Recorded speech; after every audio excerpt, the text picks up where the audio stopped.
Y'all don't hear us. Pull up a seat and motherfucking listen.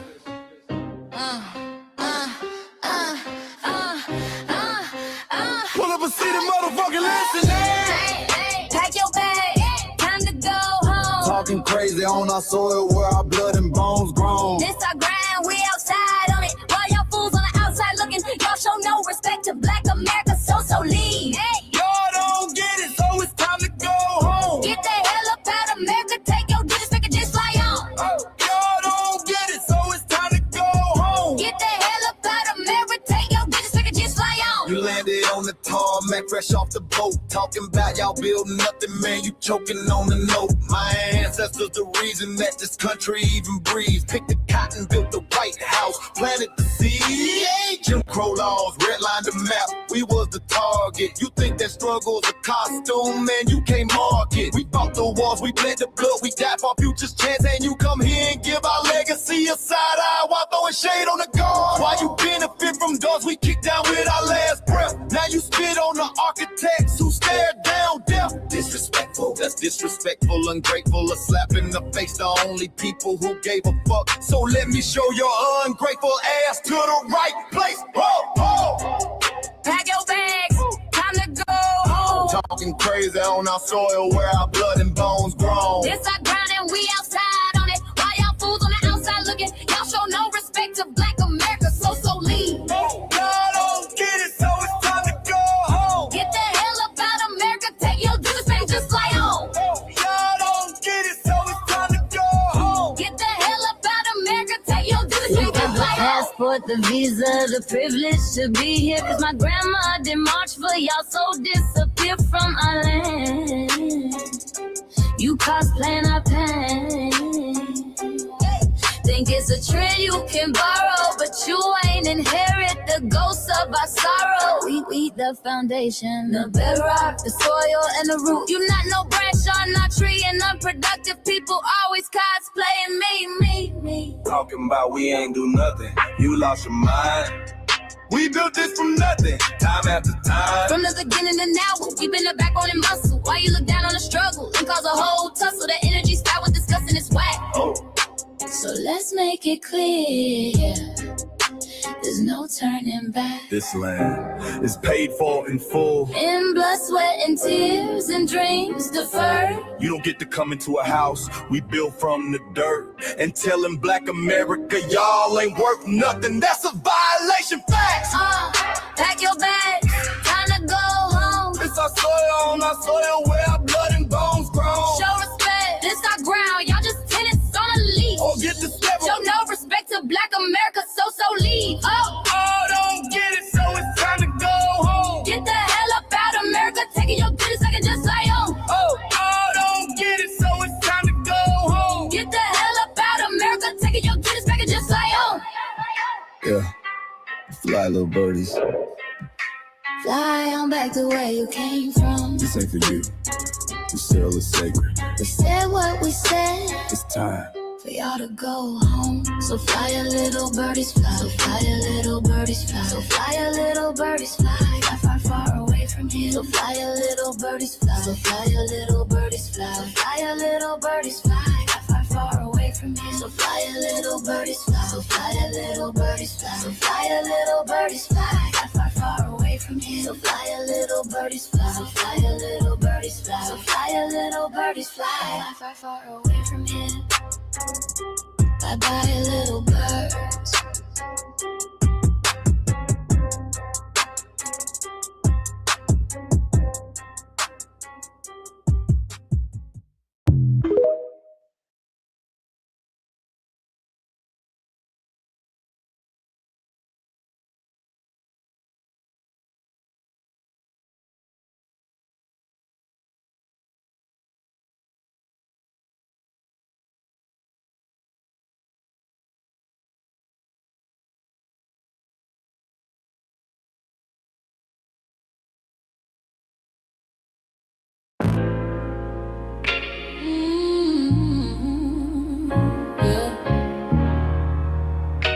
They thought we forgot, but we never forget.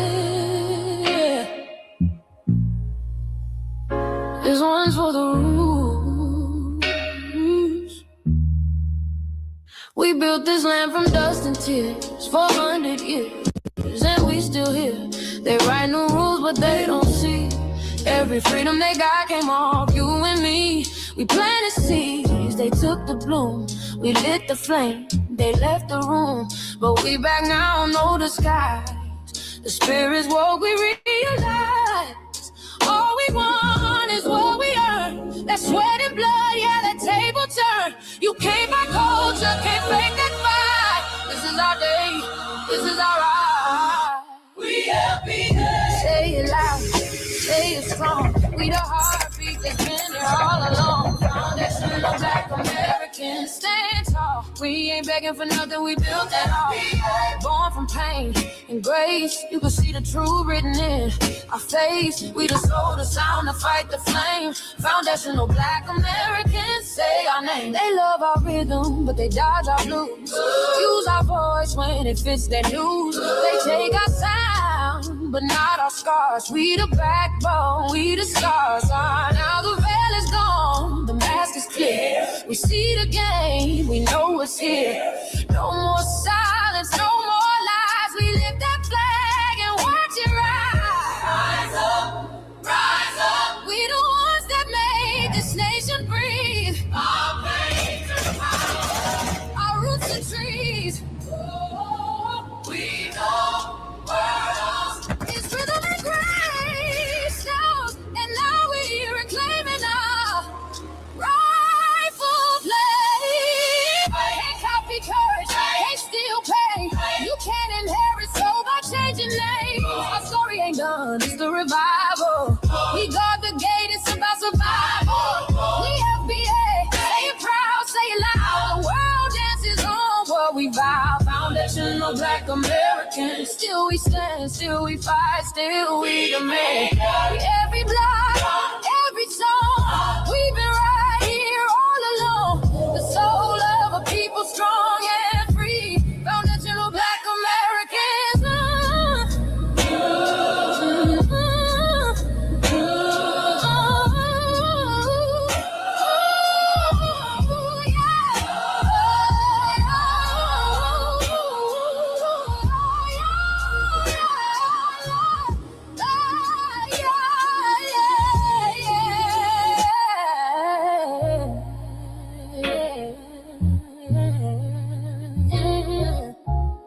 We the first, we the root, we the fire. Still rising, still here. Foundational Black American. We set the tone and they copy the cadence. Dance to our drums and deny the foundation. Wear the style but don't honor the source. Smile in the crowd and you distance and force. Say you not us but you rap like we breathe. Take the rhythm, then fuse the receipts. I ain't mad, I'm just holding the glass. Showing the mirror, now answer it back. I ain't here to cancel nobody. Just keep it honest, keep it solid. If you eat from the table we built, don't act surprised when we guard it. Do you like that? Do you like that? When I flip your sound and I ride like that. Do you like that? Do you like that? Do you like that? Cause that's how it feel when you borrow my culture. Then act like we never matter. Hip-hop.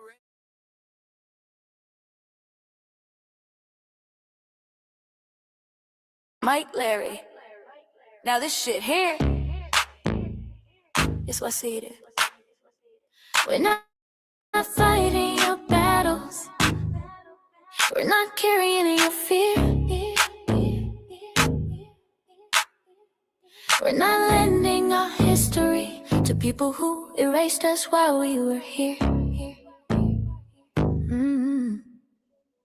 Just cause you're born here, don't make you FBA. That makes you a citizen, learn the difference today. This is lineage, not a look you can wear, not a costume you borrow when it benefits you there. You use our culture, like an access card, backstage pass, a straight facade, but now the mirror's in your face. No disguise, and you're uncomfortable looking truth in the eyes. We didn't leave our land to beg for a chance. We stayed, we fought, we took every advance. That's the separation, that's the line you cross. We paid the price, you learned the cost. You waving your flag on our soil, but fighting not to go back home. Waving your flag on our soil, building comfort on a foundation you didn't own. We waving our flag, red, black, and gold. Stood our ground, never sold. You waving your flag on our soil, but scared to build what you claim you love. Our humor, our style, the way we move, the smoothness, the sound, the things we prove. Music we birth, language we shape, innovation forged under constant escape. Warrior spirit means stay and defend, not flee your land and rewrite the end. You call it success, but don't confuse the two. Ease came after what we went through. You abandoned your land and called it strategy. You wave that flag loud, but won't return to build your legacy. That contradiction tells the story for you.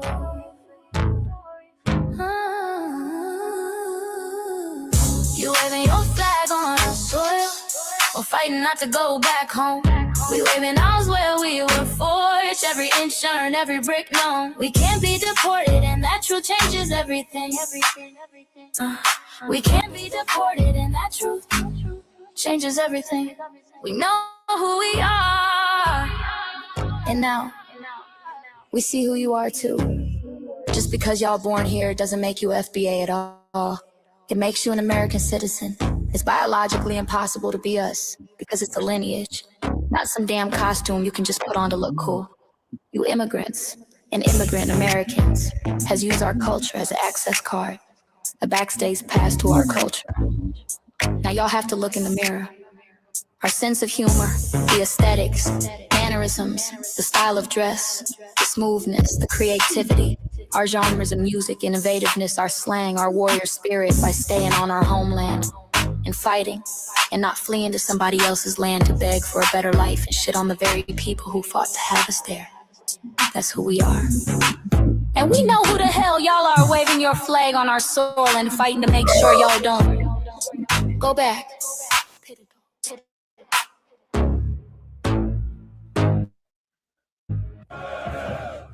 You can't leech off our culture anymore. Beat it!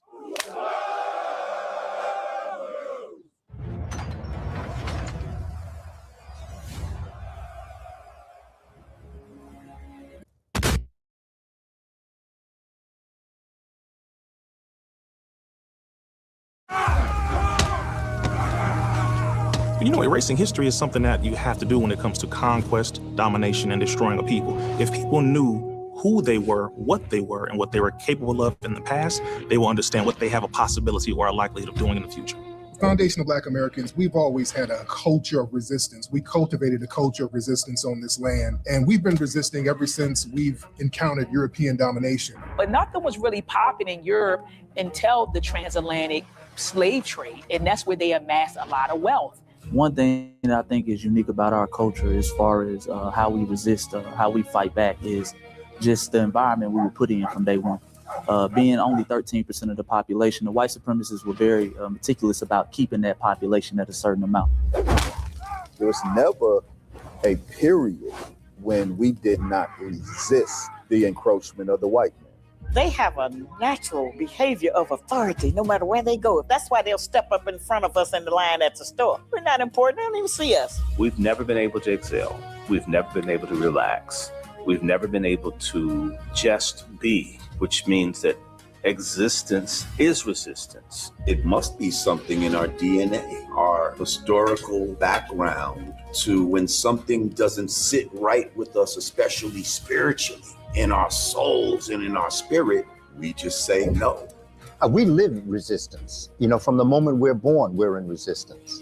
And it's handed down generation to generation.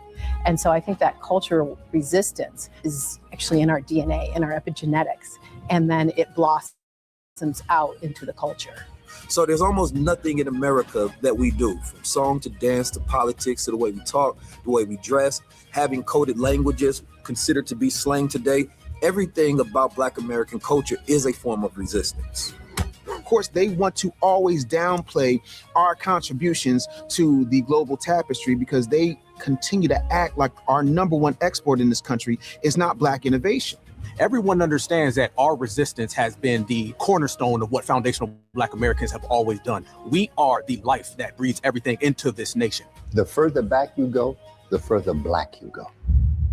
It's just simple like that, brother.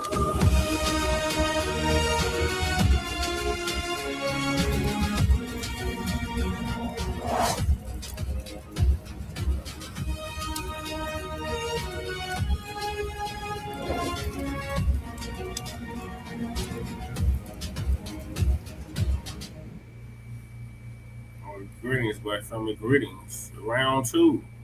Thank y'all for tuning in to another episode of the Frontline Black News. I'm your host, Channing Crowman.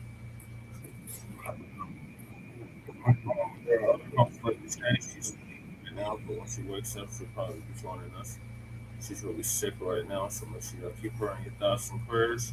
And what's wrong with our West Coast correspondent, Shabaka Sankori, Shabaka's Black Experience Enhanced, which we were just on. Greetings, Shabaka, from the Mile High Income and Illegal Migrant Flooded City. Okay, greetings here from Sin City. You know what I'm saying? You know, I'm still looking at this mainstream news. Yeah, old crock of shit, she's done. Good, great news, great news. Yeah, she's done. She's through. Yeah, so no, she's got it. Yeah, go ahead. So we will be continuing where we left off with Shabaka's Black Experience Enhanced. With the topics that we didn't get to in part 3, and that is African Braid Shop Boycott, Labor Exploitation. Exploitation. Then the reasons the U.S. and Israel are attacking Iran, Israel. Iran's accelerated tensions explained.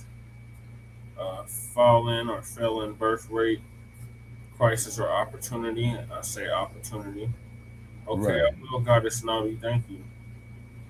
Oh, Goddess Navi back with us, huh? Okay. All right, let me put up here, enlarge my screen so I can read the comments. Tell Mama Che to get well ASAP, and I big hugs and light. Okay, all righty. Yeah, share the show link, Shabaka, not the StreamYard link, because they just demoted us while we were doing Shabaka's Black Experience Enhanced. Oh, man. Okay, so what are we demoted to? The free plan. Okay, you're talking about on the StreamYard, right? Yeah. Okay, all right, yeah, okay, that explains everything. So you say share the show link. Am I correct on that? Yes. Oh, tell you what, put it up in the chat. The link that you want me to share, so therefore I could just simply copy and paste it. Now, where should I share it? Should I share it on the like page? Yeah. Okay. All right. Okay. Okay. All righty. So share it on the like page and share it in the groups. Okay. All right. So hit me with the link in the chat right here, so I can copy and paste it. Okay. There it is right there. Okay. There we go. We might get us some night owls. You know what I'm saying? Yeah. And what have you? Yeah. I did put a post out, so if people were still up, they can tap in with us. Okay. Maybe said she'll stay with us until she falls asleep. Okay, Goddess Navi. So you're gonna rope-a-dope us, huh? Yeah. And what that expression means is that during Ali's time, when he would get tired, to save his strength, you know, he'll rope-a-dope. Then he let his opponent wear themselves out. Then he go on there and handle the business on him. All right, brother Check. All right. And then we got the dump as a human shit, and we want to make that perfectly clear. Yes, sir. Strategy, sanctions, or diplomacy. Trump brags highest poll numbers after U.S. strikes on Iran. Reality versus polls. 3 reasons the U.S. and Israel are attacking Iran. Okay. Former Sambo staffer says FBAs are xenophobic. Bullshit. She likes your name. She said that's a cool name, Shabaka. No, we're right there. Okay, and I'm going to, after I share this link right here, okay, which I did to the like page. Okay, it's a friend. Man, you got this state of Colorado up here, man. That's too much ponies in a barn stuff. Man, I'm representing my state, goddammit.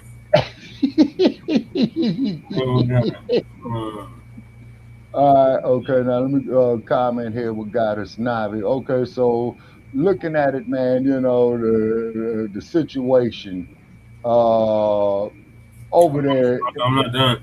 Oh, I'm sorry. Then we got the black chefs who invented your favorite foods.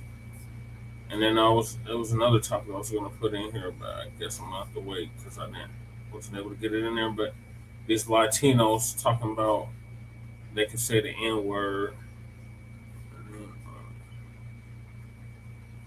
Okay, Goddess Navi. Okay, as Brother Chase pulling that up, okay, the name Shabaka that I took was the reunifier of the lower and upper cataracts of ancient Kemet. Okay, the name Sankari, okay, is from the ancient university in Timbuktu. Yeah. And for that, you know, those Greek freaks went down there, stole all kind of knowledge. But what it was is you would have to do like 20 years to get your PhD degree. You would have to do 15 years to get your master's degree. And you would have to do 10 years to get the equivalent of your baccalaureate degree. You see what I mean? And then we got our unhoused neighbor news, our illegal migrant news, and our local Denver / Aurora news. And we give the news from a frontline and Black First perspective. We are part of the new Blacc Media and also the signal boosters of the new Blacc Media. We've been around for 6 seasons now and counting. And we have several platforms that are part of the frontline campaign. Frontline Black News is the first one, which we started back in 2020, 2021. And Shabaka's Black Experience Enhanced, which we just had, is based on the 50th anniversary of the founding of the original Black Panther Party for Self-Defense. So on Talk Radio back in 2016. Yeah. Back in 2016, they have been around for 11 seasons now. Shabaka's Black Experience Enhanced covers the Black experience under the idiot time. Yeah, Sandman creeping in. From the beginning of time until 10 minutes ago. It's also part of Line Blacc News and has recently, within the last 2 years, moved from Blog Talk Radio to StreamYard. Just make sure y'all like and share the broadcast, family. Please join us on StreamYard, YouTube, Frontline Black News. The links to all of our channels are in the description. Yeah, I'm just going to end it with that. Then we got the Rolodex. Also, the link to the B1 Rolodex is also in the description. Submit your business to the Rolodex is in the description. Then we got the change.org petition. Make sure y'all sign that. We got the Kickstarter for the Hidden Color 6, which I just played the trailer for. Make sure y'all check that out and donate if you can. And then we got the GoFundMe for Lady Che as well. Donate to that if you can. And also we got the Shabaka Fund. You can donate to that to keep Shabaka with a roof over his head. That would be great. Yes, sir. I appreciate it.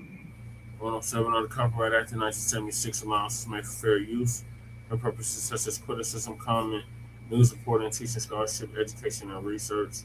I do not own the rights to the music. And if you don't understand racism, white supremacy, what it is and how it works, everything else you think you understand will only confuse you. In all 9 or 10 areas of human or people activity. And that was by Nellie Fuller Jr., passed away exactly a year ago at the age of 95, ProduceJustice.com. And when you're a Black person or captured by any race soldier, you must never fuss, fight, or flee. Comply and defend yourself in court, also by Nellie Fuller Jr., ProduceJustice.com. And last but certainly not least, we got racism, white supremacy as conscious and subconscious behavior to maintain white genetic survival, to prevent white genetic annihilation. And that's by the late, great Dr. Francis Chris Wilson, who transitioned exactly 10 years ago at the age of 80. And shout out to our FBA brother, Tariq Nasheed, preparing for her funeral, along with several other elders' funerals. So those are the topics. Make sure you hit that like and subscribe button. All right, so when I'm pulling up this cube, Shabaka, what do you got to say about Jasmine Crockett shit? Okay, yeah, she's crashing and burning, you know what I'm saying? And she wasn't going to do shit for us anyway. Yeah, saying the part that really kills me, that what I'm getting upset about, is that these black-ass politicians, you know, always come to us, you know, just simply thinking that they're black, that we automatically going to vote for them, when they're in actuality, a lot of them are, and I'm not saying all, but a lot of them are tools for RWS. Yeah. You see what I'm saying? And then now here's a scenario here, Brother Che, that I thought about. As you always heard me over the years that we've been doing this, okay, like Lerone Bennett said, they came with lies, deceit, alcohol. This is all what your Democratic shield is. You see what I'm saying? What he is, he's the one who's figured that he's gonna, get something nice from Massa to go up there and to turn us in, you see what I'm saying, or sell us out. And then when the slaves got to Goree Island or the point of no return, the white man to lay them down and says, hey, you know what, man, we got a few extra spaces right here. So let's get this fool, that who told us where the other ones was at, because they already got the data from a man to go in there. So they did the intel sweep, right? So the reason why they throwing that fool off in there, because he know he's gonna get angry. They know he's gonna get mad. That's why they threw his ass off in there, just off the basic law of logic, in my opinion, by the way. Right.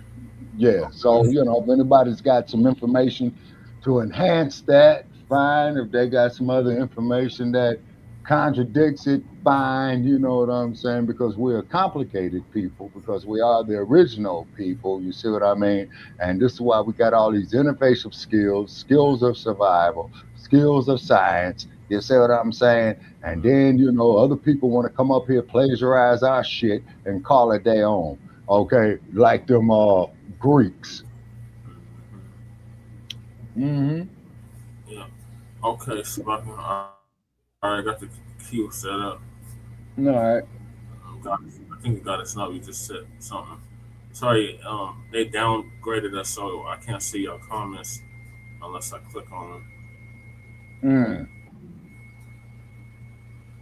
She said exactly, like Kun Mala. Yep. No, God is not. Now that there is a perfect example right there. Kun Mala. I'm not gonna do nothing just for black people now. And then when she was the Attorney General of California, what was the main one she was leaving in jail? Us.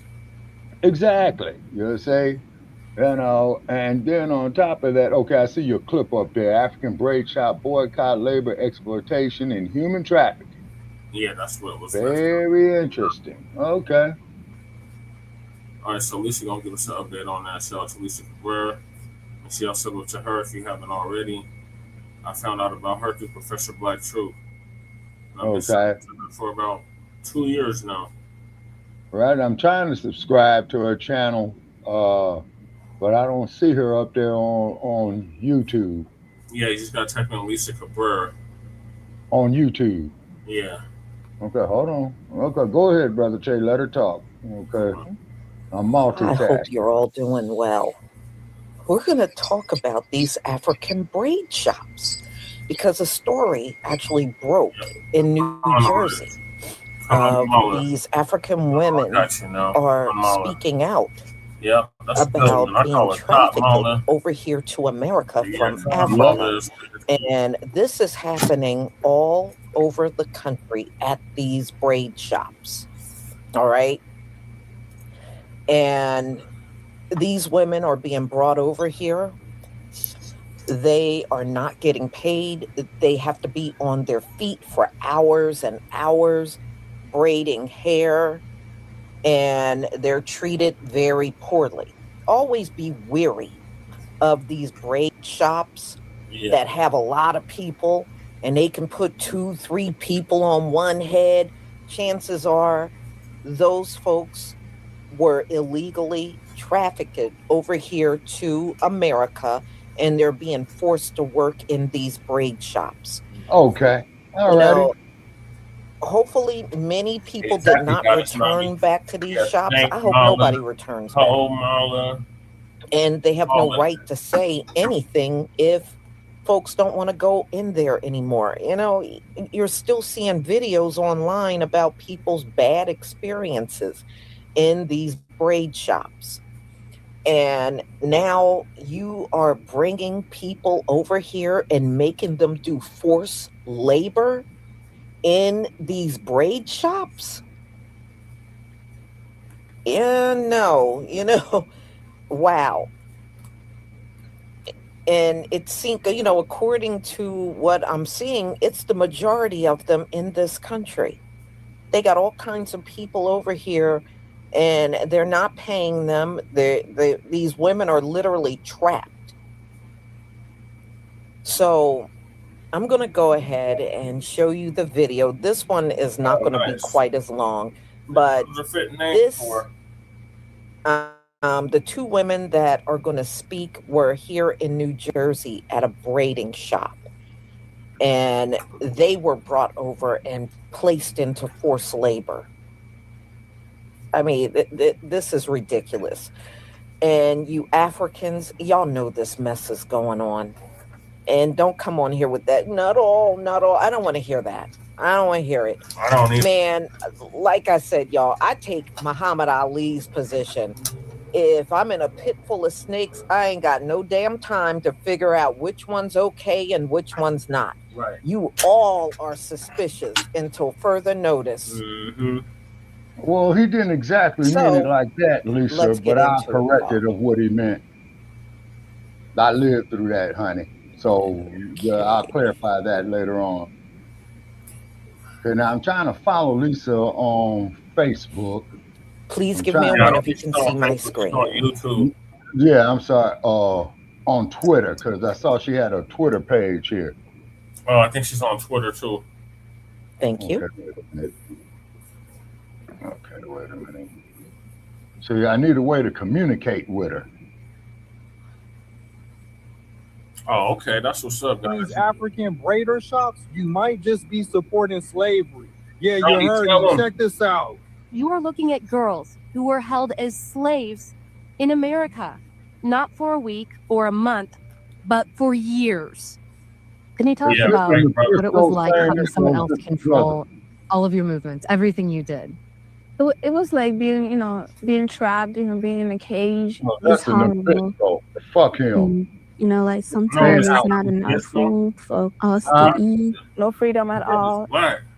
Nicole and Zena and another 20 girls like them were brought to the U.S. from their homes in the West African nations of Ghana and Togo nearly a decade ago.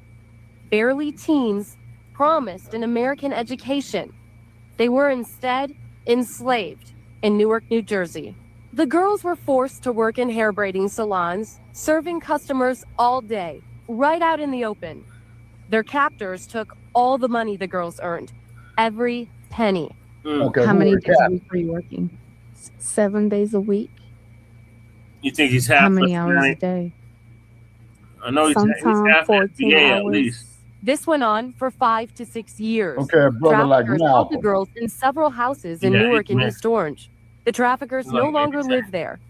This is the neighborhood where these girls were being held, and just look at it. Manicured lawns, nice houses. It looks like any neighborhood in America, and it definitely doesn't look like a place where you'd expect to find slavery. Who would commit such a crime? These are the traffickers. Akawavi Afalabi, the wife, was the ringleader. Lasisi, the husband, and Derek, the son, were accomplices, according to court documents and law enforcement. Why did they do it? Money. Pure Who and they simple. to? They made about $4 million off the girls. These African braiding shops is the new Who slave had the $4 castles. million? You heard them right there in New Jersey. And the Africans had Who these had the African $4 girls million? braiding hair for 14 hours plus 7 days a week, braid stacking their money owners, for years, millions of dollars. And they was doing this to their own very own people. And I'm Promising just them following the dreams money. all along, Where did taking they their get the $4 million identification from? away from them, where they couldn't even escape From just the braiding mass spot. exploitation of their own people right here on the U.S. soil. So next time you roll up in one of these African braiding shops, you might just be supporting slavery. Victims of something hard to believe. Something Okay. you might never I expect. cannot agree with him until I Something find that out where they're happened getting the money in from. plain sight. What do you mean? Where You they are get the looking money at from? girls That's who were getting held from as customs. slaves in America, not get it for a from week or a customs? month, but for Customers, years. Rocket. Can you tell us Customers about that come what it to was the like braiding having someone shops. else control Okay, all of your whoa, movements, brother everything you Check. did? Let me be more It was specific. like being, Where being did the trapped, seed being in money a come cage. from? It's horrible. Like It came from the government, Sparky. You know, they give these foreigners loans that we don't have access to. Okay, all right. Now you're talking about the U.S. government, right? Yes. Okay, all right. That answers my question. Please continue.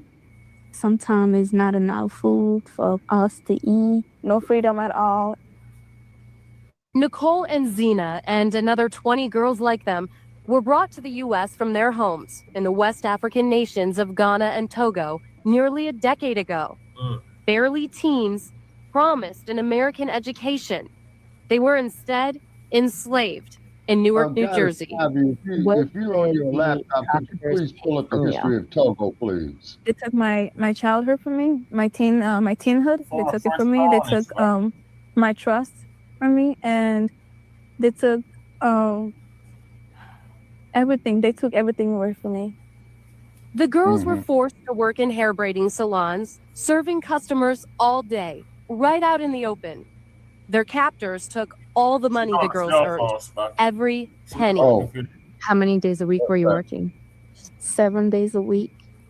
Yeah, like the Asian. How many hours a day? Yeah, right. Sometimes 14 Okay. hours. So maybe This it's went the on for Asians 5 that to they're in 6 it. years. Traffickers held the girls No, in several saying like houses the in Newark Asian and East pop- Orange. The massage traffickers parlors. no longer live there. This is the neighborhood where these girls were being held, and just look at it.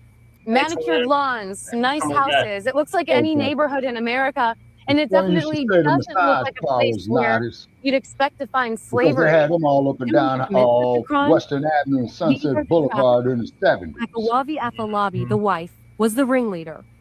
Lasisi, the husband, and Derek, the son, were accomplices, according to court documents and law enforcement. Why did they do it? Money. Pure and simple. They made about $4 million off the girls. Paul Fish. Check out this on-point animation from Tim Black TV. There's an African boycott going on right now because of disrespect to the Black American community. This is about the survival of Black Americans. We're in a competition. Africans and Latinos are fighting Black Americans for resources. Black Americans boycott. Isn't crazy. It's necessary. Why we got to fight in our own country.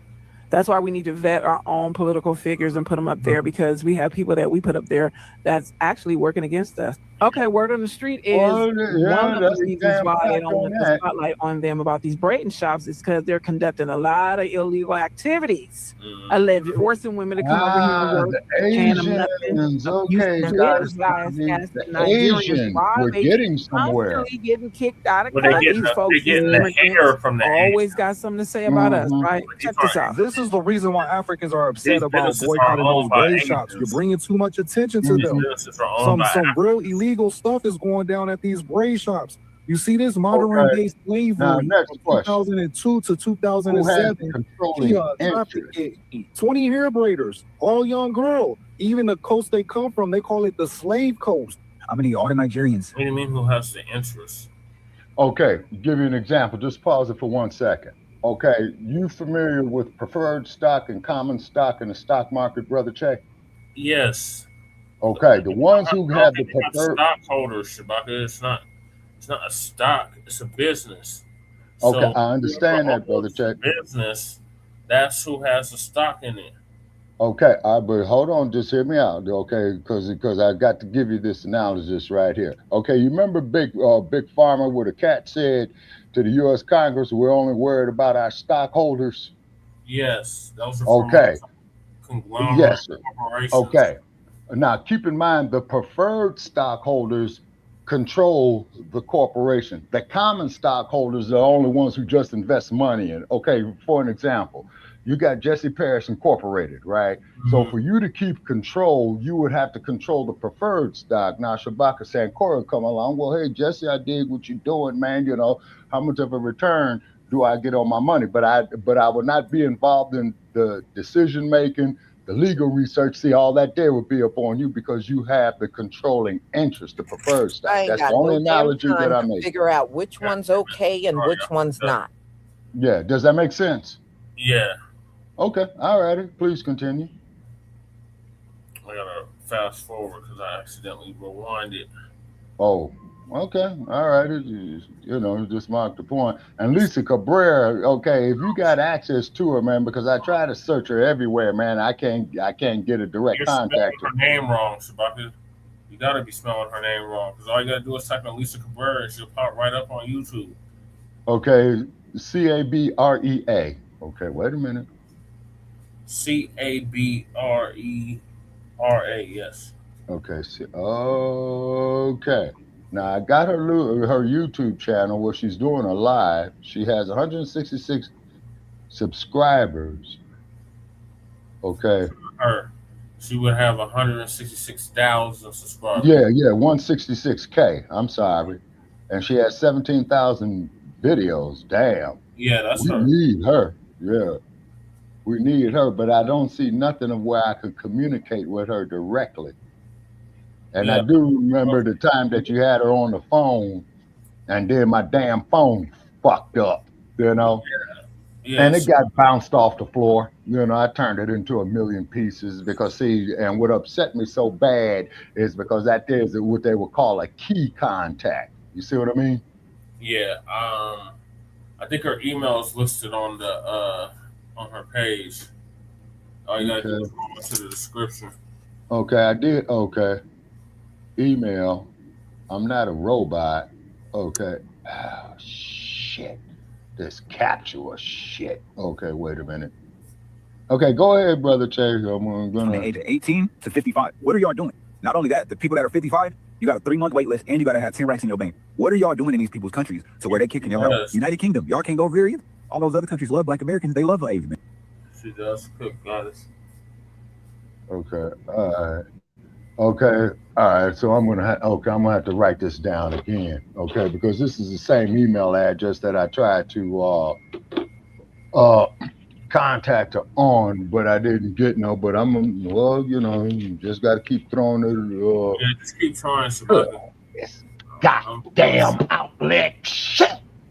I'm sure she gets like 1,000 emails a day. Oh man, now we got this fucking Outlook. Okay. Yeah, just close it. Yeah, I did. Okay. It's pinballing on her end. It's not on my end. Okay. I don't know what's going on with the internet. Oh man. Something's happening. I don't know what's pinballing. And it won't let me send her an email. It won't? Nope. But you did it before, so I don't know why it won't let you do it. Yeah, I Africans are upset about boycotting those braid shops. You're bringing too much attention to them. Some real illegal stuff is going down at these braid shops. You see this modern day slavery from 2002 to 2007. He trafficked 20 hair braiders, all young girls. Even the coast they come from, they call it the slave coast. I'm gonna need all the Nigerians to come to the front because I'm trying to figure out why all these countries keep kicking you people out. July 9th, America banned you. Y'all can't come here no more. The United Arab Emirates just banned you guys. They banned all Nigerians from the age of 18 to 55. What are y'all doing? Not only that, the people that are 55, you got a 3-month wait list and you got to have 10 racks in your bank. What are y'all doing in these people's countries to where they kicking y'all out? United Kingdom, y'all can't go over here either. All those other countries love Black Americans. They love Asian men. But it's a problem right now of Africans going to Asia somewhere, tearing the place up. And the people are saying that they're Black Americans because over there in Asia, they only know us. But it's not us. It's some Africans. So what was the message, class? We are not only going to gatekeep our music and our culture. We're going to hold responsible those who are not gatekeeping. We're going to hold responsible those who are Black Americans and working against us or just don't give a damn. And we're going to also not continue to allow them to come in our communities and be so comfortable and then think they're going to disrespect us. We are sending a loud message to these disrespectful immigrants, and not only the immigrants, America. You have American Hispanics, you have American Asians, you have white races, and you have American Indians, and you have everybody else in between. We're not tolerating this anymore, Black folks, Black Americans. We're not. We are responsible for how we let these people treat us, and we're not doing it anymore. I don't care what y'all allow to come in your community. I don't care how y'all let people treat y'all. I don't care how much you don't want to rock the boat. I believe we've been giving people too many passes, and that includes white racist America. But you also got to realize that it's a time and place for everything. And this time continuing on is the right time and the right place.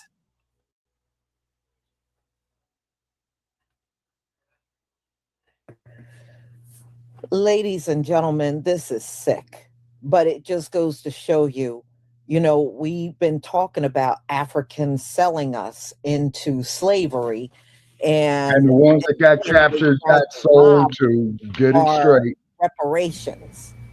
Talking about Africa deserves reparations. No, Africa deserves a big old ass kicking that never ends. That's what you do deserve. The neo-colonialists. They're the ones who deserve the most severe ass. It wasn't even neo-colonialists back they then. will do their own talking about people the in. ones that work with To this colonists. very day, they are still neo-colonialists enslaving their That's own modern. people. That's what this is proof of.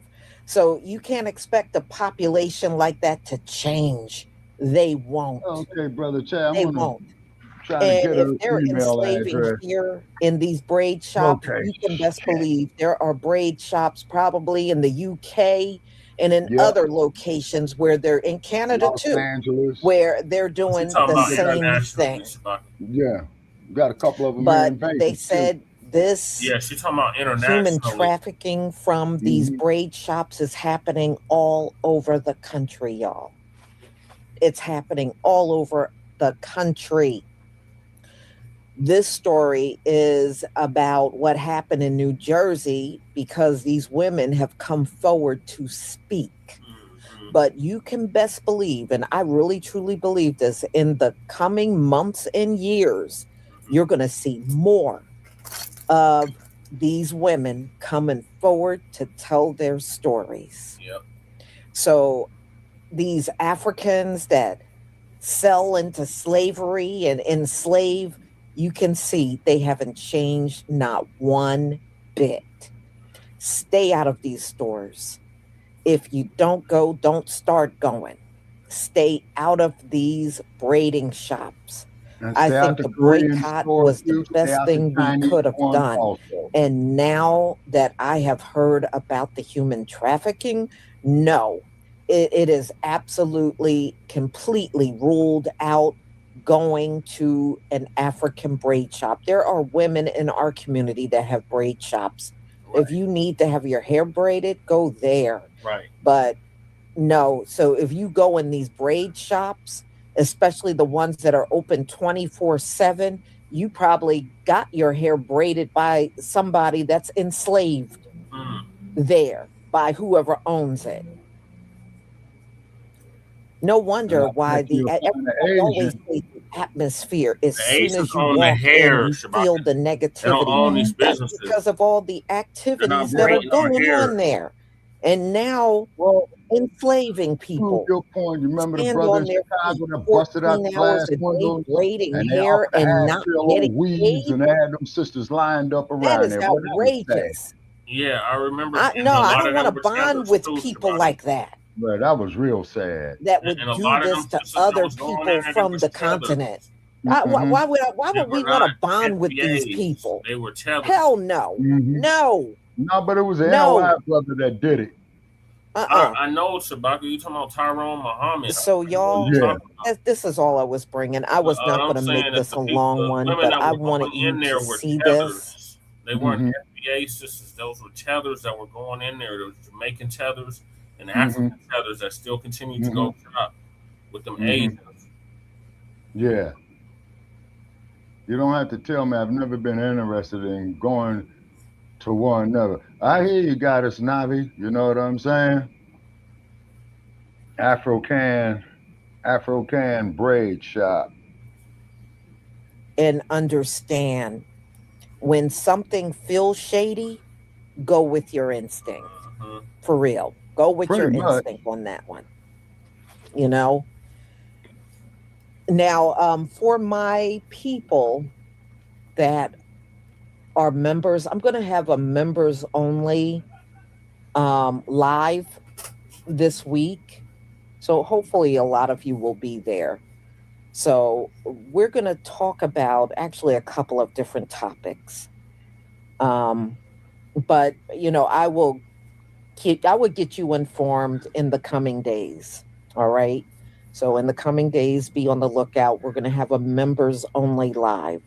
Oh shit! So everybody, thank you so much for being here, Well, you gotta and become a I member, want Shabaka. to I think thank it's like $5 Antithesis a month. for your I super ain't chat got no money to ouchos pay for it, brother. supporting. We got to generate 2026 is the revenue over year here. of straightening That's how for they making their money. tethers. We need to make Well, ours. thank you. But that's Thank you all so they much have. for $5, that. you And know, thank really you ain't for much. your support. I deeply But that's appreciate it. just how I bad it tell is you for me. what, I would love to hook up with after your sister. hearing this, I would never want any young woman, regardless to wherever they come from, on their Never feet does. braiding my hair and find out they're not even getting paid. It takes a long time to braid hair. That is not something you can just do in 20 minutes. You could be sitting in that chair for several hours. Several Yeah, hours. from what I Wow. understand, yeah. No wonder why y'all still give tours through those slave castles over there, because you still want to benefit off of slavery. Yep. As far as I'm concerned, you should have bulldozed those castles down. No, because of Lisa, what leave they them represent. motherfuckers up until I'm they not get their eager to minds go right. walk through one of them things. No, leave the Bulldoze them damn castles up things until they down. get their minds Look right. at what they represent. But you're so money hungry, you're going to leave them up and continue to give tours through All there. money ain't good money. She's got a point on that. So y'all, you know? thank you so much for being here, and thank you for all of your support. And my next live is at 3:45, and we're going to talk about the synagogue of Satan. Shalom, family. I've used that term. Okay, now Goddess Navi. All right, they're victims of trafficking of all types, it sounds. Now, Goddess Navi, here's the thing about me, okay? I don't give a fuck about these other groups. I only deal with our people. They say I don't worry about no Nabiscos. I don't worry about the stew motherfuckers, the potato families. I don't worry about them. The reason being because they don't give a fuck about us is because they were not cussing at you, sister. Do let me say that. Okay. But they come to us to capitalize because like I'm up in Reno when the movie Roots came out in 77. So I'm up there losing my money, you know what I'm saying, in one of the one-armed bandits, you know. White boy comes up to me talking about asking me if I've seen Roots. And I says, you know, mister, I'm going to tell you something. You know, I'm a descendant of slaves in this country out of Alabama and Tennessee to find out too, Brother Che, you know, giving you an update on our family research.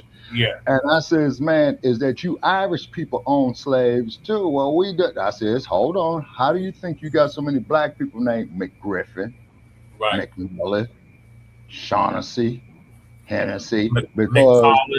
yeah, McFarland. Yeah, exactly. McFarland. McWilliams, yes, sir. McDonald, you say it's Yep, because McDonald.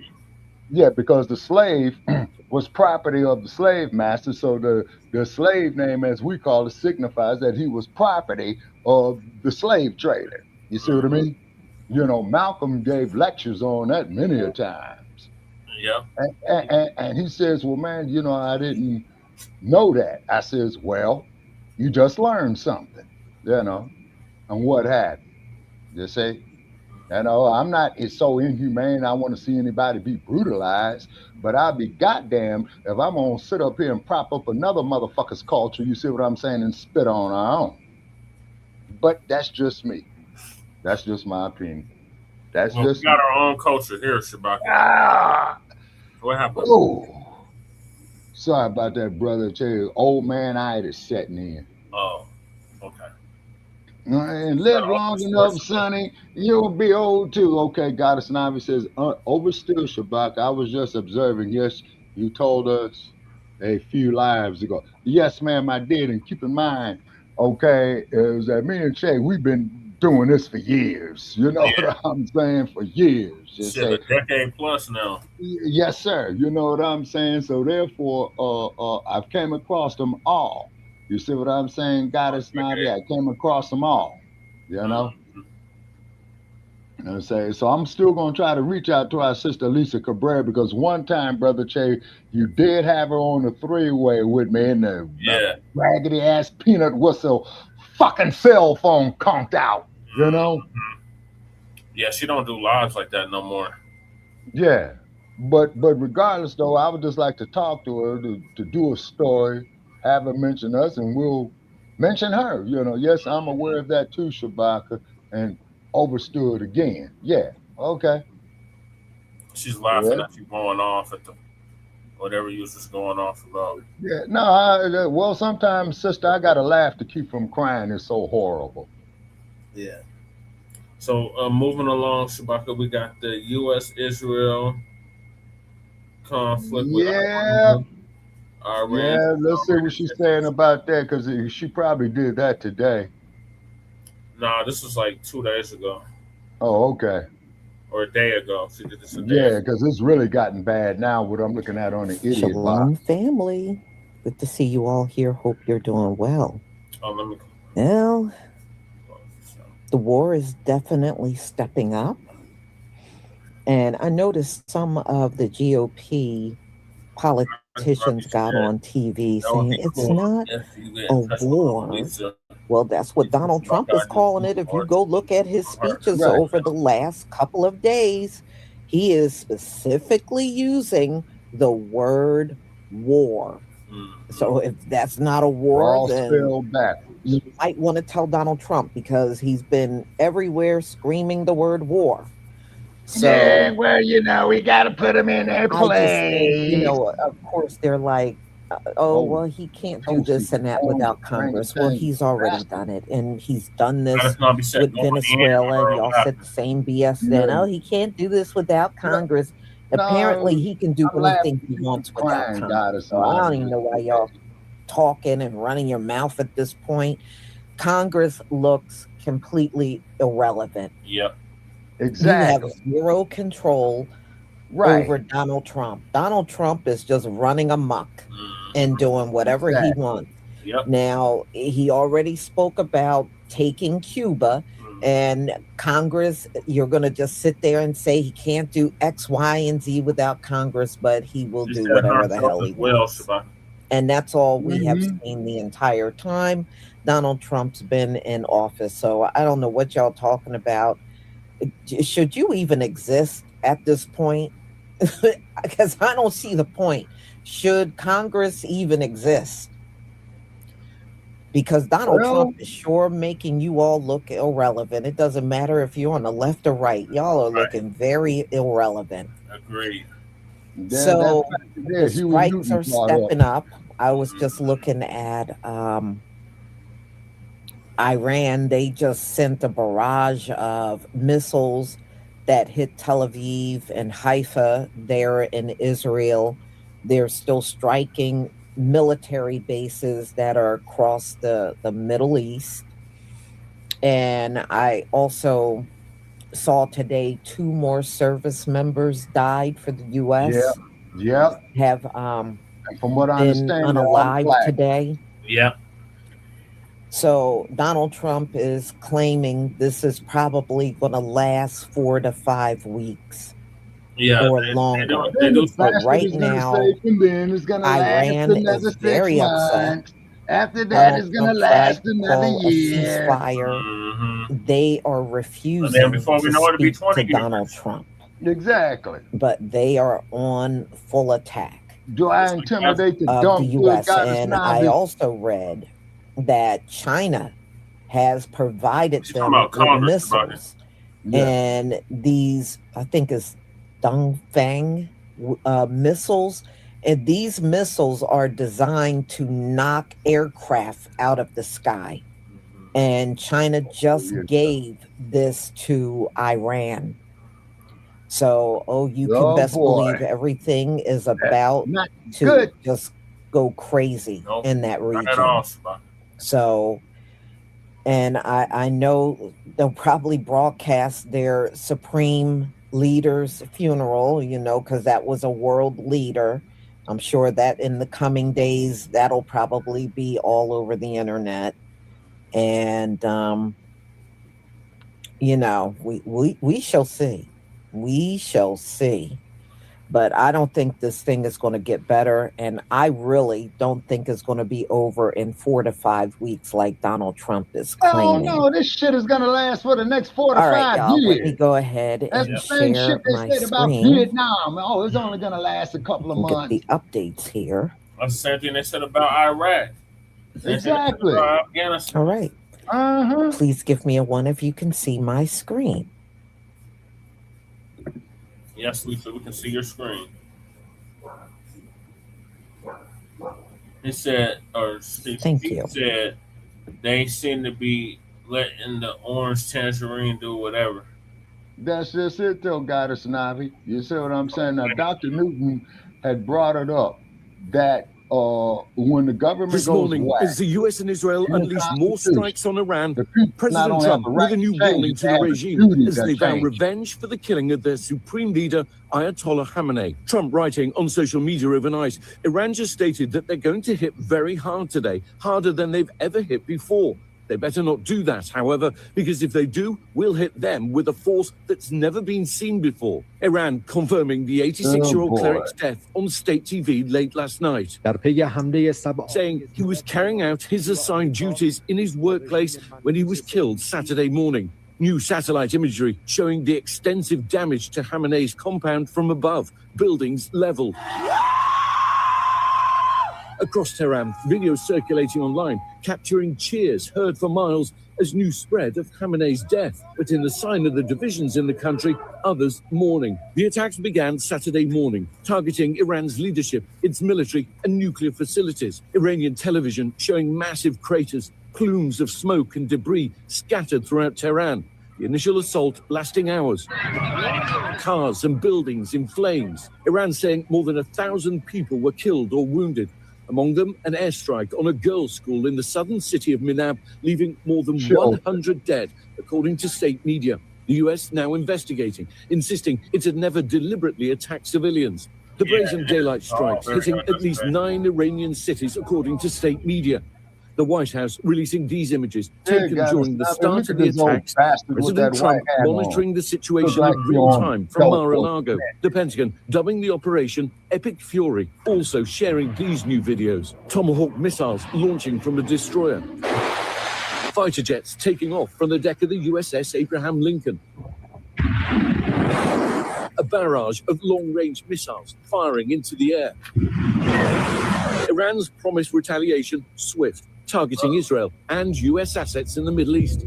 Israeli air defenses intercepting a barrage of Iranian missiles over Tel Aviv. Some still getting through.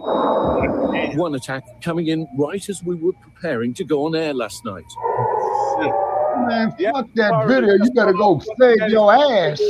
Right. Already we're seeing the signs of what looks like air defense going up into the sky to try and intercept incoming Iranian missiles all day long. Now you got a live round coming your way right here. Iran claiming they targeted 27 US bases in the region. Massive verified videos circulating online showing the extent of the retaliatory strikes. From Jordan to a US naval base in Bahrain, where 3,200 Americans are stationed. This explosion right nearby. Not far from there, a drone blasting this residential building. Video showing the moment that drone came crashing in. Iran targeting Dubai too. This luxury hotel in flames. The growing conflict coming as the White House offers different justifications for the attack, saying this is about preventing Iran from developing a nuclear weapon and to protect American lives, though without offering evidence they have been rebuilding their nuclear program. Our objective is to defend the American people by eliminating imminent threats from the Iranian regime. Well, despite celebrating what they see as success, I think challenges lay ahead for this US-Israeli operation. Not least what happens next inside Iran. Decapitating the leadership is one thing, but it wasn't just about individuals. It was about an entire system, an entire edifice, and removing that is going to be deeply problematic. We've already seen the president say that he wanted the IRGC, in other words, the military wing of the regime, to come to the side of the people. Well, their response has been furious, and they've attacked across the region. No sign they're going to do that, and that is going to make success in this mission deeply challenging. Janae? Ian, those images are jaw-dropping, and so we are deeply appreciative of you being there to bring that reporting to us. Thank you.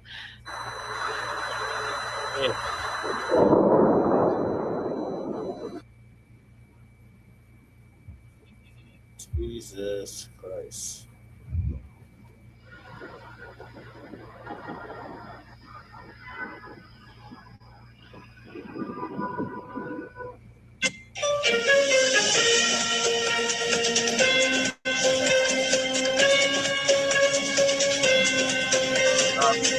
Breaking news. That was a U.S. military base and weapons storage site in Iraq that was just hit by an Iranian suicide drone.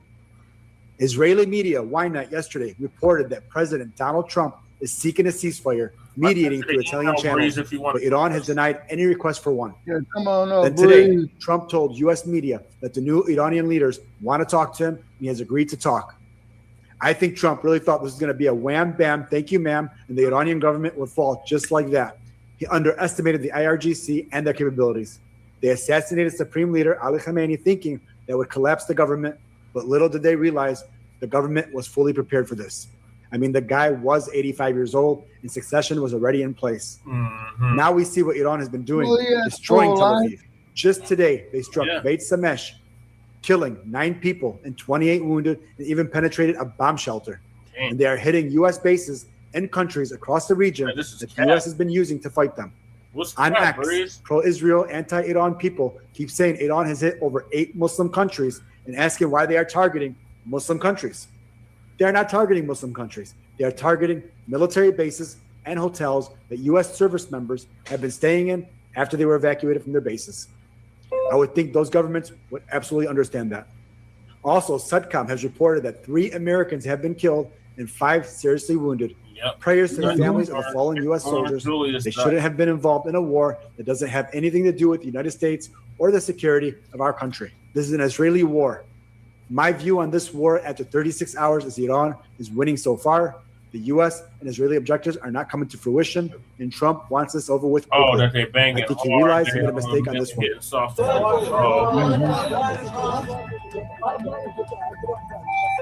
Yeah, Breeze. Yeah, it's a day old, Breeze. 21 miles. It's 6 dead, so this news is old news. Okay, Breeze, yeah. And they were all brothers too, wasn't they? Attention all ships. Soldiers that are dead were black. Navy, Iran's Islamic Revolutionary Guard Corps Navy. From now on, all navigating through the Strait of Hormuz is forbidden. No ship in every type is not allowed to pass from the Strait of Hormuz till next notice.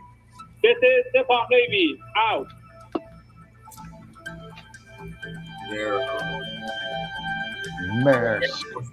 למעטים אבל. הנה. יואו, תפסתי את זה, לא מאמין. יואו, תפסתי את זה. Yeah, that's Nabi. There are Afro Iranians. Yeah, they are.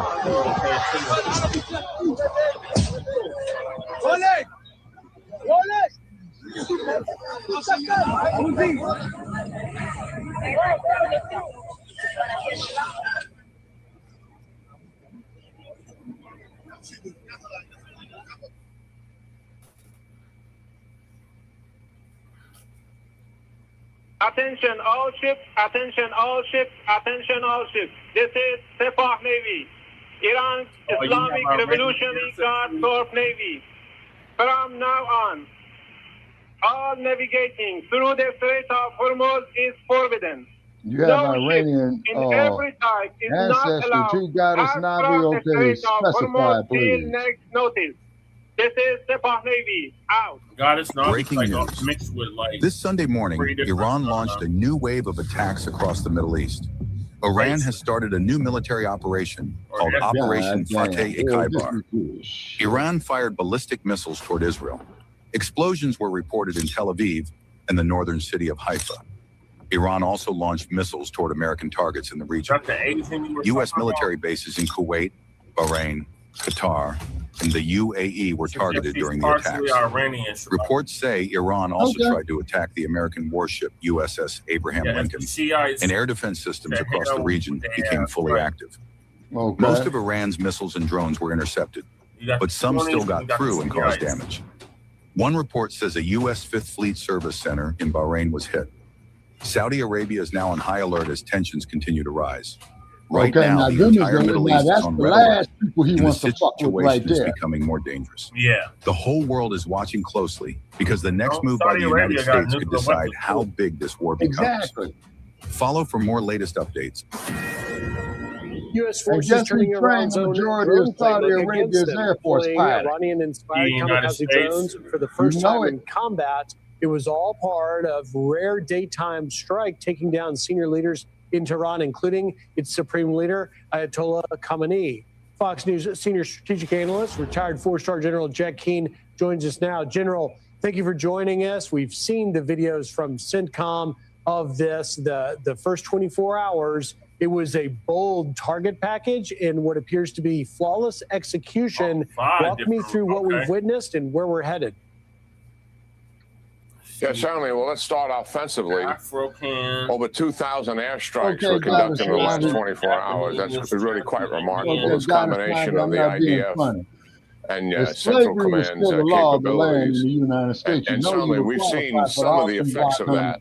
A lot, obviously, we can't see, Yeah. but the leadership he's aware targets of that. themselves has been nothing short of remarkable. And Ali And I don't Larijani, mean to who is disrespect the this. secretary to the Supreme National Security Council, think of our National Security Council. That's the position he holds. You know, that's a dual position in the United States, National Security Advisor and Director of National Security Council. Marco boy. Rubio, Secretary of State, holds that position now. He was the heir apparent. He is in charge, according to the Israelis. And certainly he is going to be targeted for sure. And as are other Nah. leadership targets still that have not You been ever been, touched. oh, you've been But to the Los primary Angeles. focus You ever over been the next stopped by 48 the hours, LAPD? as it was during the first 24 hours, are Iran's retaliation capability.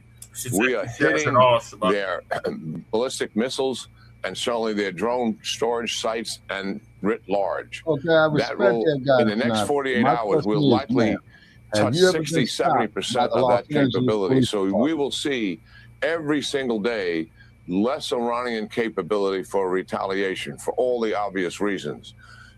We want to minimize as much as possible casualties to the Israeli civilian population and military bases. Okay, And certainly all right. the same thing No, in terms the of our sheriff is U.S. coming bases in over. the region I know and that's our right. allies I've and been partners jacked up by bases them in the bastards Gulf throughout the states. sheriffs. So that's going to receive Yeah. a tremendous focus. And this was the plan from the beginning, to go conduct massive strikes against their retaliation capability, knowing even though overall Iran is in a weakened state, the thing that they worked on so One time, Goddess earnestly Snobby. after the Hey, 12-day Breeze, war that ended in Hey, June Bree, was but their Goddess ballistic Snobby, missile there was a capability Jackson block and over there increase in off drone. Lake Street up there in Altadena, and the sheriff's deputies that came in there. And do you know that I saw? No, you're right, Goddess Snobby, you don't. Okay, but I saw the sheriff's deputy that had a throwaway model in his back pocket behind his left leg. Yeah, it was a trade use. Enough for her, Shabaka. She don't want to have no interaction with the lap dogs. No, I already did it for you, Goddess Navi. It's nothing nice. All right, greetings, Breeze. Certified salute. Breeze. Parker. Man, it must be sunrise where you at, brother. Nah, it's only 3 o'clock in the morning right now. Okay. So I'm out here in the wild west. Yeah, you and me, and we got up to be out in the wild west. Yeah, and so it got up to 80 degrees today, man. You know what I'm saying? It got up to maybe 50 degrees here, and it was raining most of the day. Well, you guys are on that nexus point there on that weather system, brother Chair. I saw that on the Weather Channel. But yeah, but we're starting to get a little bit warm here. So, you know, Nabiscos, you know, I want to go see them start putting their sunscreens on next month. You know what I'm saying? And just shake my head and watch them peel, you know? Yep, like the damn snakes they are. Yeah, man, you know, and I hate to be like that, but what it is, though, is a brother explained to me, Goddess Navi, up in Altadena. Hold on. Is that we are in a state of an undeclared war against us. Yeah. Yeah, see, they have declared war on us inadvertently. They say, like the race soldiers, as we call them, the slave patrollers. You see what I'm saying? And so then I was up there. Now you're gonna dig this, Breeze. Okay, I was up there doing a post on Facebook, right? And I'm talking about that we don't control no police departments, no major corporations, things of that nature, right? So Nabisco gonna come up there. Well, they got a black police chief. I says, Nabisco, that brain dead motherfucker man is on puppet strings. Okay. You see, excuse my language, goddess now. He's on puppet strings. You see what I'm saying? He ain't got no full autonomy because you could best believe if he exercised it, they'll get rid of his ass. Now, goddess Navi, do you remember Bernard Parks when he was the chief of the LAPD, sister, shortly after, in the mid-1990s after the rebellion?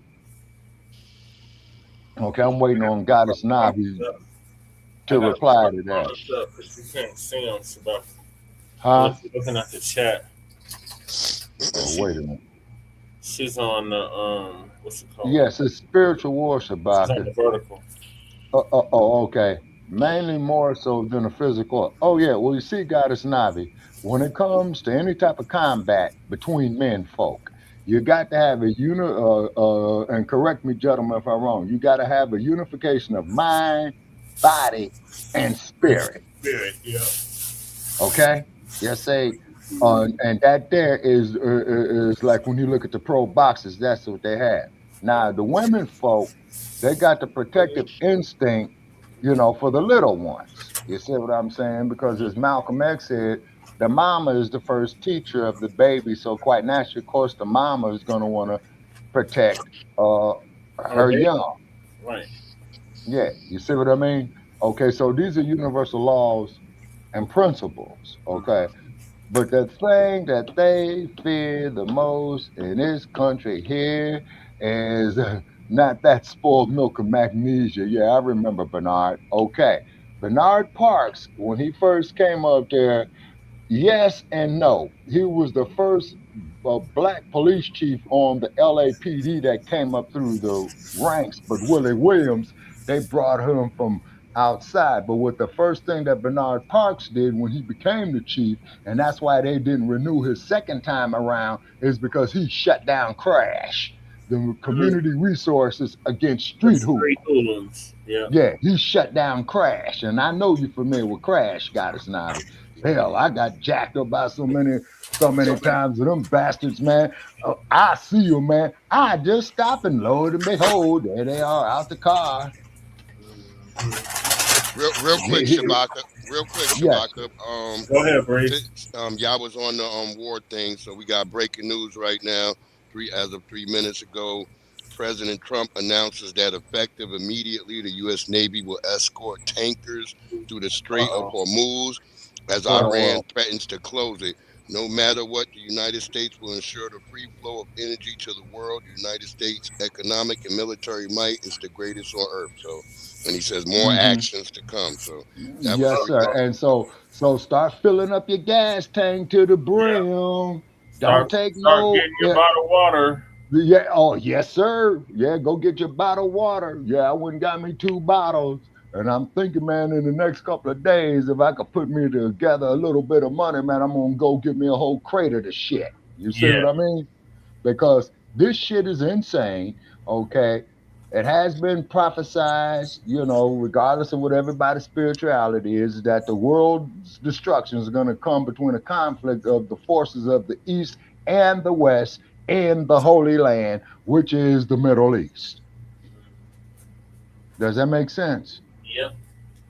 Okay. Now, for you pulpit pimp motherfuckers out there in the black community, you Reverend Hambone motherfuckers, before you start asking for some goddamn tithes, I certainly hope you getting that word there to the congregation.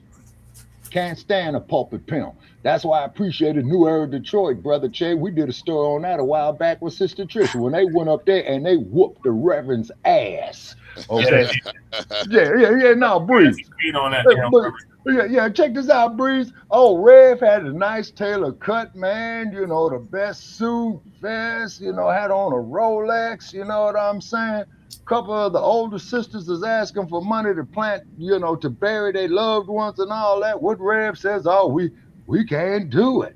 You know what I'm saying, man? New Air Detroit went up there and just whooped his ass. That's why I like that skit that Drewski did. That's why I like that skit that Drewski did. That shit was funny as hell about the revolution. It was. Okay, send me the link to it, brother Che, on the phone. I want to check it out. Send that to him. Put it in a private chat if you're able. Yeah, let me see if I can grab it real quick. Yes, sir. Okay, now the goddess is saying is, Reverend Hambone. Yeah, Goddess Navi. Yeah, Reverend Hambone, pulpit pimping. And then, and I think what it pissed off the brothers in Detroit, man, is that they grandma died and they didn't have no money to bury her, so they went to Hambone, and he says, no, he can't do nothing, and grandma been going to that church for 50 years. You see what I'm saying? So they just went up there and whooped Hambone's ass. Look at T.D. Jakes down there in the Crenshaw district. Yep. The hell between the snakes, the fucking power bottom.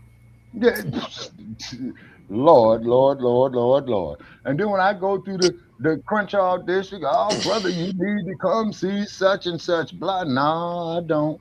See, deities are personal. You see what I'm saying? Yep. You have those. I'm sorry. Go ahead. Yeah, man. I'm sorry. And that is receiving a primary focus here over the next 48 hours, excuse me.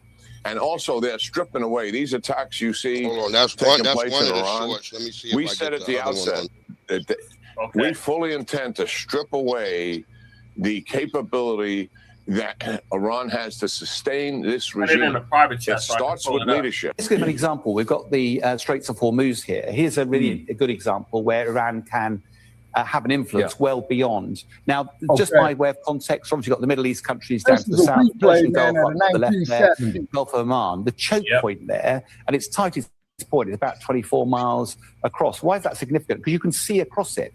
And most of the ships, oil tankers, can be up to half a kilometer long. They're enormous. And therefore, they're relatively easy to target. They go about 12 knots, a good running pace. And right now they're static. Why are they static? Because Iran did a live fire exercise shortly before the war started. Now they've turned around and the Houthis, the one remaining so Hamas is largely boxed up. Hezbollah doesn't seem to be ready for action. But the Houthis that are active there, they can fire drones, they can fire missiles, all sorts of things. And the shipping, because it's full of oil, multi-million pound of oil. None of the insurance will cover them. So currently you've got this blockade now setting up. 20% of the world's gas supplies, 25% of the world's oil supplies go through there. When's that going to be eased? And although Iran doesn't necessarily have to dominate it, just the mere threat of it is stopping traffic moving through. And that's what this graphic is trying to show. Yeah, and you can see them. That's why Trump just said what he said. I'm going to risk getting up there. But the big thing here is that's the choke point.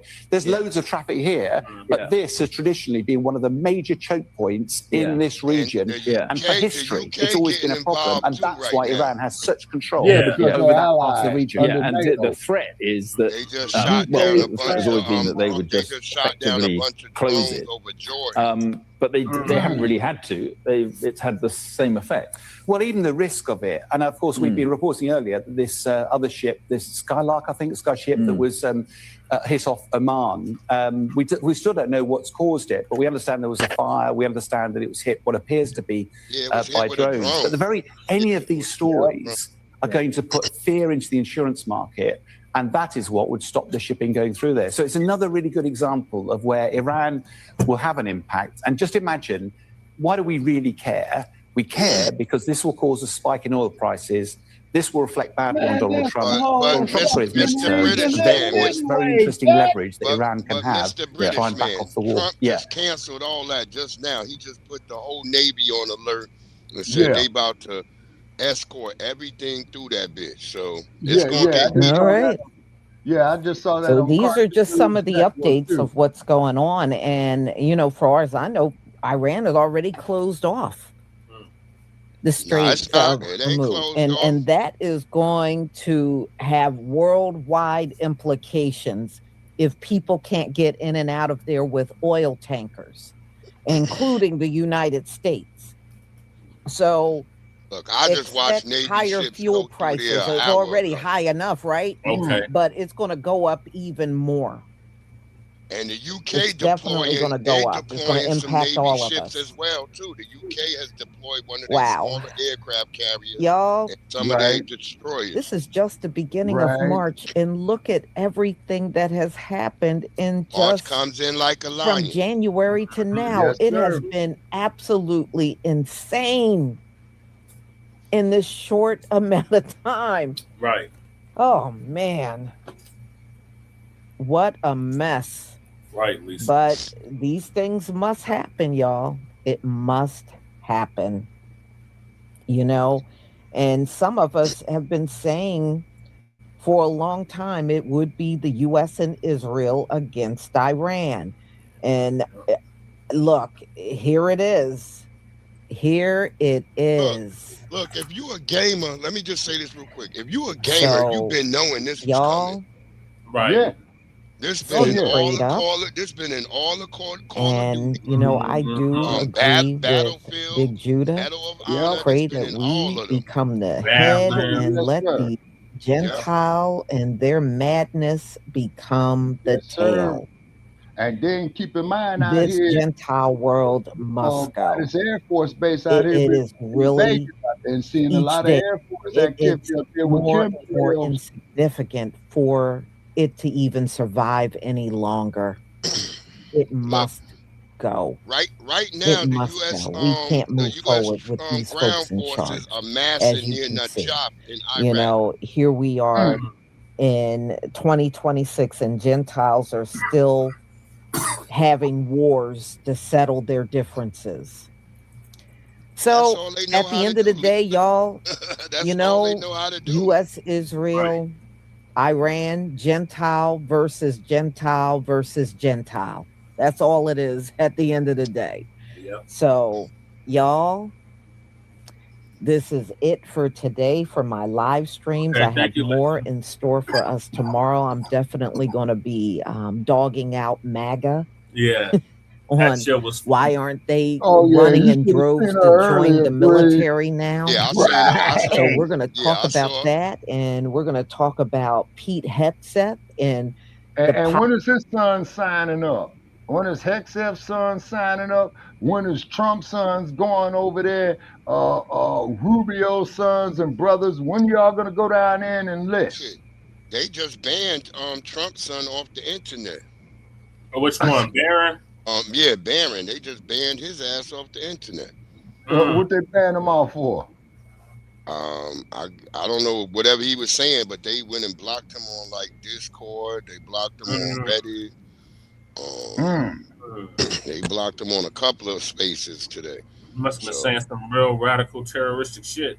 Yeah, I don't know, but they blocked his ass. I was like, well, damn, I said that's news right there. But I wasn't able to grab any of what he was saying. I was trying to grab some of it. I was on Reddit, but when I went on there, they had his shit blocked. Damn. Oh, damn. Okay. Damn. All right. So, what are y'all thoughts on this? U.S. and Israel are attacking Iran. Wait. This shit is gonna escalate. Look for you. Yeah, it's gonna escalate. Look for the price of your gas pump to go up. I pity them motherfuckers there in California for. I tell you. Oh, I forgot Professor Blacc too. I gotta play Look, that. Black Alpha did a good one tonight talking about this shit too, and I'm like, yeah, where everybody, Trump done shut down all. Yeah, Trump done shut down all they plugs. He done popped Venezuela in the head. Now he over there popping Iran in the head. Right. Oh, before I forget, I gotta play that clip for Shabbat. Oh yeah, the Drewski. Yeah, play them Drewski clips. Okay. I think it might have the final part on there where he where the nigga tried to run up to his car at the end. He's like, nigga, did you put money in the tire today? The nigga, don't touch my car. Get away. Man. Oh, boy up here, Paul Y'all see it or hear it? No, I see it, but I don't hear it. But we see it, but we can't hear it. Can't hear it, but he looking flamboyant as hell with his skinny jeans on. He did all the pastors. He gonna get pregnant with the word of God. Yeah. Lord. Look, that the nigga doing the reverse worm. And look how these people is eating this bullshit up. He's making fun of the pastors, Sabaka. Huh? He's making fun of the pastors. Oh, okay. Yeah, that's why he said his shoes got red bottoms, because he walked in the blood of Jesus. Okay. Okay. So what he's doing is that he's crumb bumming on his jack legs. Yeah. All right. He's joking on the church niggas. Yeah. The church niggas was mad at him. Oh, I'm quite sure. I wish we could hear it right now, because it's funny if you hearing what he's Can y'all saying. hear it? No, we can't hear it. We see it though, but we can't hear it. Oh my God, I'm gonna die of laughter. Yeah, Goddess Navi. And the cold part about this stuff is Can y'all hear it? Negative. Negative. Okay, Yeah, we let me can't start hear it it. over. Yes. It said something about the browser acting dumb. I'm gonna have to go out and come back in. Yeah, see? Yeah, you see how they censoring us, people? You see how they do us? Hello? And we're just supposed to be Stevie Wonder and don't see it. Mike, Let me know if y'all can hear it now. Shit. Now I might gotta go out and come back in. Why did I come to this mega church? Oh, Can you by hear the it? way, no, sir. Can you hear it? No? All right, I got to go out and come back in there. All right, okay. And while you do that, Brother Chase, now, you remember the hurricane down there a few years ago, Breeze, where they went to Joel Osteen asking him to open up the church and he locked that motherfucker? Remember that? Okay, do you remember that there, Goddess Navi? Okay. Well, anyway, okay, I guess we're having some technical issues right here. But anyway, Joel Osteen, when they had the hurricane down there, Hurricane Katrina, okay, Joel Osteen locked the church. Not Katrina. It was Hurricane Rita. Okay, Rita. Okay. So he had locked the church. Okay. And he didn't want nobody coming in to the church. And keep in mind that Joel Osteen looks like the Joker off the old Batman series. That's the one where UGK lost their catalog. They Yeah. lost their whole catalog. Damn. Yeah. Pimp C's Yeah. wife said they had lost the whole catalog. Damn. UGK Underground King. Wow. Okay, I'm gonna try it again. That was in 17 in Houston. Yeah, that's it, in 2017. Yeah. Do you want a revolution? I'm gonna have Wanda stand up here. Wanda, please. Wanda, hear it now? Yes, sir.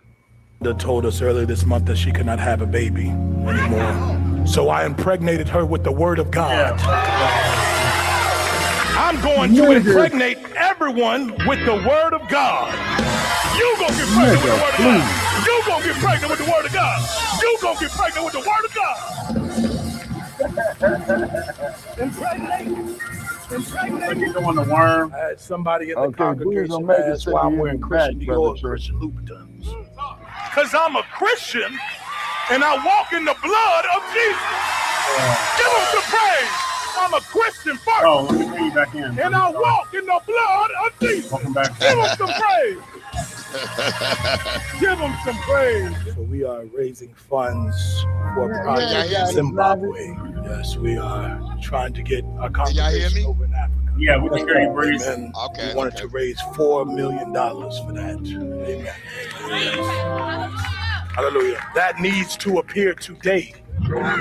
We are not letting anyone leave until we reach our goal. Amen. Remember, Okay, that's kidnapping. That And was that's making fun of that extortion. pastor that did that exact same thing. And remember, we got Yes, to sir. outlaws about that shit.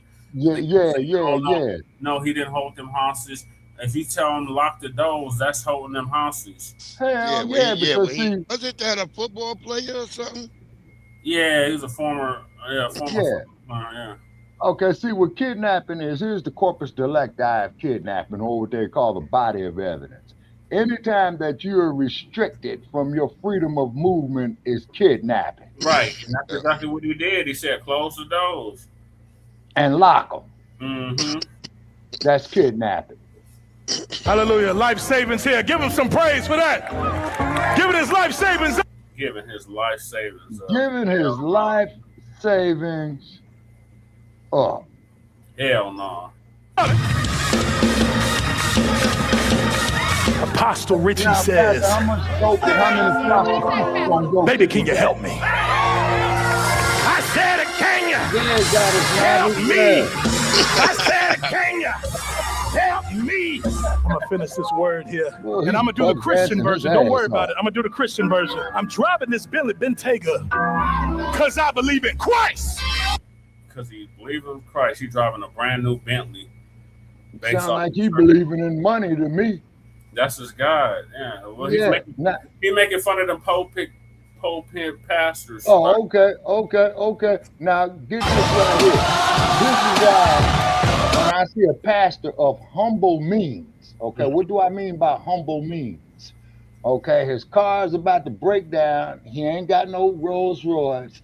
You see what I'm saying? He's barely making it himself. So he is trying to do something for the community. Now that there, yeah. See, a pastor of humble means is not going to do that, Goddess Navi. You see what I'm saying?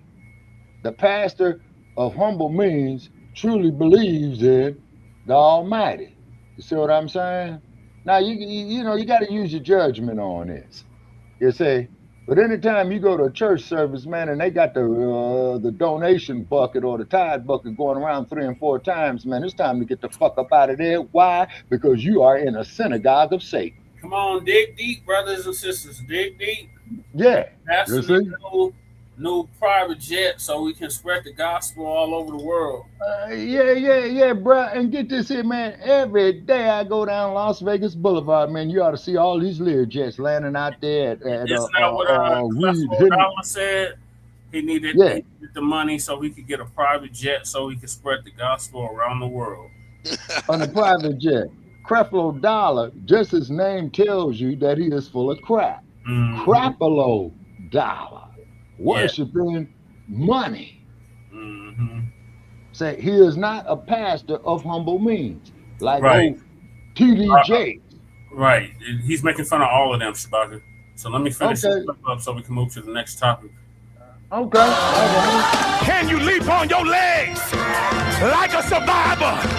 Can you leap on your legs till the money fall out your pockets? I ain't gotta count money. Jesus, you are. Still praise the Lord. Hey, come on, man. Hey, get your hands off my car. If you gave jobs enough, no. Shut the fuck up, man.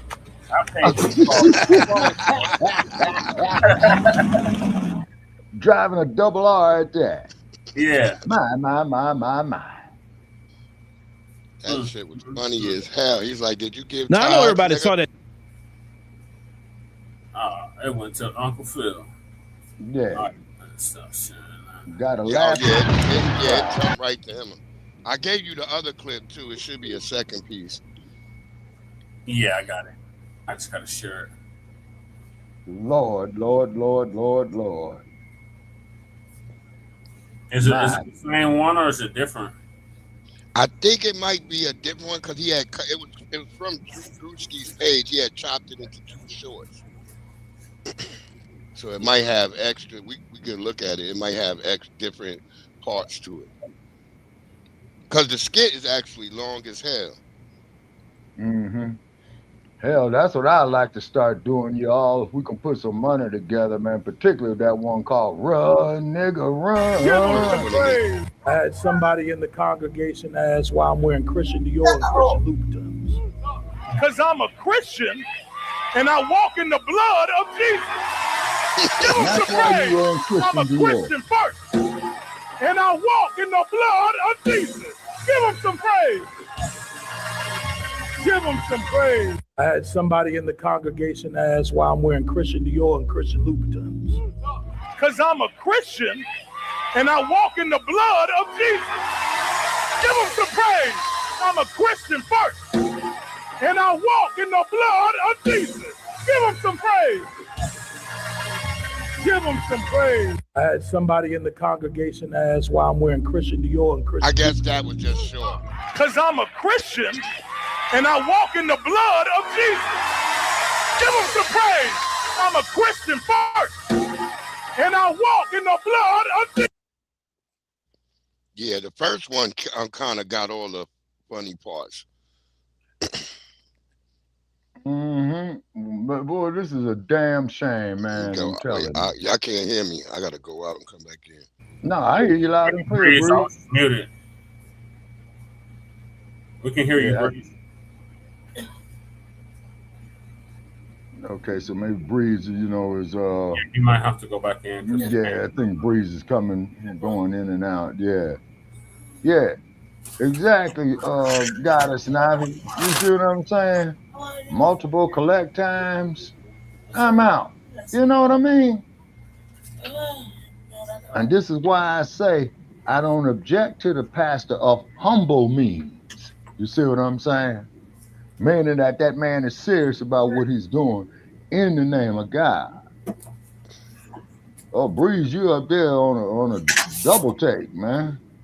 Oh yeah, I don't know. I thought I was out. So the other one you could drop that ain't talking. Oh, okay. Yeah. Okay, there you go. Yeah, okay. And this is what I'm talking about these damn pulpit pimps. You see what I'm saying? You know? And then when you Lord, you say, and they wonder why ain't nobody going there. You know what I'm saying? Right. And then not to mention these pastors who's going up here seeing other men's wives and all that type of stuff. Oh, did y'all see that Jasmine Crockett loss? Yeah. We reported that there earlier. I watched it as she crashed and burned. We knew that was gonna happen. Well, Jasmine Crockett shit, you will not be a U.S. senator from the great state of Texas. I know, government book. Lady Che didn't see it. Yeah, because she thought she was gonna get that illegal alien vote, but see, they don't block them niggas out. Yep.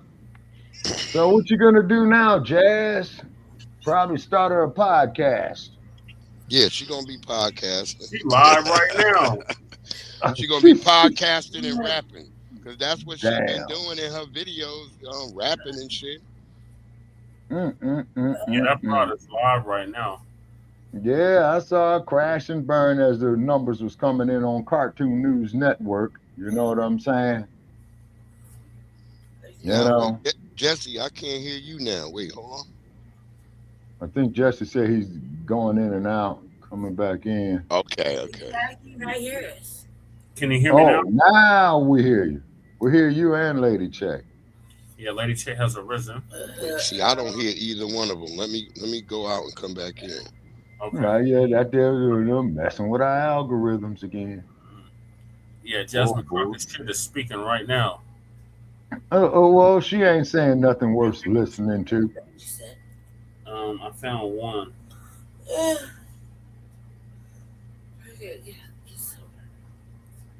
Yeah, but Jasmine Crockett. So the dumpster got another senator on his side because they was running for Ted Cruz's spot, right? The older lady that's using there. Oh, okay. So they wasn't running for old Ted Cruz. The one that popped the beer on CNN and told everybody to kiss his ass. Boy, that shit was funny as hell. The one with the black hair. She's kind of big. I'm having a whole side conversation with Lady Che. Let me pull this video up now. Okay, let me bring Breeze back in. All right, Breeze, can you hear me now? Out again. Are you on the headset or? Yeah, I'm on the headset. No, I'm asking Breeze. Oh. Yeah, well, hold on. This is Jasmine Crockett's shit's secession speech. Yeah, I want to hear this bullshit. Well, Lady See, Che what missed this. what lies did she get straight? All right, let me bring Breeze back in. Okay. All right, Breeze, can you hear me now? Yeah, I can hear you now. Okay, great. All right. Now I just want to hear what the laws was. Now we want to listen in right now to her campaign. County should have the second largest voter participation of any county in this state. We don't have any of the results because there was a lot of confusion today. And so, you know, our Democratic Party chair, Cardall Coleman, he beat me to the punch, as myself and Colin all read. We're about to file a lawsuit to keep the voting polls open. They blocked that. They don't block that. We were able to keep the polls blocked open, that. but I can tell you blocked now that that people have been disenfranchised. The reason Hey, that I'm we one knew of that the there were problems motherfuckers is who because lit. we were receiving the phone calls and the emails. The polls were supposed to stay open until 9, according to a court order. The Supreme Court, just a few minutes ago, just said shut it down. The Supreme Court also said that they are to separate any votes out that came in after 7 p.m. So here's the deal. I have no idea how it is that clerks are going to know who was in line by what time, because the rule is that if you're in line by 7, then you get to vote. And so once there was a court order saying you had until 9, I'm sure that there were people that joined the line after 7. They now are telling them that you have to separate the votes out. What this means is that we will not know what votes are to be tallied from Election Day out of Dallas County. For sure, we won't know that tonight. So knowing that Dallas County is a big dump of votes, we, in my opinion, will not know the election results overall tonight. We need to see the Dallas County votes to see where they are. I mean, if the early vote comes in, which we may have the early vote soon, if it comes in and I'm losing Dallas County, then we know kind of where this thing is going. So, so that's my news. Is that we're not going to have election results tonight, in my opinion, based upon what specifically is taking place in Dallas County. Yes, you lost. Unfortunately, results right there, 91%. This is what Republicans like to do. You lost. Yeah. And so they specifically targeted Dallas County, and I think we all know why. So I want you to enjoy yourselves. But I won't be back tonight because I have no idea of when we're going to get results, and I fully anticipate it won't be until tomorrow. So I love y'all too. She's going up there in that hotel. Thank you so very much for being here. Yeah, whatever, Jasmine Crockett. Shit, you lost. You lost. Yeah. Cases in the world ain't changed that. You lost too, so stop saying like that. Not like that. Worse than that. Just stop saying that. No, I didn't have no We're problem. long. All right, so that's what happened. Are you like sticking up for Jasmine No, Crockett? because I just didn't like the way you did that, so that's why I did that. Well, I don't know why Anyway, you moving support that, bro. along. So what else is it? What's the next chapter? What do you mean? What's the next chapter? Professor Black Shoe. There you go. That's good. And I'm gonna be out after the professor, y'all. Cool. Yeah. Chewbacca? Yeah, because I'm doing a double and a half. No, I'm doing a single and a half shift here, Lady Chair, and I got runs to make tomorrow. I'm not do what? Because it show up beforehand. What are you talking about? The professor, and this is the moment of truth. You don't get your shows. For this morning's briefing, I wanted to go ahead and give my thoughts about the war that's going on in Iran. Isn't it interesting how you got the orange man who basically is doing the same thing as his old buddy Vladimir Putin? He's trying to call this a war without having to use the W word. But why is this happening? A lot of people have been wondering. Well, here's my take on why. The first reason is Iran has been at the top of the to-do list for Israel for decades. This is Benjamin Netanyahu's fight, not America's. This is his hobby horse, and yet he wants the American taxpayer to ride it. And yet not one of the political prostitutes on Capitol Hill is willing to say that Americans will not bleed for Israel. Israel has soldiers of their own, if they can call them that. They certainly have weapons because the American taxpayer has been forced to pay for it, and they have nukes, also courtesy of the U.S. taxpayer. They don't need any U.S. support for anything, yet they keep demanding it nonetheless. Why does Israel hold such a special place for these politicians? Yes, the Zionists have built the best lobbying machine in the history of politics, but people don't understand what they actually made. It was a self-perpetuating money laundering operation. Washington sends money out in the form of so-called foreign aid for Israel, and the Zionist zealots send some of that money back to D.C. in the form of campaign donations for their political puppets and, of course, patronage jobs and giving them a bunch of perks, too. That's the real reason. A lot of people have a circular money funnel going on, a perfect circle of corruption. Israel is a place where the Zionist capos can go that won't extradite them, just in case their Gentile pals decide to do, well, what the Gentiles did in Britain, Spain, Russia, Germany. No honor among sleaze. And I, for one, consider it to be doubly ironic that the Iranians are the main ones who the Israelis got this bug up their butts about taking down, because after all, as we should know, Iran is where you get the word Aryan from. That's who those people are. They consider themselves basically to be more or less Caucasian expatriates out in Western Asia. But this is what's going on there for the first reason.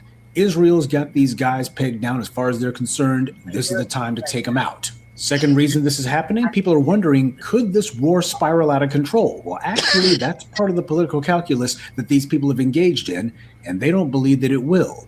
Here's why. It depends on what you think of as a war being under control. If by that you mean that Russia and China will not get involved or some other nuclear power, then yeah, the situation is under control, as ugly as it is. Sure, there's been some tut-tutting by China and Putin, but neither one of those countries has said hands off. Neither one of them has said we have to get involved. That's not the kind of conversation that's going on here. You would have been more concerned about, say, Syria, where U.S. and Russian forces actually did get into armed contact with each other. In Syria, U.S. Special Forces fought a huge battle with Russian state mercenaries from the Wagner Group in what's now called the Battle of Kasham. That didn't result in a Third World War, did it? Even though dozens of Russians got killed by Americans. This isn't to say that a world war cannot happen, but it is to say that these aren't the circumstances for it. Vladimir Putin's been saying that the killing of Iran's leader was a cynical murder. That's a subject he's an expert on, and he's offered to try to influence a peace deal of some sort, but interestingly, he didn't offer this by reaching out to Washington or even Israel. Instead, Putin has reached out to the Gulf states, like the UAE, Bahrain, Saudi Arabia, and Qatar. The same countries who, by the way, are cheerleading for Israel and America to take down Iran. See, religion is the key to that region because that's the organizing principle there. So when you talk about the different Islamic sects there, you're not just talking about differing religious practices. You're also talking about differing centers of power. Those people in the Islamic world were fighting other Muslims long before they were fighting Christian or Jewish infidels. Religious reconciliation is impossible for those guys because that would require someone to have to give up their power, and none of them is going to do that. This is why the Israelis spent a decade building phony alliances with those Arab states.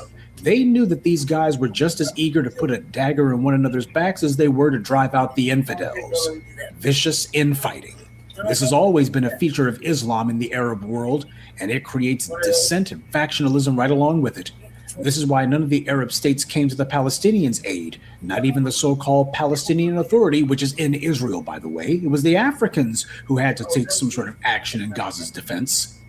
But Putin also sees other certain advantages in the U.S. going to war with Iran. For starters, the U.S. stockpiles of weapons are low because so much of it has already gone to Ukraine and Israel. So by the U.S. focusing on Iran, this will reduce the pressure on Putin's forces in Ukraine, something he's been needing for several months. Also, it doesn't hurt Russia that Iran is a major oil producer. Estimates are that as much as 90% of Iranian oil is exported to China.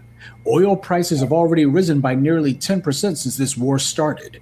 So with Iran's oil under siege, that makes Russian crude that much more valuable. That is, unless the U.S. can get a puppet regime in Tehran. And while Russia is publicly allies with China, the truth is those two countries have had bad history between them, and Putin would much prefer that China be the weaker partner in any alliance. And speaking of China, I think that it's not necessarily a coincidence that just a week ago it was announced that Iran was preparing to purchase supersonic anti-ship missiles from China. The United States military's ability to project force is dependent on its aircraft carriers. Supersonic anti-ship missiles are the kind of thing that could be used against them, not to sink them, but at the very least to damage them. One thing's for sure, if you know that America is going to be launching all of its planes off of its carriers, it might be useful if you could put some pain on some of those carriers. And that's the reason why the Iranians were trying to get China to sell them those supersonic anti-ship missiles. But I guess that deal is going to be on hold for a while now. That kind of news is the sort of thing that would make certain people like Netanyahu and Trump decide that, hey, if we are going to do something about Iran, we might as well go ahead and do it now before they get their hands on some weapons that'll make it more difficult in the future. And that, of course, brings us to the predictable number one reason why this is happening now, because the Epstein scandal isn't going away. Epstein was not just a white supremacist, but he was also a diehard Zionist. Most of his financial pals were also Zionists too. There's as many perverts in Israel who stand to lose big if Epstein's associates wind up being prosecuted. When Prince Andrew got charged, that lit a fuse under a lot of them. It reminded them that even though most of them may not go to prison, there's a chance that some of them could. They just don't know who. A lot of people desperately need to change the headlines. And that includes a lot of people who you would have thought adversaries to Trump, including a lot of those people in Israel.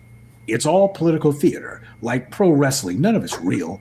These people are best friends with the same so-called political opponents that they tell you that you and me need to go to the polls to keep out of power. They're part of the same secret societies, and in many cases, they're even married to people who are politically and ideologically opposed to them.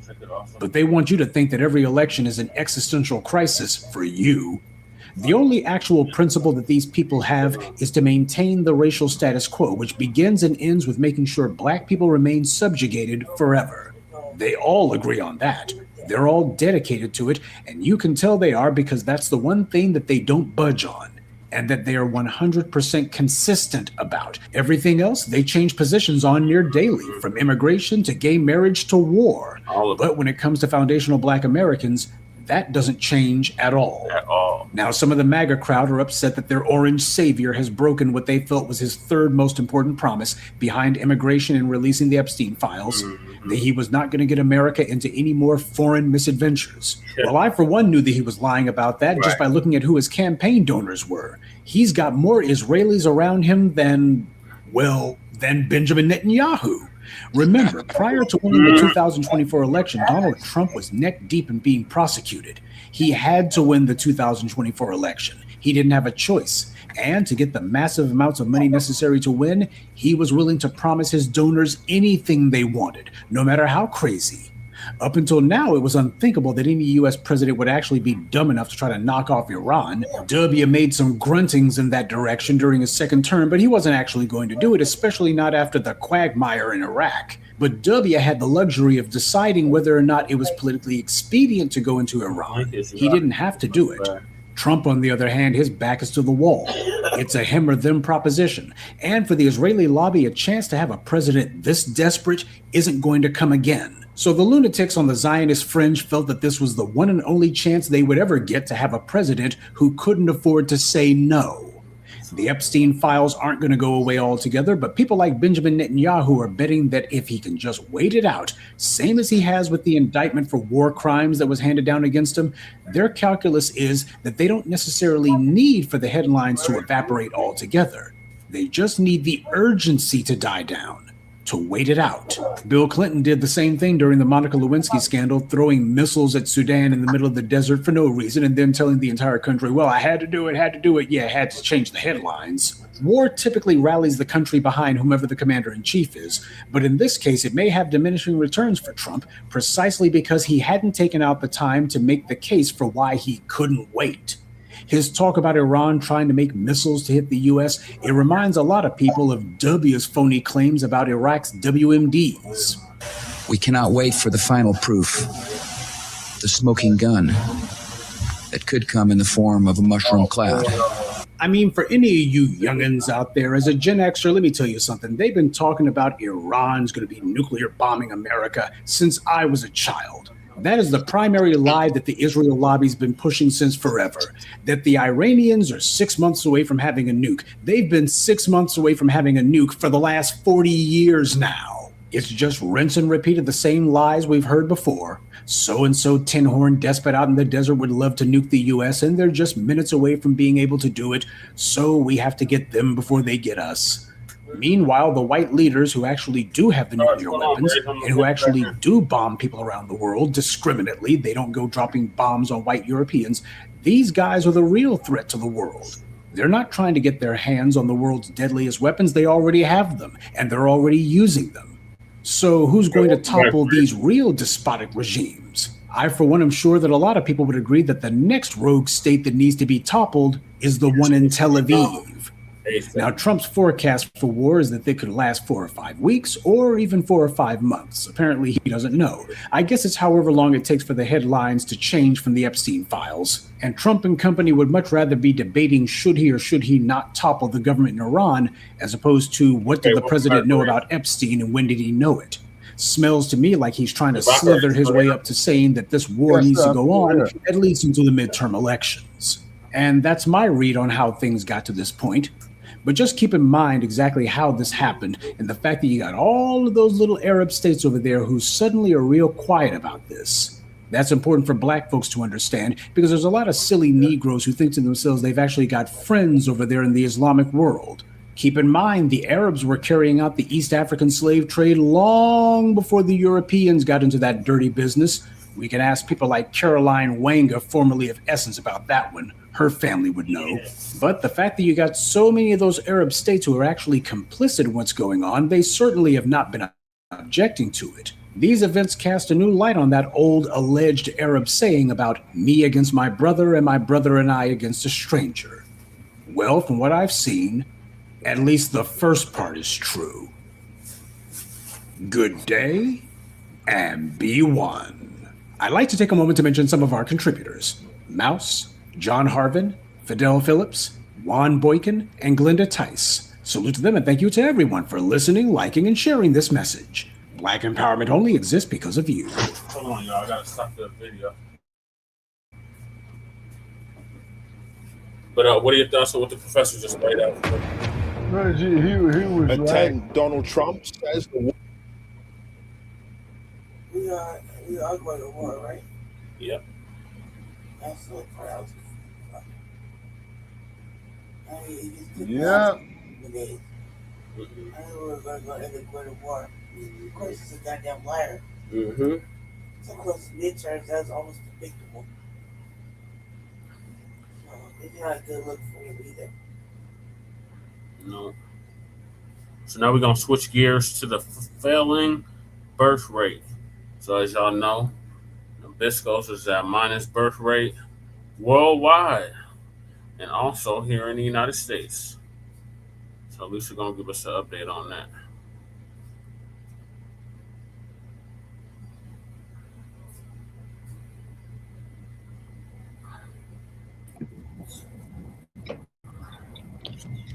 Shabbat Shalom, family. Good to see you all here. Hope you're doing well. Well, the stories of the birth rate is coming out again, and we know the birth rate is down, and it's even down in our group. But you know what? I think it is intended for us to not have so many babies in these final days. Okay, let me get you back up there. And we know where welcome back, Brace. the Gentiles stand. The Gentile, this is did you have something to say about the Iraq-Israel U.S. yeah. conflict in Iran. Yeah, I was gonna just segue off of Professor what he was saying about this is what they this like he said they've been planning this because they know that they got to try to get this shit done now. And like I said, if for some reason somehow they weather this storm and they whoop them in 4 weeks, this is gonna be a come up for Trump again. He gonna win again. Mm-hmm. So that part. But we'll see. We shall see. Yeah, we shall see. All right, so we're gonna get on these birth rates now. Nabisco's at birth rate worldwide, and also here in the States.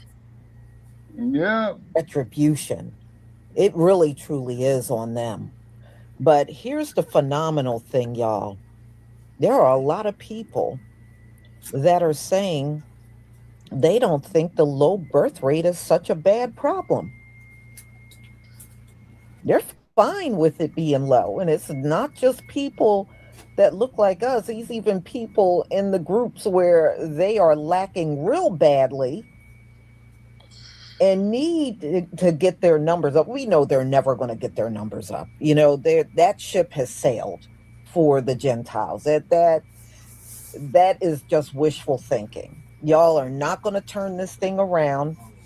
Many of your women are not cooperating. They want careers over families.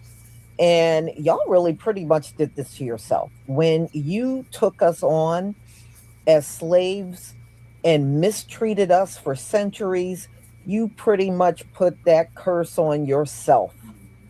And that curse ain't going nowhere. Because one thing we know as a group, once the Most High rain a curse down on your head, it ain't going nowhere. Okay, we know that firsthand. It's not going away. We're going to have our biggest amount of children in the kingdom. As far as this Gentile world, it don't have nothing good to offer our kids anyway. So, ladies and gentlemen, let's get into this story. I think we shall have this. All right, let me share my screen. Oh, they always Shabbat say shalom, the first shall be last and the last shall be first. Give me a one if you can see my screen.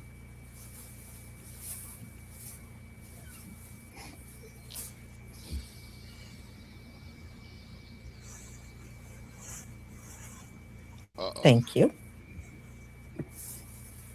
What happened? No, I'm just looking at her hair. The chick she got up on the screen.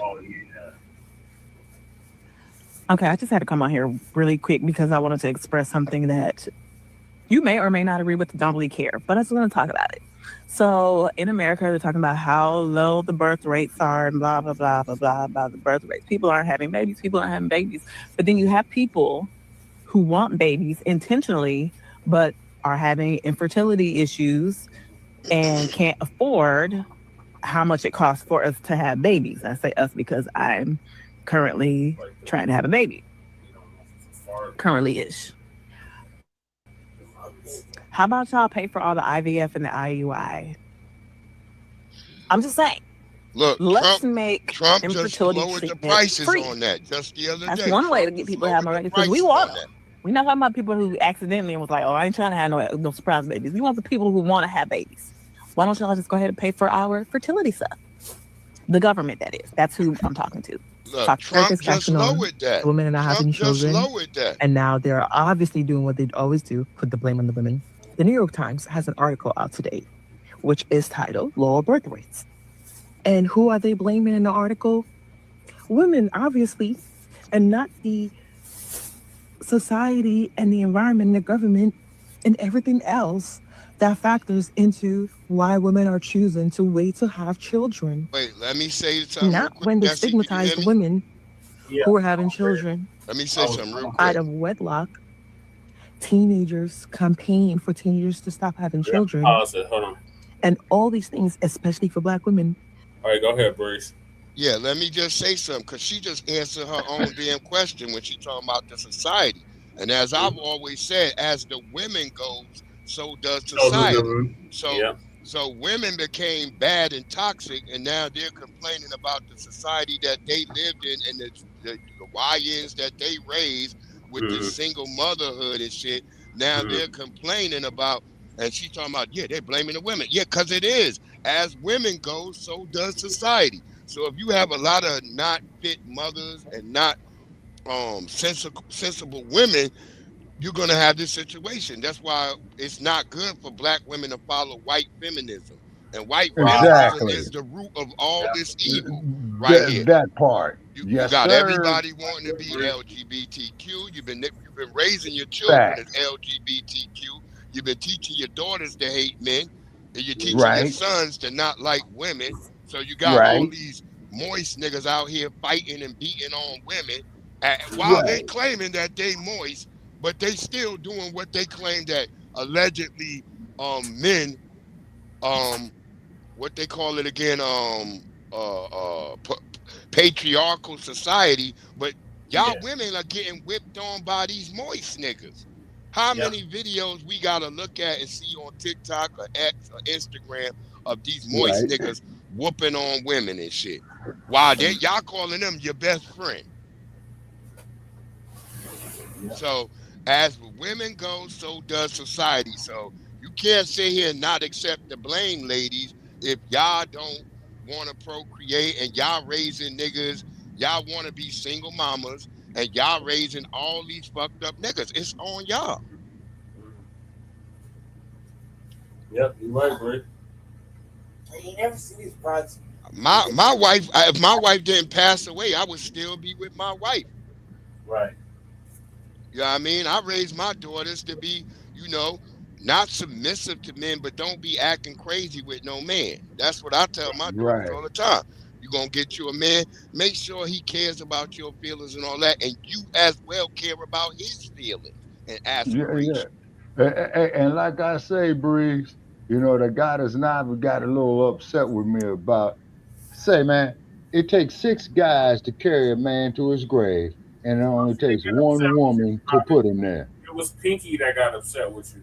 Oh, Pinky. It was Pinky. Okay, yeah. Pinky gonna get mad at that type of stuff. He got some. No, I'm just stating facts. Like but I tell these niggas, man. But hold on, bro. Like I tell these niggas, if y'all gonna go over here and fight, for some woman, man, come to Las Vegas, get your boxing license, man, and go fight for some fucking money. There you go. All right, let me get back to the clip. Go ahead. And all of a sudden, that's a problem because this is 25% since 2007 in birth rates per year. Well, maybe you should consider the root of the cause instead of always constantly switching and blaming women.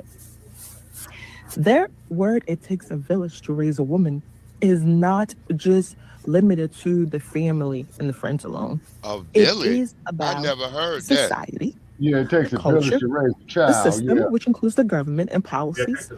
If the support, not a woman. Maslow's law, hierarchy law, basic needs are not being met, how can women want to choose struggle? Why would women want to choose struggle over getting to a place where they're comfortable enough? Because having a child is not an easy decision. It's not something you take lightly. Children are going to be human beings that are going to exist in the world because now you cannot have your worker bees in the future. Now it's the woman's fault. Not what can we do? Not let's look at the system and how it has failed the women. That's how the article should have been. What has the system done to fail women? And why are women choosing to have kids in their late 30s into 40s? Why 40-year-olds are more likely to have children than teenagers? Even that comparison is so stupid. That article just blew my mind. It's so stupid. Women are choosing stability. Women are choosing to want to bring children because you put the responsibility on women. So if a woman chooses to bring a child in when you're in a stable position in life, but that stability is hard to gain, That is not the woman's fault. That is the society, the government, and everyone else's fault for not helping. Okay. All right. Women are working hard. Women are working. We're going to go to school. They're getting businesses, jobs, everything. But we're constantly creating things. There's no postpartum care for a woman after they have a child. The bill they send to a woman for having a child, for giving birth, is so astronomical. It puts women in debt. You fight against pre-K, 3K. You fight against free daycare. Anything that would be foundational and supportive in the woman's caretaking in order to support the child's well-being, it's a problem that you don't think needs to be addressed. But you want women to take on their responsibility of having children and caring for them and neglecting themselves in the process. So She that got you can it have all worker wrong. bees in the She's future. got it all wrong. Her logic is skewed. In your time, so do better. You hear a lot about the declining birth rate and how people are having less kids, but that's not necessarily a bad thing. You have to look at why. If people are having less kids because they don't need 9 kids to work on a farm to produce more crops, then that could mean, and probably is, a good thing. That means that people are more efficient in the economy and each person is producing more money. But if birth rates are declining because people see a hopeless future with skyrocketing house costs and environmental disaster, then that's probably not a good thing. But even in that case, in educated societies, people just tend to have less kids. They're less focused on quantity and they're more focused on providing a quality life for each of those kids. There are also just a number of other factors, like people just want to focus on their career.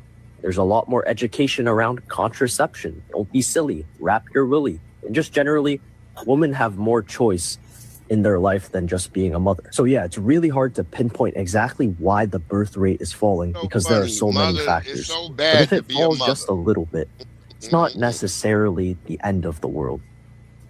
It hurts me deep in my soul when I see women flexing about their contribution to the declining birth rate. You should feel empowered by that choice to not have children. But the birth rate is also declining because people can't have children. Your fertility is a reflection of your overall health, not your worth, your health. And our society is working with chronic stress, chronic inflammation, endocrine disruptors in everything that you own, chemicals, microplastics, heavy metals. We are under attack. Niggas out here too. You see what I'm saying? Yeah, lots of celebrate the decline of birth rate because that is not indicative of women's choice. I see shit like this all the time. And my question again and again has been, why do people want people who don't want kids to have kids? I am genuinely curious. Something's not clicking. I don't get it. I'd be damned if I'm Why are you some dog-faced Joe or woman with a 5 o'clock shadow worse than mine? I was raised by someone who didn't want to be a parent. Guess what? Not fucking fun. And that same person, my father, his mother had 7 kids. Guess where she died? In a state fucking funded nursing home. No one took care of her. So the mentality of like, it's selfish to not want kids. Don't you think it's a bit selfish to only want kids so you have someone to take care of you when you're older? Now, I don't really give a shit why. It does not matter to me what reason someone has for wanting or not wanting kids. It's none of my goddamn business. Why do you think it's yours? And why are you fantasizing about someone's demise? They're gonna end up with the cats and Stop whining. Like, shut up. It's so weird to me. You know, it's great seeing motherfuckers like Mike Lee complaining about the total fertility rate being so low. We don't even have the bare minimum needed to maintain the population. And just pinning it on how expensive it is to have kids is missing the point entirely. Yes, it's unbelievably expensive. Do you know the kind of stress you have to put animals under for them to not breed, though? They have to have no hope for the future of themselves or their offspring. There's concerns with the ability of our children to have clean air and water. Just climate change fears in general. There's the deteriorating quality of relationships. And a lot of that is driven by social isolation, which has its own causes. There's the constant threat of war. There's the instability of the political structure and leadership. It is the stripping of women of their bodily autonomy day after day, month after month. There's always a new attack on women's bodily autonomy. It's the exceptionally high maternal mortality rates we have in these here United States, especially if you're a Black woman. It is unbelievably high if you are a Black woman. People don't think their children are going to have a better life than they do. That's why they're not having them. They don't think they're going to have clean water. That's why they're not having them. It costs $20,000 to $35,000 a year just to have one. That's part of it too. To just pin it on one thing is so stupid. And both political parties have had a hand in maintaining this atmosphere. Republicans strip away the bodily autonomy and the rights of women, and they make it more expensive by giving yet another tax break to fucking boomers instead of helping young people start families. Democrats' only redeeming quality at the moment seems to be that they're not Republicans, and they don't do anything with power when they've gotten it in the past. No socialized medicine, no codification of Roe v. Wade into our Constitution. Yeah, people aren't having kids because of woke, Mike. Yeah, all right. It takes a lot of hope to have a child right now. That's what the problem is. People do not have hope. And you are doing nothing to provide them with it. You are doing nothing to provide for the happiness of our children. Yeah, I think it got so why would we have them Obama's from the term, get-go? I think. Am I right, Brother Jay? The birth rate is still in decline. Trump's first term. I find it hard to believe because I honestly thought that MAGA's efforts to reverse the trend in decline in birth rate would have been effective. I really thought that waging war on women's bodies and women's autonomy, an emphasis on trad-wide values. These are moist dudes, yo. Because they're making it harder for married women to vote if they've had a name change. Having a U.S. president sitting in the oath of office who was convicted of sexual abuse. Convicted of sexual abuse. A government that won't protect sexual abuse survivors, but actively protects. They don't want them to have abortions, Breeze, because they have a birth rate. Yeah, that's what I'm trying to say. That's why they were going after the abortion stuff, because they know white women is the number one ones who go get abortion. Even though we see a lot of Black women talking that shit, but white women do it more than any other group. Yep. Yeah. And they are also the number one single mothers. White women are. Yep. Yeah. And then keep in mind too, when Margaret Sanger came up with that Planned Parenthood, what did she say, Brother Jay? We gotta exterminate them like weeds. Yeah. She was talking about us. Yeah, exactly. But then the shit that I get over social media, hold on, Bruce, just 1 second. Oh, Shabaki is such a damn black racist. Motherfucker, tell me what police departments I control. Tell me what stock markets I control. Tell me what medical major insurance health and health management organizations that I control. We are in no damn political, economical position to implement any type of racism. That's right. Yeah, we don't control the institutions that implement these certain things and ideas. And just as we saying, the dude kept bringing up Roe versus Wade. Roe versus Wade was implemented by allegedly saying some black niggas raped a white woman. That's how they got it going in the first place. So is that right? So we always a proxy for their bullshit instead of them ever looking at themselves inside. The problem with them is that white women don't want to procreate with white men. Because the whole battle has always been the white man versus the white woman, and that's part of white supremacy too. They sit there and they play like, oh well, it's all women. No, that's because y'all created these dichotomies with feminism, male insecurities, and then both of y'all niggas. Yeah, y'all creating moist niggas because you allowed the Catholic Church to grape so many niggas, all types of shit. And then y'all paid. Yeah, they get amnesia. They get amnesia about all this shit that came around. So this is what I'm trying to say. This is the system of white supremacy, which is an abomination. They don't all see, they all love the benefits of white supremacy, but they hate the cons of it. See what I'm saying? Right. So all of these And then people, to add insult to injury, Breeze. Go ahead. White supremacy is its own religion. Exactly. Yeah, it is. It's the only powerful religion in the known universe. Right. Yeah, now get this here, gentlemen. You all just brought up a memory here, being an old bastard. You remember the movie actor Todd Bridges? Yes. Okay. He was also a child actor. There was an episode, man, on a show that Michael Landon produced, who used to be Little Joe on Bonanza, called Little House on the Prairie, right? Yeah. So the setting was in the 1800s. And Todd Bridges asked Michael Landon, he says, hey, man, would you prefer to spend 100 years as a white man or 50 years as a nigga? And he couldn't say nothing. Why he couldn't say nothing? Because there ain't no argument with undisputed truth. Right. You see what I'm saying? But we're supposed to forget about it. You guys are supposed to be so forgiving, blah, blah, blah, blah, and all this bullshit. You say, and this is why I breathe. And Brother JT, I say, Nabiscos, Nabiscos. It's March. We're getting ready to have the vernal equinox. Hey, come sit with me out here in the sun on the summer solstice, which is the first day of summer. And we're going to have a wind chill here, man, about 118 degrees.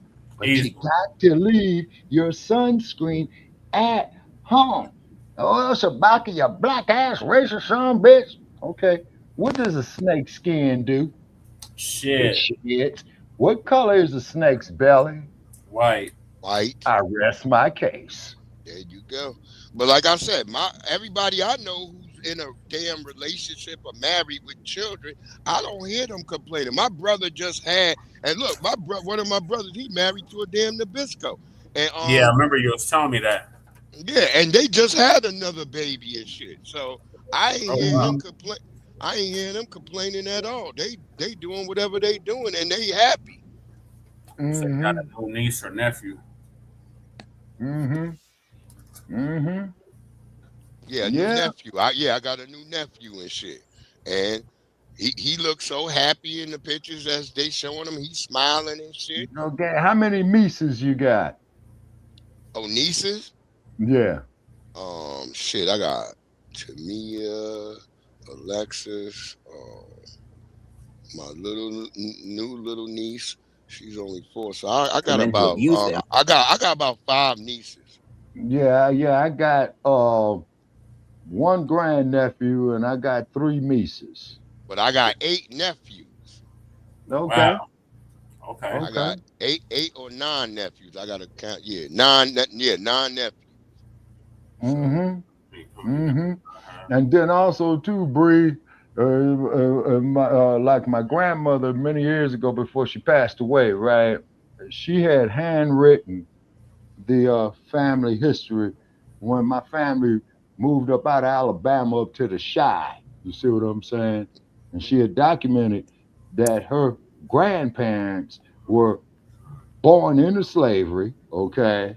Now get this. Then I got a great uncle, right? Okay, her uncle. This cat, man, had a wife and kids in Chicago, right? 5 of them, and had a wife and 10 kids in New York because he was working on railroads. Because the Chi is the railroad capital of the world. Sir. You know what I'm saying? Sir. And I'm saying, oh, okay. I said, I ain't mad at great Uncle Will for getting around. You know what I'm saying? You know. And then see, that's the one that you said had another family across town. Yeah, no, I'm talking about across the nation, Brother Che, from Chicago to Boston. You know what I'm saying? Yeah, he was busy. Yeah. And keep in mind is that in that cold weather, you know about this here breeze being off in the cold, and you too, Brother Che.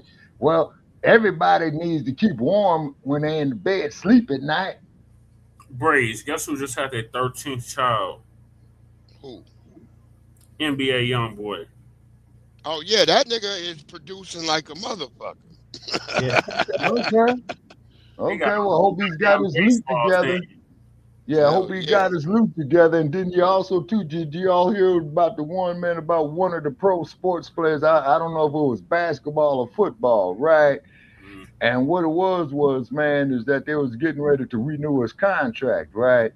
But he was going through a divorce, right? Now, I don't know if he had kids or not, So what the owner of the team did, got wind of him having a divorce, and then he says, well, man, I need to sign this contract, blase this, blase that. He says, well, man, do you have the final decree of your divorce? He said, yeah. He says, okay, see me in 2 days, man, to get your money to you. Now he ain't got to pay her nothing. That's how you do it. All right, let me get back to this clip. Yeah, I hate to be like that. Setting man. up and populating detention facilities that separate mothers and fathers from their children. Each day, 12 children dying from gun violence in America, another 32 being shot and injured, active shooter drills in U.S. schools, political leaders who say the only reason for women to go to college is to find a husband. I really thought all of those efforts by MAGA would have reversed the downward trend in the birth rate. I am actually so surprised that women didn't say, this is the world that I want to have children in. I'm shocked. America wants babies, but they refuse to create a life in which it's okay to bring a baby into. So the experts say by 2030, more people will be dying in America than will be born. Everybody's all confused, and I'm like, I don't know why you confused. Of course, more people are dying than are being born. We don't have health care. We don't even have real food. We don't have clean water everywhere, and we work people like rented mules into the bodies. America treats working people like disposable batteries. Run them till they die, then act shocked when nobody's left to replace them. See, people are stressed about money every single day. Rent, grocery, insurance, jobs that don't pay enough, but demand everything. That kind of stress don't just age you. It's going to shorten your life. And then they'll turn around and say, why y'all not having baby? Because who's bringing a baby into a system that feels like slow motion punishment? If America wanted more babies, it would be family friendly.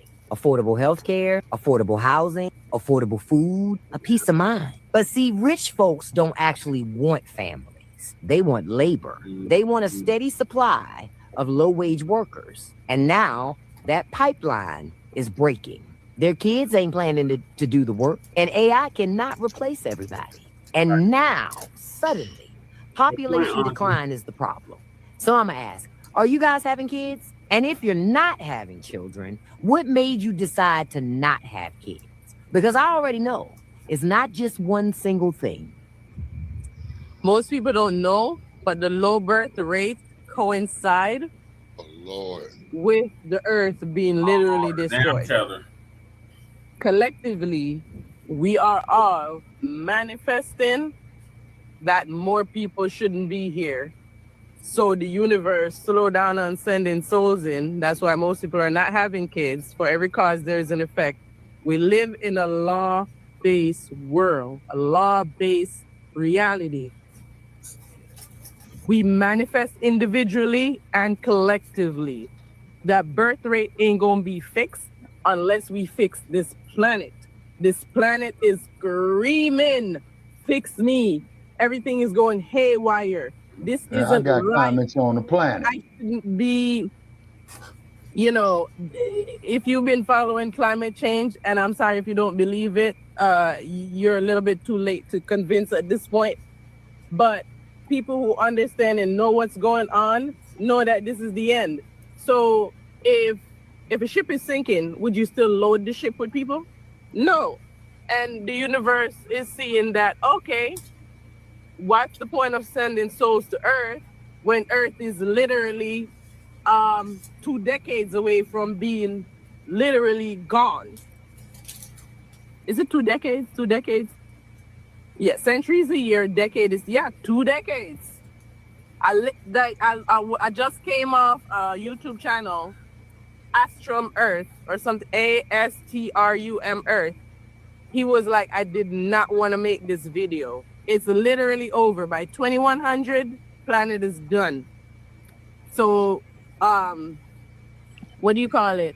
What I've noticed with this law-based system, you'd be like, that's not the reason why people are not having a lot of babies. Babies can come in. No, it gets to the point, it already gotten to the point where people are being pushed to the limit of like, you know what? Let me sacrifice that part of my life. I can't afford it. Stuff keep going up. It's like a balloon that's about to burst. So the universe is aware that this planet can't handle any more souls, and it's literally gonna send souls here to die, whether it's in a flood, a volcano, sick on before you go. fault line cracking, all of that. We're literally gonna start having Her lips are climate. What do you refugees? I thought you said it was literally, the laws. because look, how Jamaica got destroyed during the hurricane. That's the beginning. Yeah. We're gonna see more Category 5 hurricane. The Philippines got slapped back. You're gonna see more hurricanes, Category 5 more earthquakes. Well. Look, okay, is anybody familiar that I put in the chat the concept of not today, but we're living in the last years. What? The last decade. GIA. What The last GIA century, is literally. this. The more you Yeah, get the these last dumbass motherfuckers We're in the like middle of the Trump, last century. We're 25 years into the last century. We got Oh, you talking about 75 fire. years. yeah, it's either gear, but anyway, you have to Damn. understand that the earth is a living being. Okay, Right. so You don't got a therefore, lot of the earth time. being a living Yeah, being is fuck. gonna have its natural forms of self-defense. So you Yo, motherfuckers want to pollute my water? I'm kicking back cans. 2025? You want to blow the goddamn No, sky it's up, 2026. with I meant to say motherfucking 2040 to radiation? I'm 2045. kicking back We're cans. You drastic motherfuckers want to changes. fuck over the land? Like, Hey, I'm there's rocking some days we ain't earthquake. even gonna be able to go outside. Yeah, That's the just an opinion, though. That's just an opinion. the Earth is a sentient being. Yeah. It's a living Yeah, I being. don't know where this chick get her info from, but it sounds really maybe she need to rethink what she believes. Yeah. So right. anyway, y'all, Exactly. Thank you, as you can Lisa, see, 'cause I was about there's a to say lot her of people logic is that don't true. see anything wrong with the fact that the birth rate is low. Yes, the Most High said for us to be fruitful and multiply. He was talking to us. He was not talking to Gentiles. And number two, as long as these Gentiles are running things ain't even going to be right for your babies. They poison all the food. The water and drinks we have are tainted and got all kinds of crap in it. You know, it's really not, America's not a family environment. They let the capitalism overrun everything. This is why people aren't. That's why when I listen to people on videos talking about relationships and this and that, this environment is really not for that. This environment is set up for rich people to make money and exploit the people that are not rich. That's all this whole country is. It's all about exploiting and enslaving somebody. That's why they got slavery still in the prison system. That's all it's about. You go to some job and some rich people at the top that owns the corporation is raking in all the money, and you're getting a salary that you can barely get by on. That's what this society is set up for. That's what I was talking about, the preferred stock for versus families, common stock. it never promoted the family. America promoted careers and making money. That was the top agenda for America. And now that the women are focused on those things, now they're upset that they're not producing enough babies. Well, which one do you want? If America was about families, they would have been promoting families the whole time, and they didn't. If they were about marriage, they should have been promoting marriage the entire time. They didn't do none of that. When I used to go in the work environment, these women, all they talked about was their career and making more money and the glass ceiling, because they were trying to, climb the ladder in their career. That's all they spoke about. That's it. And at one point they were even frowning upon women that were stay-at-home moms. Stay-at-home mom, they need to get out the house and work. I used to hear these, and you know who was making those comments? White women. The main ones, they want to lay down and have babies now. They were the biggest ones making these statements on jobs I had. They were the biggest ones. Oh, you need a career. Oh, you need an education and get a career. That's how those women were talking on jobs that I was on. Now, I don't know how they were talking on jobs you were on, but that's how they were talking on jobs I was on. Mm-hmm. They were not concerned about no family. And yeah, many of them have husbands and children. But if you listen to the way they talked about money and their career and, and climbing the ladder and getting bigger positions, you would think a husband and kids weren't even there. Mm-hmm. And I'm not exaggerating.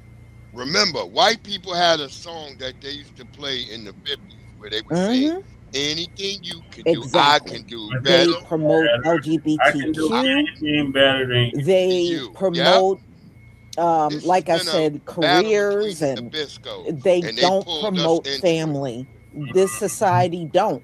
That's why I'm not shocked that marriage is down among all the groups, because it was never promoted. Shirley Chisholm. Yeah. Children are down among all groups. That was Shirley never Chisholm promoted. Was a yeah, that's what I'm saying. Yeah. And what did they used to say to us? Oh, y'all having all them babies. That feminism. And they're telling us we're having all them babies while at the same time telling us we're 13% of the population. Well, it can't be both. We can't be having a bunch of babies and then stuck at 13%. Come on. Exactly. We said it never made no sense. So yeah, that's the lie. Yeah, and if it was your intention on keeping the family together, then you should have done that. This country had ample time to promote family. And they still, even today, they still don't do it. Mm-hmm. They still don't do it. You're right, Lisa. So I don't know what you are expecting out of the people, but in my opinion, the people are giving you exactly what you put out there. Careers and money and having cars and homes and luxury items. That's what you promoted. That's what you're getting from the society now. Why are you complaining about the lack of children? That's what I want to know. Right. Look at the mascot of the Peterson, United thank States. you What so is much the for mascot of the United the States? super chat and Eagle. your support for my channel. Too many problems in society to introduce new souls to this prison / slave system. Yeah. I wish someone would just flush the crap family, already. LOL. Yeah, I hear you. I feel you on that one. Would have been the beaver. I definitely feel you on that one. There was a white man back in the 1700s. Yeah, I mean, I don't know. What do you expect? Do you hear Donald Trump? He's the president. Do you hear him promoting family? Semblance of They're America, not even 'cause the promoting beaver family. represents What they're family. trying to do is shut down and he's or busy. make it difficult for their women building shit. Word. Like when But a that's young still beaver not promoting becomes an adult, family, his y'all. father and It's his not. mama go help him And build a the lot house. of these women are Think about repulsed that. by their own men and don't even want their His children. mama, his father, his brothers If and you sisters go gonna help him on, build a house. and if so you on type and in so forth. childless That's how women, beavers take these over women area. are so repulsed by the men, And they what do you don't get want when their beavers children. in the area? You get a nice They don't want to environment. lay down and have their little brats. That's true. And I think And that's they build another reason dams why for many you. of these white Exactly. supremacists are fired up mad, because they know their women don't want their children and they're angry. Yep. They're mad. Lisa. Yeah, she's right about that. I just said that. That's the your white women problem. don't want children. Fix your problem. No, But no. this is the environment you created, and now you're not happy with it. That is all your fault. Y'all are the ruling class of people. Yeah. Mm-hmm. So if things aren't exactly the way you want, don't look at anybody other than yourself. Right. That's the way I see it. I agree, Lisa. Yeah, that's facts. So y'all, Yes, sir. Diane Michael Jackson Crowder, made a thank song you so called I'm much Looking for at the your Man super in the sticker Mirror. and support for my channel.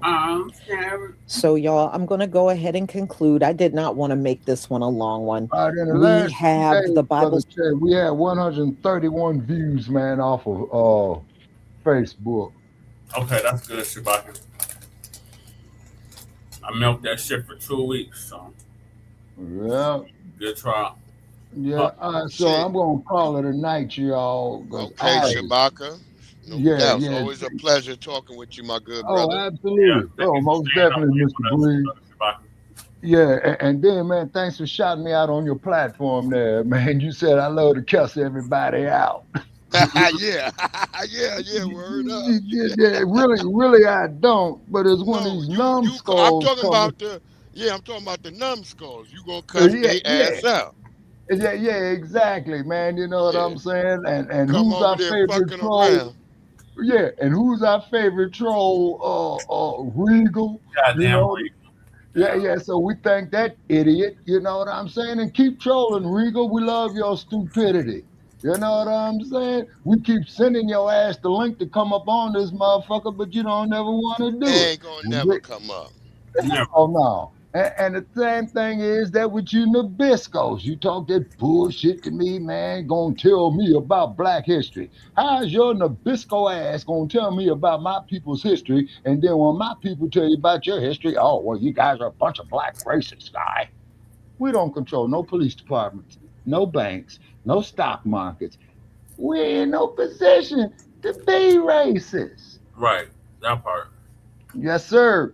Okay, so I'm on. Nice, Shabaka. Thank you for staying up late with us and doing a back-to-back doubleheader. Yes, sir. Okay, so like I said, so for 1, 2, 3, 4, for the last 4 days, we got 131 views of this platform, man, off of Facebook. And we got thousands on YouTube. Okay. Almost 5,000. Okay, all right. Okay. So we should be able to monetize soon. Yeah, we just gotta keep getting the subscribers up. Yeah, exactly. You know what I'm saying? And they make mad stipulations. You got to get that subscribers up, and then still they gonna come to you with another reason. Like they keep giving me, well, all right, you got this, you got that. Now you need 10,000 full watchable hours. They gotta be 10,000. It's called double speak. Within 1 week, they like, oh well, you gotta have 10,000 in 1 week. I'm like, God damn, y'all keep coming with shit. Yeah, it's called double speak, man. You know what I'm saying? They keep kicking the can down the road. That's what it is. Exactly. That's even putting it even better. They keep moving the goalposts. You understand? So that's why. That's why. Keep doing them shorts. Yeah. Oh yeah. And then that's why we're reaching out to some sponsors now. We need money over here, you know, and we'll work with you. You know, we'll talk about your stuff like Lisa Cabrera is doing right here. She got so big, man, you know, you can't even get in touch with her. And that's why when Brother Che did, you know, break the ice to get in touch with her, man, what happened with my cell phone? It decided to go with some bullshit. You see what I'm saying? Now that is the universe. Yeah, man, and I don't put nothing past these negative motherfuckers when you try to do something positive. So you got to change the polarity of the negative energy and turn it into positive energy. Yeah, positive energy activates constant elevation. That's what it is. Yeah, and then the negative energy does the exact opposite. Yeah. And if anybody, man, in my age group ever saw an episode of Star Trek called the episode, now, man, Dr. D used to have them all down, but it was made in the 60s, but it was talking about the future. One of them was called The Enemy Within. I guess what Kirk went through the transporter, man, and it showed the positive Kirk and the negative Kirk. The negative Kirk wasn't no joke. You know, he wasn't taking no shit. And then they had another one, man, you could pull it up on shorts on Facebook called The Changeling with Nomad, where he is perfect and the creation of perfection is no error and there's no exception, right? So Kirk bullshitted that motherfucker to show how he was imperfect, and the motherfucker says faulty. Like I have a anagram that I use for like negativity. I say negative energy reverses vertical elevation. That's the thing that I have too. And it's nerve. And thinking about your nervous system. That's part of your body. So I say the nerve. That's you say anagram. I was like, acronym? Yeah, I meant acronym. Okay. Okay. So it's negative energy versus vertical elevation. So that's what I Yes, use sir. a lot. Yes, sir. And positive energy, man, enhances positive elevation. Am I right on that? It activates constant elevation. That's why Yes, the sir. term peace. That's why Wu-Tang called it peace. Yeah. Positive energy activates constant elevation. And like as Okay. Virginia said, with your Bible, that's your basic instructions before leaving Earth. Yep, that's what Jesus said. Yep. Okay. Yeah, you got to know how to read between the lines, man, and crack codes. You know what I'm saying? Mm-hmm. And this is why, and then also to the cracks and more codes. So appreciate y'all watching us here on Frontline Black News. And all our haters, please keep your hatred coming, is because we're taking your negative energy and we're reversing the polarity on it and making it positive energy. And notice I did not say not one cuss word in my last paragraph. That's because you didn't have to cuss nobody out today. Huh? That's because you didn't have to cuss nobody out today. Yeah, man, and I don't like doing that, man. I wouldn't give a damn if it is a damn dumpster, okay? Come correct, dumpster. I'll debate with you. And the only thing I'm going to try to get your dumb ass to see that this orangutan you got up there, man, is unfit, incompetent, and he's a damn crook. Yep. Period. Nice about it. It's time for nap. Yeah, now it's time for me to take my old man nap and shit, you know. All right, I don't want to live long enough, Sonny. You'll get old too. Time don't wait for nobody. You know, seems like yesterday was 1974 where Ali regained the heavyweight championship there in a place called Zaire. You know. All right, so you all have a nice one, man, and I'll talk to you all later. Okay. All right, my good brother. Yes, sir. All right. Take care. Okay. Word up. All right, Braid. So I'm going to go to the next topic, and that is Trump's strategy for Cuba. Oh, yeah, they going to get Cuba, too. Study at 2:45.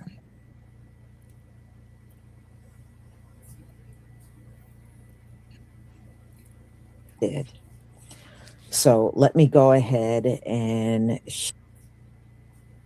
tried the Venezuelans. They were always giving them help, aid, money, and oil and gas, and also Mexico. And Donald Trump pretty much was starving those people for regime change. And, you know, let's be real. The reason why he could starve those people is because he knew those people were not like him. All right. Had that been a white nation, he would not have done all this starvation stuff. So anyway, the Cubans have been going through it. If you've been reading the stories out here, they have had no electricity. There's not much food. They have been suffering. There's a lot of homelessness is going up on the island.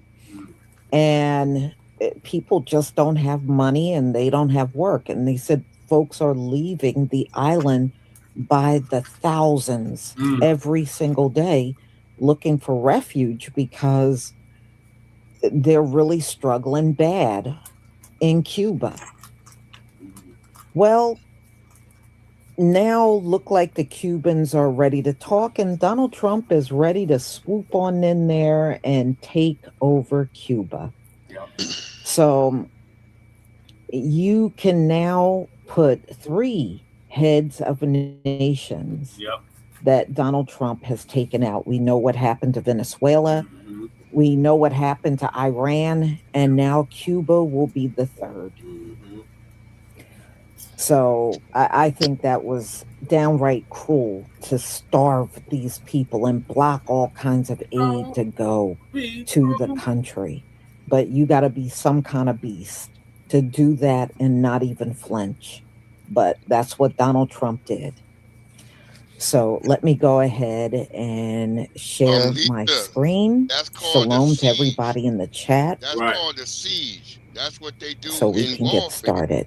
Mm-hmm. They starve you out. Okay, I'm not saying it's right, but I'm saying that's what they do. It's called the damn siege.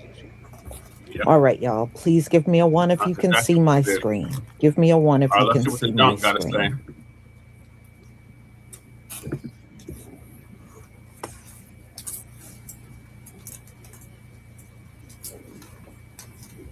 Thank you.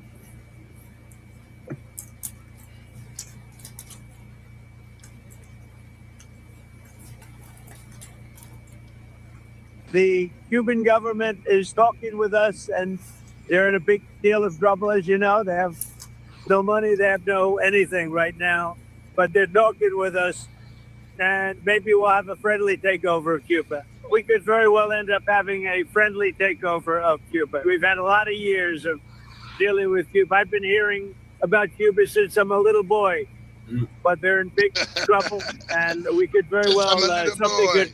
I think very positive for the people that were expelled or worse from Cuba that live here. You know, we have people living here that want to go back to Cuba. Cuba's doing very badly, failing. Cuba right now is, to put it mildly, a failing nation. And, you know, they have no money, they have no oil, they have no food. Just fucked up, Trump.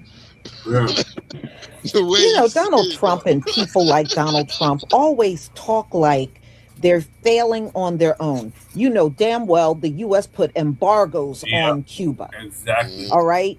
You have denied them basic things, fuel. That's why they drive around in those 1950 style cars, because that's how long the embargoes have been on them. Yep.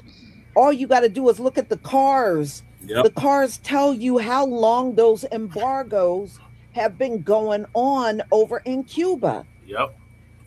And the United States. Since what, Batista? They did this. And they're starving and they're struggling and they don't have no money. Well, they didn't get there by themselves. It's just like when they blame us for our condition. We sure didn't get this way by ourselves. That's right, Lisa. Well, damn, y'all are notorious for doing that.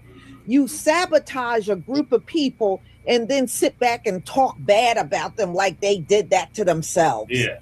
Boy, we get tired of this mess. That's the wickedness of white supremacy. Ooh, this system can't go under fast enough.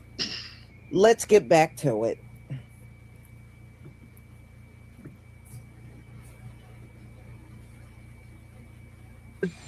And it's really right now a nation in deep trouble, and they want our help. Some breaking news out of Washington from the U.S. president. Donald Trump floated the idea of a, quote, friendly takeover of Cuba today. The island nation is suffering under a U.S. fuel blockade that began last month. The CBC's Katie Nicholson joins us live from Washington. So, Katie, what exactly did Trump say? Yeah, so this is building on that speculation that after Venezuela, could Cuba be next?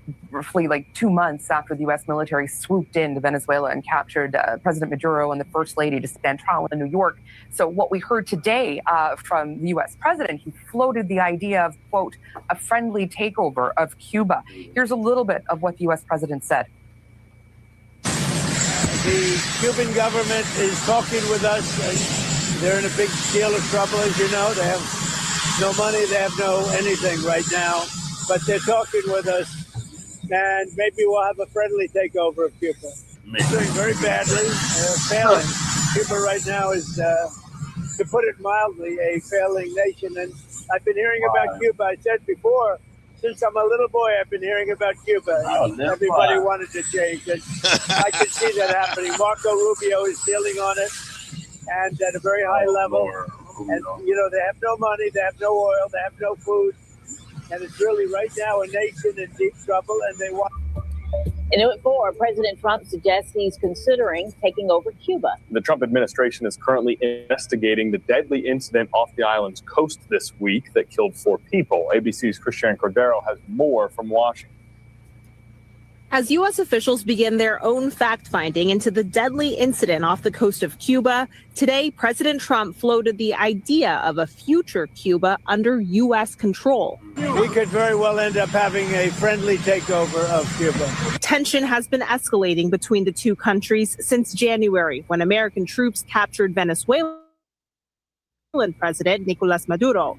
That U.S. intervention led to an energy crisis in Cuba, which previously received most of its oil from Venezuela. And then this week, Cuban officials claim a Florida-registered boat with 10 men tried to enter the island nation through its northern border, alleging the group was armed with the intent of spreading terrorism. 4 were killed in an alleged shootout, including at least 1 American citizen, according to U.S. officials. If our citizens were fired upon, boarded a Florida vessel, then those that are firing upon them could ultimately be charged with a crime. U.S. officials also confirm at least 1 of the 6 injured is an American citizen.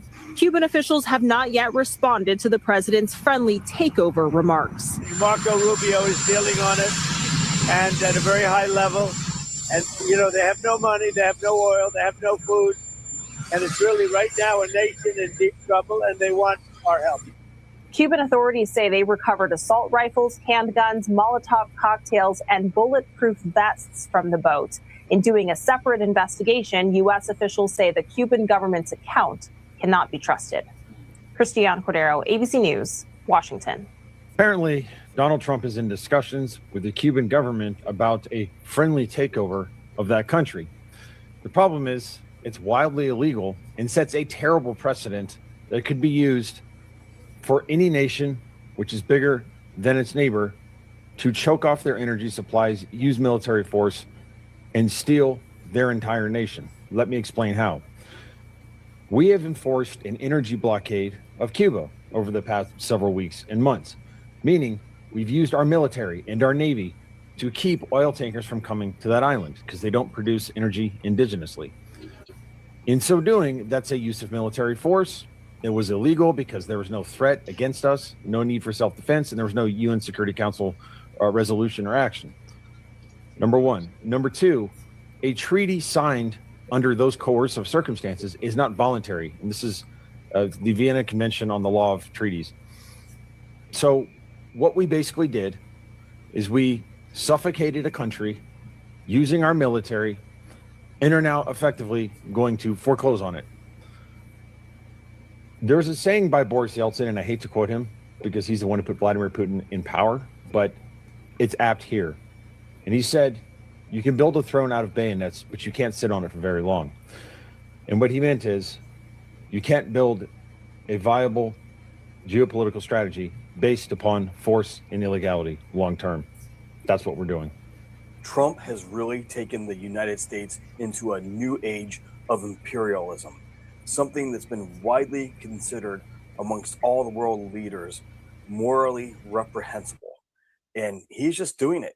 And look what he said about Cuba moments ago. The Cuban government is talking with us.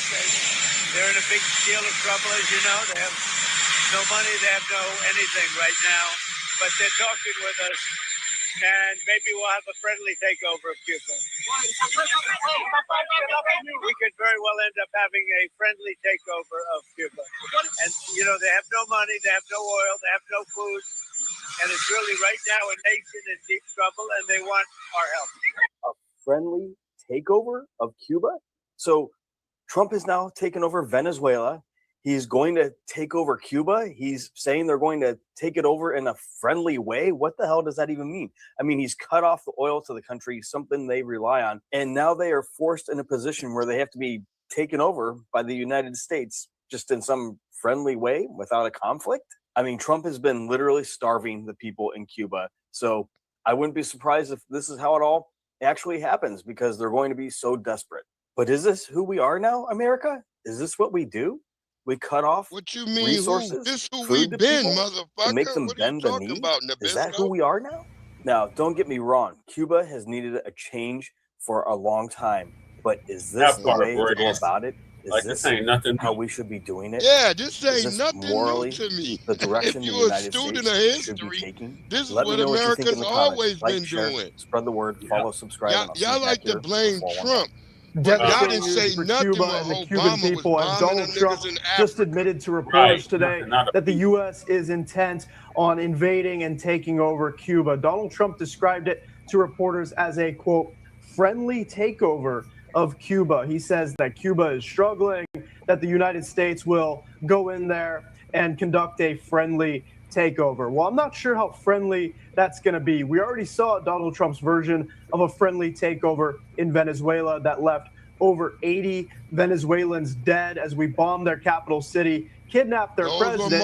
Whether you like Maduro or not, we kidnapped the president of another country and put him in jail, yet Donald Trump pardoned the former president of Honduras, who was actually convicted for smuggling drugs into our country and other nations. So this is absolutely insane. What we're seeing in Cuba right now is absolutely inhumane because Donald Trump is suffocating their country. They are letting the people of Cuba go hungry, starve, and die, all so that Donald Trump can expand his imperialist conquest and do the bidding of the military-industrial complex of Narco Rubio, Pete Kegsbreath, Howard Nutlick, and the whole rest of these goons that want to extend America's influence of power using the military, despite claiming to be the No New Wars, America First administration. What a sham.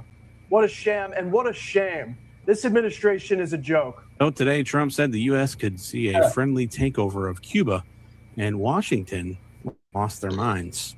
The political class is all these wanting us to believe that upset. it's reckless to say that, and unstable and dangerous. But I think what actually scares them is that Trump talks about foreign policy like it's real power, and not some scripted diplomatic performance. Y'all didn't See, for listen decades, to black the people when we presidents told y'all that all we've the had niggas have issued fuck. statements, and they've held summits, and they've accomplished nothing. And Cuba, well, they stayed hostile. The regime stayed intact. Nothing happened. Nothing changed. And Trump, well, his signals are leverage. And suddenly, everyone panics. Because when Trump threatens to break the script, well, the people who benefit from that script get nervous. Is it blunt? Absolutely. Is it Trump? It is. 100%. 100%. So pretending that weakness is sophisticated, well, that doesn't work, and we know it. We've seen it. That's not Trump's style, and that's not why we elected him. Donald Trump has just made a shocking statement about Cuba, and he used the exact words friendly takeover. In a recent remark, he said the United States might end up taking control of the island in a friendly way, pointing to Cuba's deep economic and energy crisis as the main reason. It's a very rare step for a U.S. leader to talk so openly about controlling another country, even in a soft way. Cuban officials and political analysts immediately reacted, calling the comment a clear sign of intervention and a return to a colonial-style attitude toward Latin America. At the same time, some regional leaders warned that any U.S. move in that direction could trigger a new wave of instability in the Caribbean and increase tensions across the Americas. Trump's message seems clear. If Havana continues to struggle internally, Washington is ready to step in, even if it's framed as peaceful or friendly. The question now is Trump just testing the waters with a provocative phrase, or is this the first sign of a real strategy to expand American influence over Cuba in the coming months? Drop your thoughts in the comments. Do you think friendly takeover is just political talk or a real threat to Cuba's independence? Friendly takeover, that is what Trump is saying about Cuba. And for weeks, he has been threatening countries with tariffs if they sell Cuba oil. We started if y'all wasn't in the echo chamber, I wouldn't Mallory know. memo literally said, let's deny Cuba money and supplies to bring about friendly Blocking off fuel from 11 million people can be way deadlier than a strike. They're not hitting one target. They're hitting 11 million people. Y'all no the ones country hired in the the world apprentice. can operate without fuel. Countries are sending in humanitarian aid. How is that humanitarian aid going to make it to people who need it? They have been trying to make this sound normal for generations. What he is saying to the Cuban people is, how about a friendly punch to the face? Basically, what y'all complaining for? Right.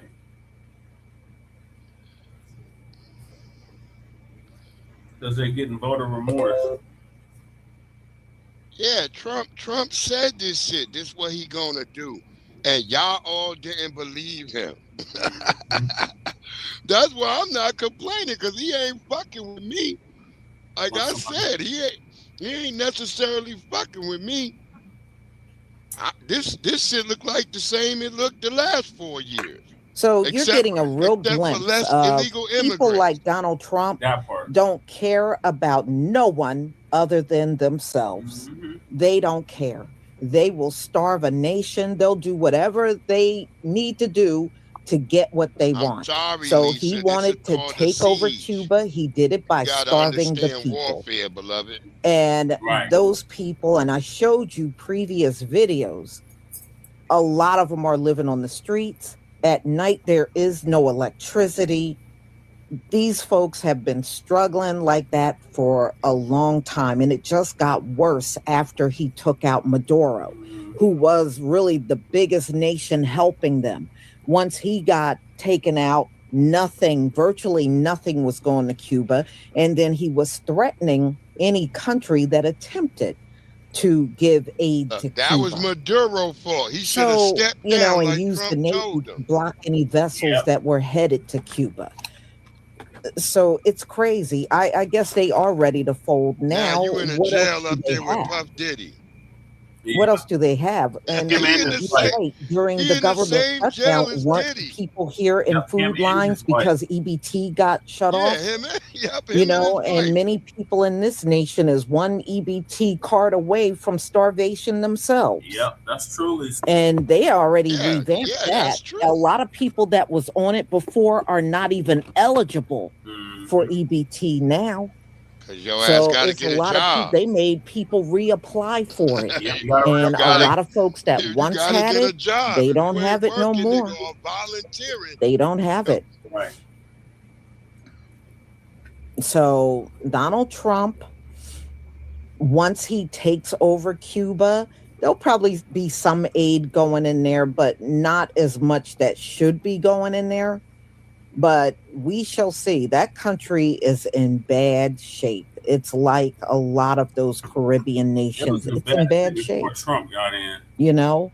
Yeah, it I was know already people bad talk before about Trump. Haiti, Like, but why y'all a lot of acting Cuba don't really look that much better than like Haiti. Biden and To them be took down honest the with you, goddamn I've seen sanctions, all or kinds of Obama, or Bill videos Clinton, and pictures or and stuff George that's been Bush. coming out of Cuba.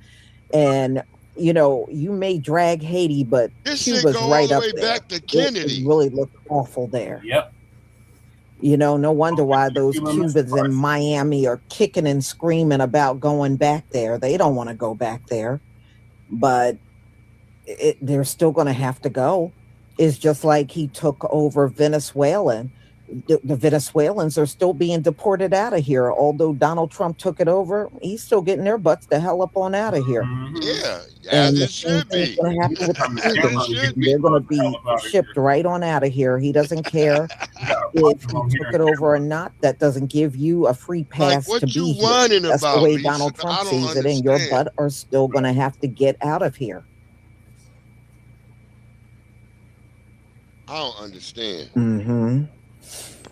Well, you know, they got to do this, y'all. Donald Trump has really messed things up with all those tariffs he came in office doing. It sent a lot of countries running to China for their goods. And like I said, U.S. goods are not selling. Oh, when he started putting out all those tariffs, countries left and stopped buying U.S. goods. So they got to do something to generate money. That's what all this takeover of countries and stuff. And he wants Greenland and he wants Canada and all this stuff because he done messed everything up. But they're not going to come out and tell you that. You know, they're not going to come out and tell you, but he really did. He messed up everything with them damn tariffs. A lot of nations left and a lot of countries are refusing to buy anything from the U.S. after they got slapped with those tariffs.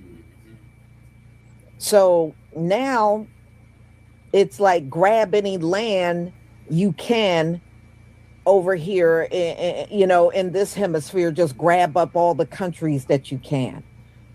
And at the end of the day, Donald Trump, it's not going to save this country. This country cannot be saved. It can't be saved. It doesn't matter what nation leader you take out. This place cannot be saved. That's right, Lisa. So, y'all, I'm going to go ahead and conclude. Okay, thank you, Lisa. All right, what are your thoughts? Oh, I'm going to bring you back in, Breeze. What are your thoughts, Breeze, on what Lisa just said about the Cuban situation? My whole thing is that this has been going on. Can you hear me? Yes. My whole thing is this has been going on for a long time, long before Trump. Trump is just doing what I said. This is siege warfare. You leave an army to surround a castle, and you say, well, we're going to take the rest of the army, and we're going to go over here, and we're going to... You hear me? Yeah, I can hear you, Breeze. Wait, hold on. Wait, I think you took the wrong one down. Hold on. Let me go out and come back in. Okay. God damn. I'm extremely much always fucking with Breeze. Yeah, so like Breeze was saying, this is nothing new. I've been doing this all the way back to Kennedy, the Cuban Missile Crisis. I think Osama ended the embargo right in... What did Biden do? He did something with the embargo, and then Trump reinforced the embargo. Hold on, Breeze. I'm going to bring you back on. Okay, Breeze, can you hear me now? All right, yeah. Well, they've got two of them. Can you hear me? Yes. Okay, there's one of them that shouldn't be there. I don't know why they did it like that. Mic check. I just removed it. You took the wrong one out again. Oh, shit. God damn. Okay, go out and come back in.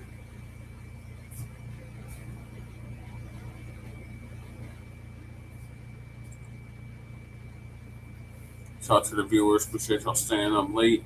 Make sure y'all hit the like and subscribe button. I'm going to bring you back in, Breeze. Okay, which one should I delete? Breeze? Breeze? Can you hear me, Breeze? I can't hear you.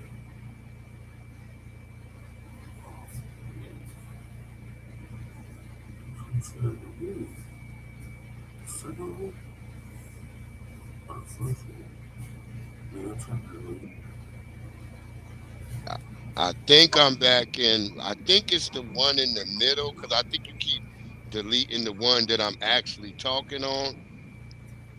Can you hear me? Yeah.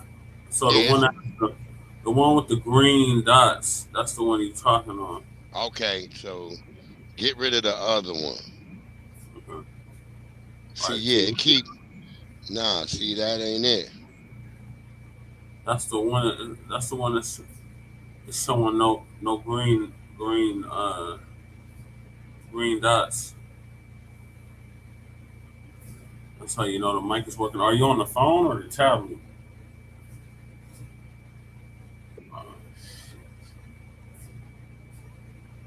Okay, welcome back.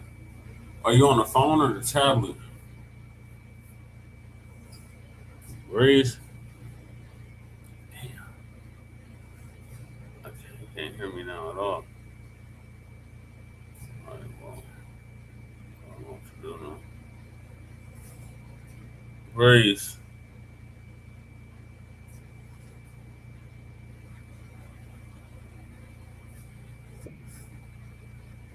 God damn it. I don't know what's going on. Breeze, can you hear me now? Yeah, look,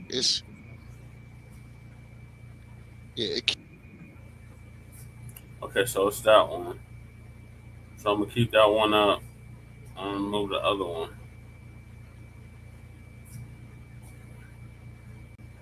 Okay, Breeze, can you hear me now?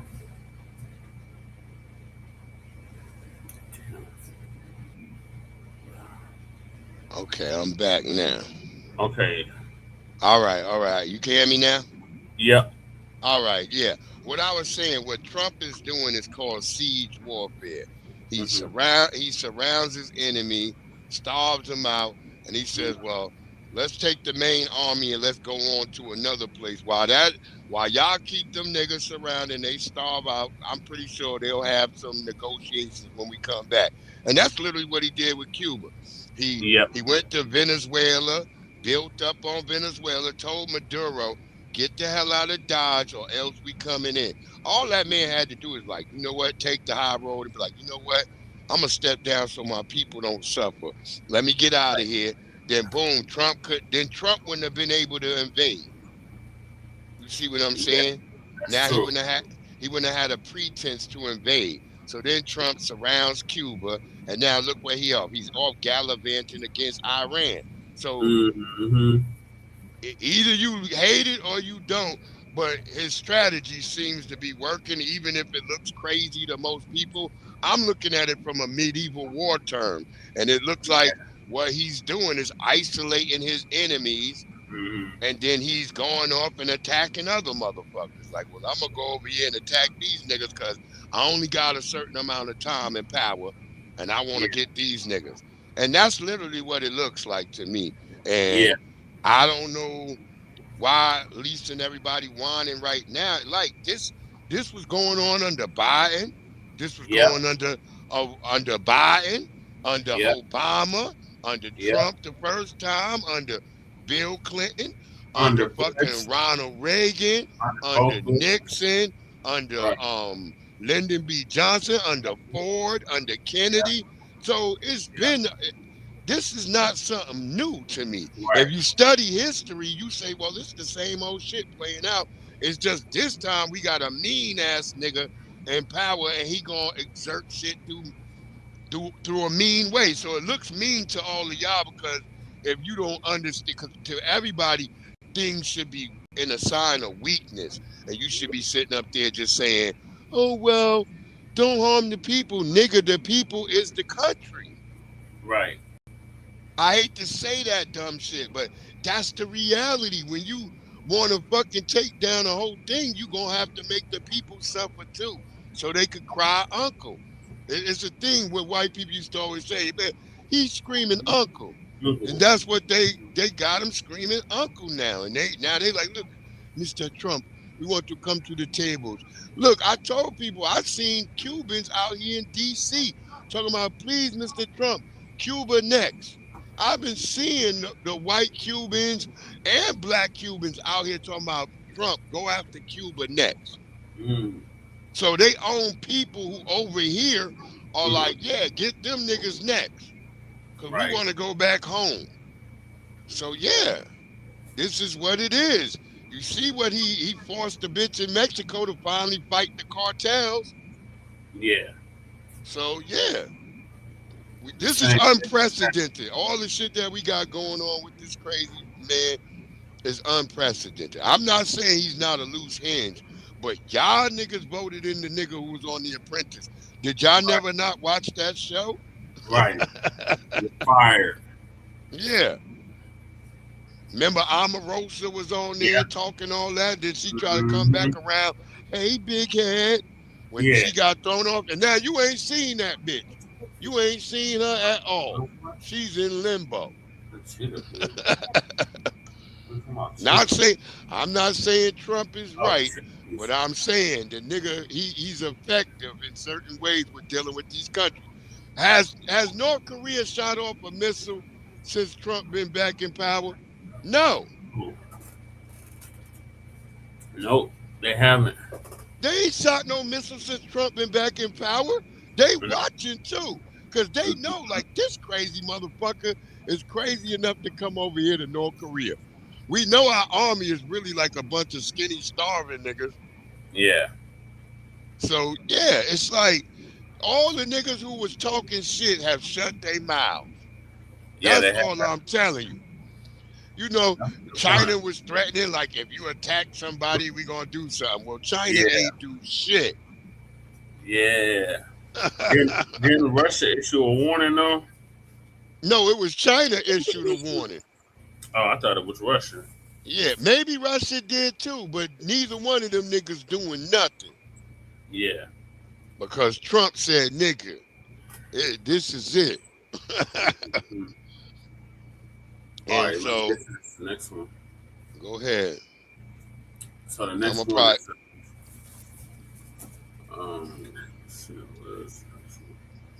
Trump brags highest poll numbers after I told y'all the nigga Trump don't be playing. The nigga always bragging. Mm-hmm. So Lisa gonna give us an update on that as well.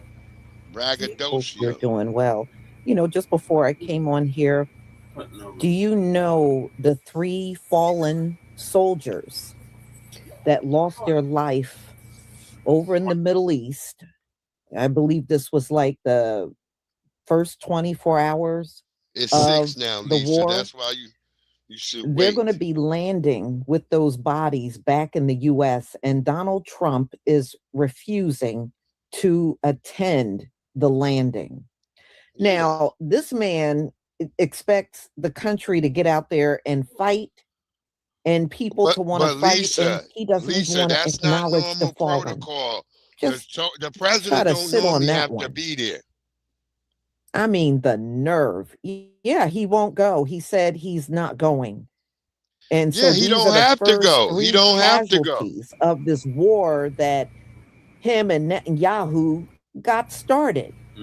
And he won't even greet or acknowledge the 3 fallen that will be landing back in the country real soon. Says a he'll lot probably about tell Donald them Trump. they know what they signed up for. So y'all, we're going to talk about the thing is, poll numbers because Donald Trump ran on Truth Social imagine if that the happened, following day after bombing Iran along with Israel. And he was boasting how it was a boost in his poll numbers. Nope. Now, when the mind you, bodies from nobody the in the Gulf War country gives happened, a Bush crap wasn't there. about poll numbers right now.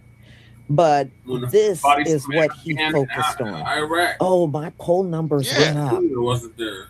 Biden wasn't there. I'm like, this Obama. dude, seriously? When them people got There killed is and no ambushed empathy in Africa. in Donald Trump at all. Obama wasn't there. When he was raised, they left the empathy part out. Trump It's gotta just be there? not there. Right. It's not there. And the fact that he won't even show up for fallen soldiers or even acknowledge them, that says a lot. That says a whole lot. Okay. But Donald Trump, don't be shocked if nobody is running to the recruiting office to try to help you out. I doubt if that will happen. So we're going to listen to, because some people really came back at Donald Trump for focusing on poll numbers, and they were pulling out other poll numbers showing that most of the country find him unfavorable. I can give you the names. People really fired back. Real quick, Jesse. There are a lot of folks that ain't feeling Donald Trump at all. Quick. And so apparently the first 4 that I know, because she's saying 3, but it's 4 bodies returning. One is Captain Cody Cork, 35, of Winter Haven, Florida. He's in Nabisco. Sergeant First Class Noah Jens, I don't know what type of last name that is, 42. He's from Bellevue, New England. Sergeant First Class Nicole and Moore, 39, White Bear Lake, Minnesota. Sergeant DeClain Coati, 20, from West Des Moines, Iowa. So, yep, that's the first 4 right there that are bodies that are being returned. That sounds like Nabiscos. Yeah, all Nabiscos. All Nabiscos. Okay, so the other 2 are black? I don't know yet. They didn't show I don't have their information right now. I just got these 4's information. I don't have the other 2's names or if they're black or not. Oh, okay, got you. All right, thank you for sharing that, Breeze. Okay, no doubt. they are letting it all out. So y'all, let me go ahead and share my screen so we can get started.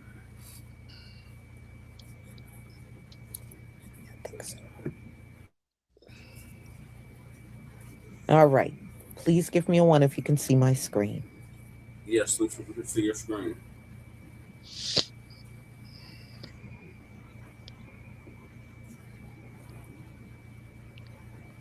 Thank you.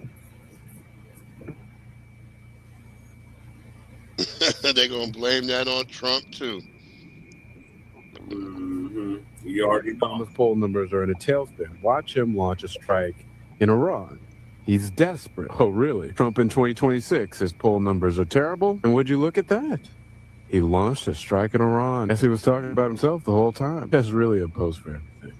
We have major news right now. Only 1 in 4 Americans approve of the strikes in Iran. In first polling following Donald Trump's sanctions war in Iran, only 27% of those polled by Reuters approve of the strikes. 43% disapprove, 29% say they're not sure. Yeah, I think I Over might have had this 56% of those polls believe that Donald Trump is too willing to use military force to advance U.S. interests. In addition, today on television, Republican Senator Ted Cruz admitted on television, quote, "I have no indication that they were anywhere close to getting nuclear weapons." They referring to Iran. Donald Trump, meanwhile, announced that the United States military took out 9 naval ships. He made this post on Truth Social and said that they're essentially decimating the Iranian Navy and that we are, quote, going after the rest. That's what Major developments right now. Americans do not support this war.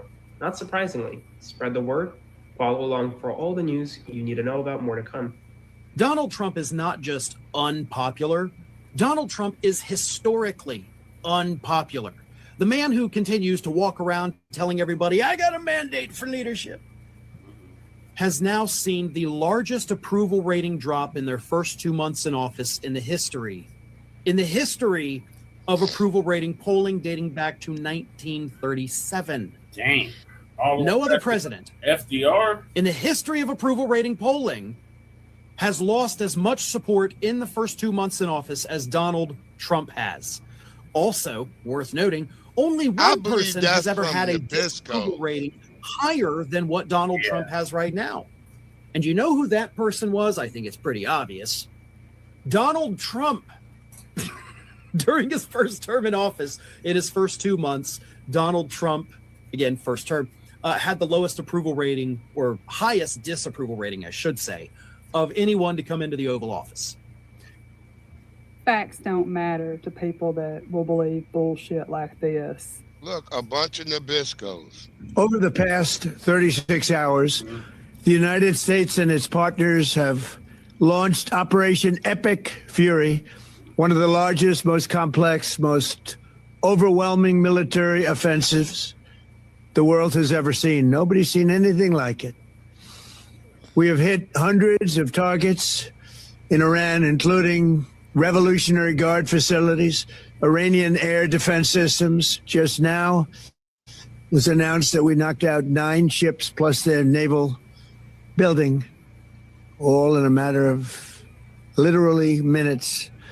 Iran's formerly supreme leader, Ayatollah Khamenei, is dead. This wretched and vile man had the blood of hundreds and even thousands of Americans on his hands and was responsible for the slaughter of countless thousands of innocent people all across many countries. Last night, all over Iran, the voices of the Iranian people could be heard cheering and celebrating in the streets when his death was announced. The entire military command is gone as well, and many of them want to surrender into saving their lives. They want immunity. They're calling by the thousands. Combat operations continue at this time in full force, and they will continue until all of our objectives are achieved. We have very strong objectives. They could have done something 2 weeks ago, but they just couldn't get there. Earlier today, CENTCOM shared the news that 3 U.S. military service members have been killed in action. As one nation, we grieve for the true American patriots who have made the ultimate sacrifice for our nation, even as we continue the righteous mission for which they gave their lives. We pray for the full recovery of the wounded and send our immense love and eternal gratitude to the families of the fallen. And sadly, there will likely be more. Before it ends, that's the way it is. Likely be more, but we'll do everything possible where that won't be the case. But America will avenge their deaths and deliver the most punishing blow to the terrorists who have waged war against basically civilization. They have waged war against civilization itself. Our resolve, and likewise that of Israel, has never been stronger. America is now, again, the richest, most powerful nation in the world by far. But the only reason we enjoy the quality of life that we do and the freedom and security is we have done things that others are unable to do. But it's because of warriors who are willing to lay down their lives to do battle with our enemies. And they do battle better than anybody. An Iranian regime armed with long-range missiles and nuclear weapons would be a dire threat to every American. We cannot allow a nation that raises terrorist armies to possess such weapons that would allow them to extort the world to their evil will. Not going to let it happen. We're not happening to us, and we're not going to let it happen to others. The United States has the strongest military the world has ever seen. I rebuilt our military in my first term. There's never been a military like we possess. And frankly, there's nobody even close, but we are now using that military for good. We want to have it for good purpose. We're undertaking this massive operation not merely to ensure security for our own time and place, but for our children and their children, just as our ancestors have done for us many, many years ago. This is the duty and the burden of a free people. These actions are right and they are necessary to ensure that Americans will never have to face a radical, bloodthirsty terrorist regime armed with nuclear weapons and lots of threats. For almost 50 years, these wicked extremists have been attacking the United States while chanting the slogan, "Death to America" or "Death to Israel" or both. They are the world's #1 state sponsor of terror. We are the world's greatest and most powerful nation, so we can do something about what they do. These intolerable threats will not continue any longer. I once again urge the Revolutionary Guard, the Iranian military, police, to lay down your arms and receive full immunity or face certain death. It will be certain death. Won't be pretty. I call upon all Iranian patriots who yearn for freedom to seize this moment, to be brave, be bold, be heroic, and take back your country. America is with you. I made a promise to you, and I fulfilled that promise. The rest will be up to you, but we'll be there to help. Thank you. God bless you to our incredible warriors, and God bless the United States of America. Thank you. It won't be good. It won't be. Someone's It'll be feeding very him the wrong numbers. The Economist says people don't like him. The New York Times says people don't like him. The Cook Political Report says people don't like him. And the Gallup poll says people don't like him. So it's not just the MAGA cult that believes the dog shit that they're spoon-fed. It's their cult leader that believes all the dog shit that he's spoon-fed. The results of our brand new CNN exclusive poll on the U.S. military action in Iran shows that President Trump has an uphill climb here to convince the American people to come to his view on this war. He starts out underwater. 59% of Americans in this poll say they disapprove of the action the U.S. took over the weekend. Only 41% approve. Because he didn't ask majority me. Nobody say told me. that they think this will make Iran more of a threat to the United States than less of a threat to the United States. And nearly 6 in 10 say they don't believe Donald Trump has a clear plan for how to deal with Iran. As with many things in American politics, a party dictates a lot of the thinking. So 77% of Republicans approve of the U.S. action this weekend. And in fact, while there may be some loud critics inside the MAGA world who say this is not an America First strategy, in our poll, those Republicans who identify as MAGA, they are the most supportive of the president's approach here. I will say the American people would like to see Congress involved here. A clear majority say that Congress should be authorizing future military action as it relates to Iran. And only 27% of poll respondents say that enough was done diplomatically in advance of the attacks. Another warning sign for President Trump, only 12% of poll respondents say they would favor U.S. ground troops being sent to Iran. That is something President Trump just today refused to take off the table. Donald Trump just claimed he has the highest poll numbers he's ever had. That is not true. This week, Donald Trump went on Truth Social and said, best polls ever, best economy ever. On the same day, new polling dropped. His approval fell on every issue: economy, immigration, foreign policy, trade. Let's look at Donald Trump's net approval rating. Negative, negative, negative, negative, negative 14, negative 16, negative 17, and negative 19 according to AP New York, with no real change in the aggregate from where we were last month. Trump is underwater like the New Jersey Jets. He was already at record lows. Then he sank lower. He's saying this to people who can't afford groceries, can't buy homes, can't leave jobs they hate. This is not a best economy. Imagine a CEO whose company is collapsing and he walks in saying, I'm the greatest boss ever. People wouldn't clap. They'd call for help. The same poll delivered Trump his worst news yet. The majority of voters now say he was a worse president than Joe Biden, worse than the man he despised.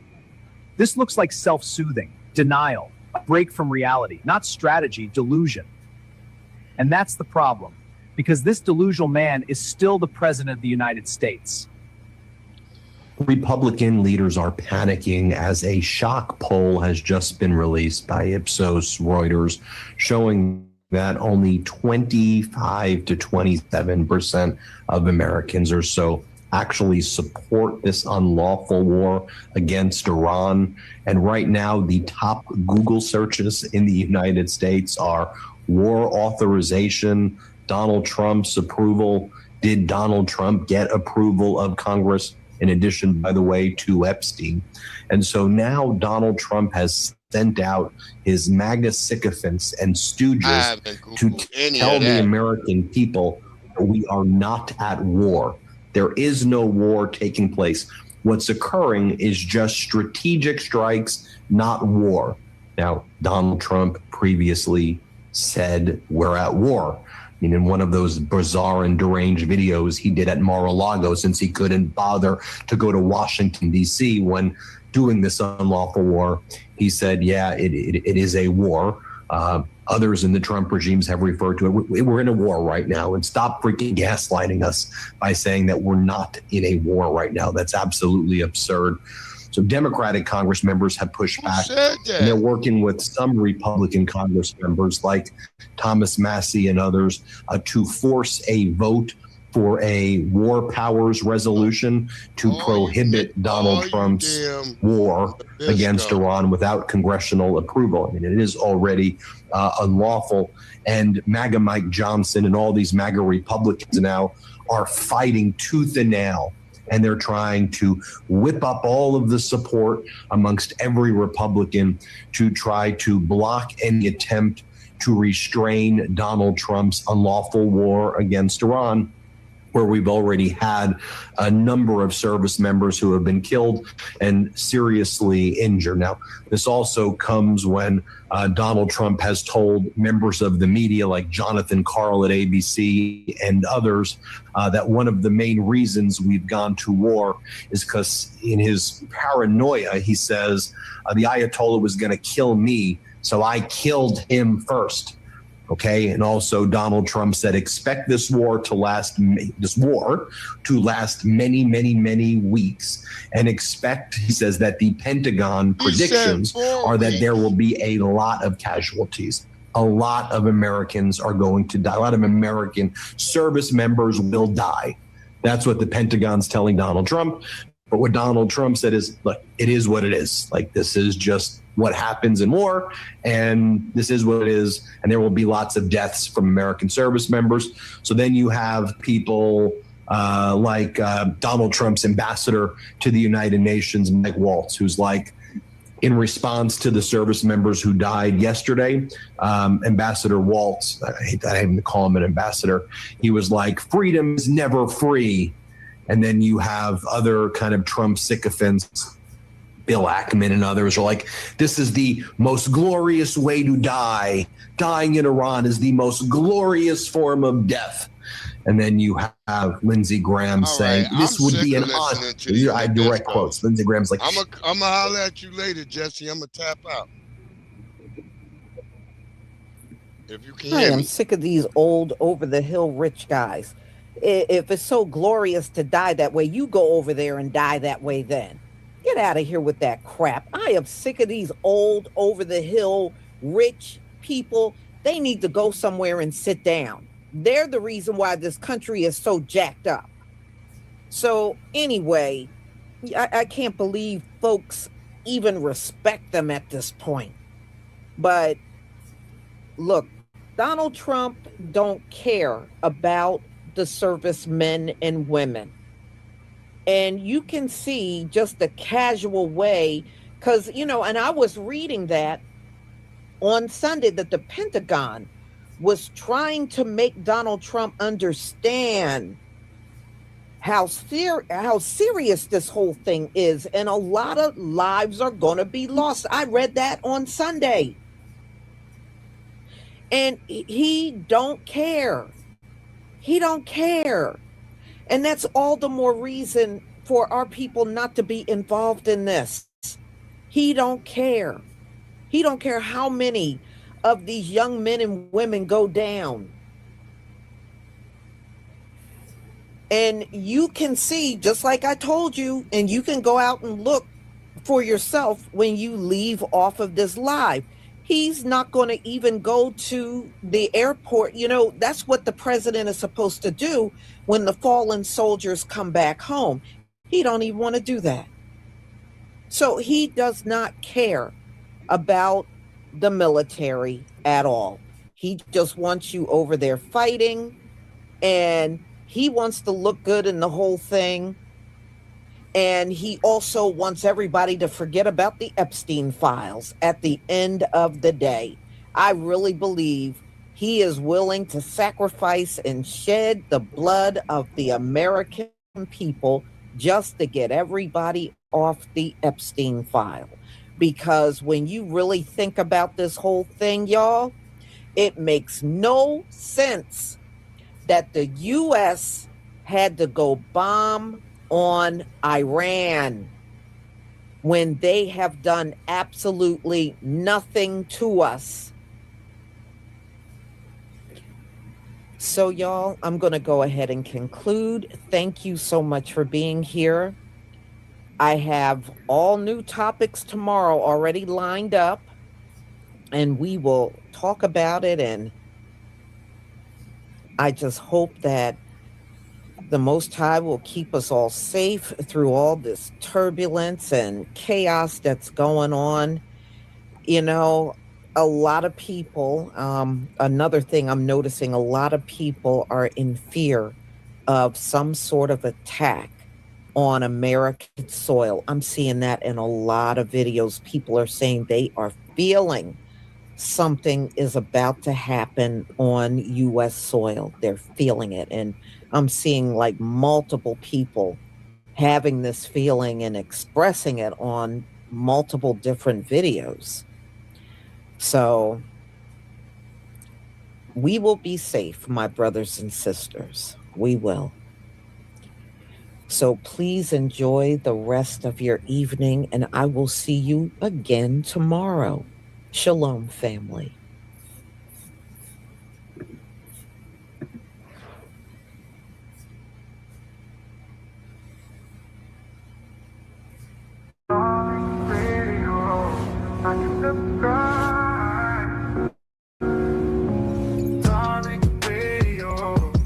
Subscribe.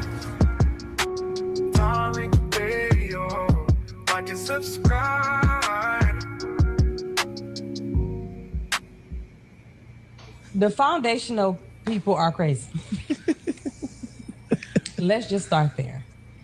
It is an act of desperation to call yourself anything other than what you are. Why are you always looking to be called something else? We are a rich culture. We are a beautiful culture. And when you have a high cultural self-esteem, then you go anywhere in the world, and it is not reductive to be in proximity to anyone else. I never feel small in Nigeria. When I leave Nigeria, I even feel more full. You know what I'm saying? Because I can see so many similarities. I can embrace the Nigerian national culture, but also all the ethnicities within it for its each individual beauty. It makes me feel fuller. Yeah. Do you understand? Yeah. And when you have that high, just like cultural self-esteem, right? It just makes it so much easier. So I don't subscribe to this whole foundational Black American, the Hotep, the Sulan, the Flag, all this. What's wrong with being African American? Yeah. You know what I'm saying? You're trying to take the African out of it because you're anti-African, because you're xenophobic. So no battles tonight. If we do a battle, it might be later. If I'm in the mood, I'm just irritated. I don't know. They're irritating me right now. They get on and just the way they be looking. Their look is just irritating me right now. Oh, hello, battle. God, that's irking me. It's irking the shit out of me. Just they all got the same look. Hello, battle. One battle. Woman, shut up. Get your ass up and get out of here. You know. Is it tether fatigue? I think it's tether fatigue. Shit. It's just annoying. It's annoying to me. Now, if it's interesting, some of the ladies, you know, it's if it's interesting, it's interesting. Sometimes the conversation is interesting. Then I'll have them on and we can chop it up for the 4 minutes. You know what I'm saying? If it's interesting, it's interesting.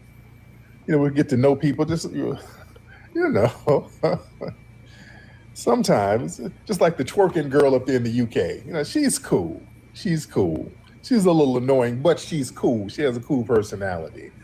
But, you know, when they come in with that dry, hello, one battle. I'm in Nigeria. I'm trying to get food. Okay, battle. One battle. God, Lord. And them Pakistan dudes, I don't battle them at all. They're just not interesting. They can't understand nothing. We can't understand them. It's just zero personality.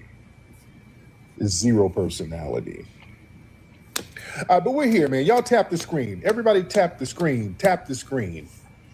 Tap it. We got 12,000 hearts. If you tap the screen, let's get it up to 50,000 hearts. Just tap it. All you got to do is tap the screen. And that'll let more people know that we in here. All right? So everybody, we got almost 400 people in already. So tap the screen. Tap that screen and let everybody know that we're live. All right, let's get it up to 100K. Hell, let's get it up to 100K. All you got to do is just keep tapping. Tap them hearts. Tap it. Tap it like you at a damn casino. All right? Tap it like you ringing your baby daddy's doorbell when you need some money for formula. Tap that motherfucker. Tap it. All right? Yes, indeed. Tap it when you at the strip joint ATM, brothers. When you at that ATM at the strip joint, tap it like you tapping in your damn keypad number so you can get them $40 out for that lap dance. Tap that screen. Tap it. But listen, you know what I'm talking about, man. Have y'all seen this video? I think I put it on my TikTok. I think I put it on TikTok. I know I probably did. I put it on my Instagram and others. This woman, she's on a podcast, one of these African podcasts, and she's something. I don't know what she is. I don't know. She's something. But she was like, I don't subscribe to this. These FBAs are crazy. They are foolish. She was like, it's an act of desperation to call yourself anything other than what you are. She says she don't subscribe to the whole foundational Black American thing. She says she goes over to Nigeria and she just feels full when she goes to Nigeria. So she's Nigerian. Is she Nigerian? Okay. She's Nigerian. She worked for Obama. Okay. Oh, she worked under Obama. Okay, so yeah, she was like, okay, she's Nigerian. Got it. Okay. So, yeah, she goes to Nigeria and she feels full when she goes to Nigeria. And she don't subscribe to Foundation of Black Americans, Salon, none of that. And she said, we want to take the African out of African American because we have low cultural self-esteem and we are anti-African and we are xenophobic because we don't want to sit here and pretend to be generic Africans. Oh, wow. Let's unpack that, ladies and gentlemen. Let's unpack that. Wow, we got low cultural self-esteem. Listen. It's not an act of desperation for us to recognize our unique lineage here. We have a unique lineage here. That's high self-esteem. High self-esteem is coming from a lineage on a land that you built, staying on that land, and recognizing and honoring those ancestors who fought on this land to sacrifice for you. That's the highest level of self-esteem. People talk about some damn cultural self-esteem and they flee from these other damn countries. What are you talking about? Where's all of this cultural self-esteem? And you running from your failed homeland. Where do these people get all this stuff from? Your homeland is a completely failed state. Fleeing is low cultural self-esteem.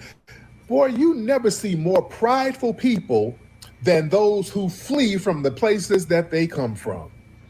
They flee and then have all the pride in the world outside of your damn country. That kills me. And we have low cultural self-esteem? Listen, erasure of tangible history, that's low cultural self-esteem. It's desperate to ignore the specific documented history of our foundational Black American ancestors.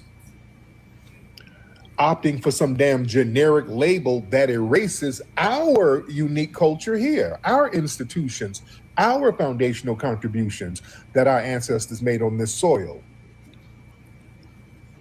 Yeah, family, we don't have to sit here and act like no damn generic Africans. Because we're not. We're not generic Africans. We have a unique, distinct lineage that everybody wants to come latch on to. We don't have no tribal connections over there. Let's just be real. We can't trace nothing to no tribe over there. And that DNA testing, that's vague as hell. No, we're not going to sit here playing pretend for people. We got a unique, tangible culture and history right here, ladies and gentlemen. We can go to cemeteries and put our hands on the tombstones of our ancestors. We don't have to play little Wakanda games.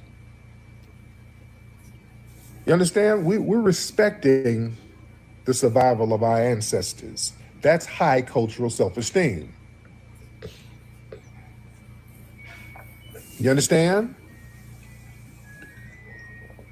But listen, you can't subscribe to a lineage. Either you are or you're not. Lineage is a biological reality. Either you descended from the people who survived American chattel slavery, or you didn't. Bloodlines, DNA, ancestry, these are factual realities. That exists independent of anybody's personal feelings or opinions. You understand? This ain't got nothing to do with no ideology of thoughts or emotions or nothing. We as foundational Black Americans, we have a tangible, fact-based history here on this land that is unique to us, that don't nobody else have, ladies and gentlemen.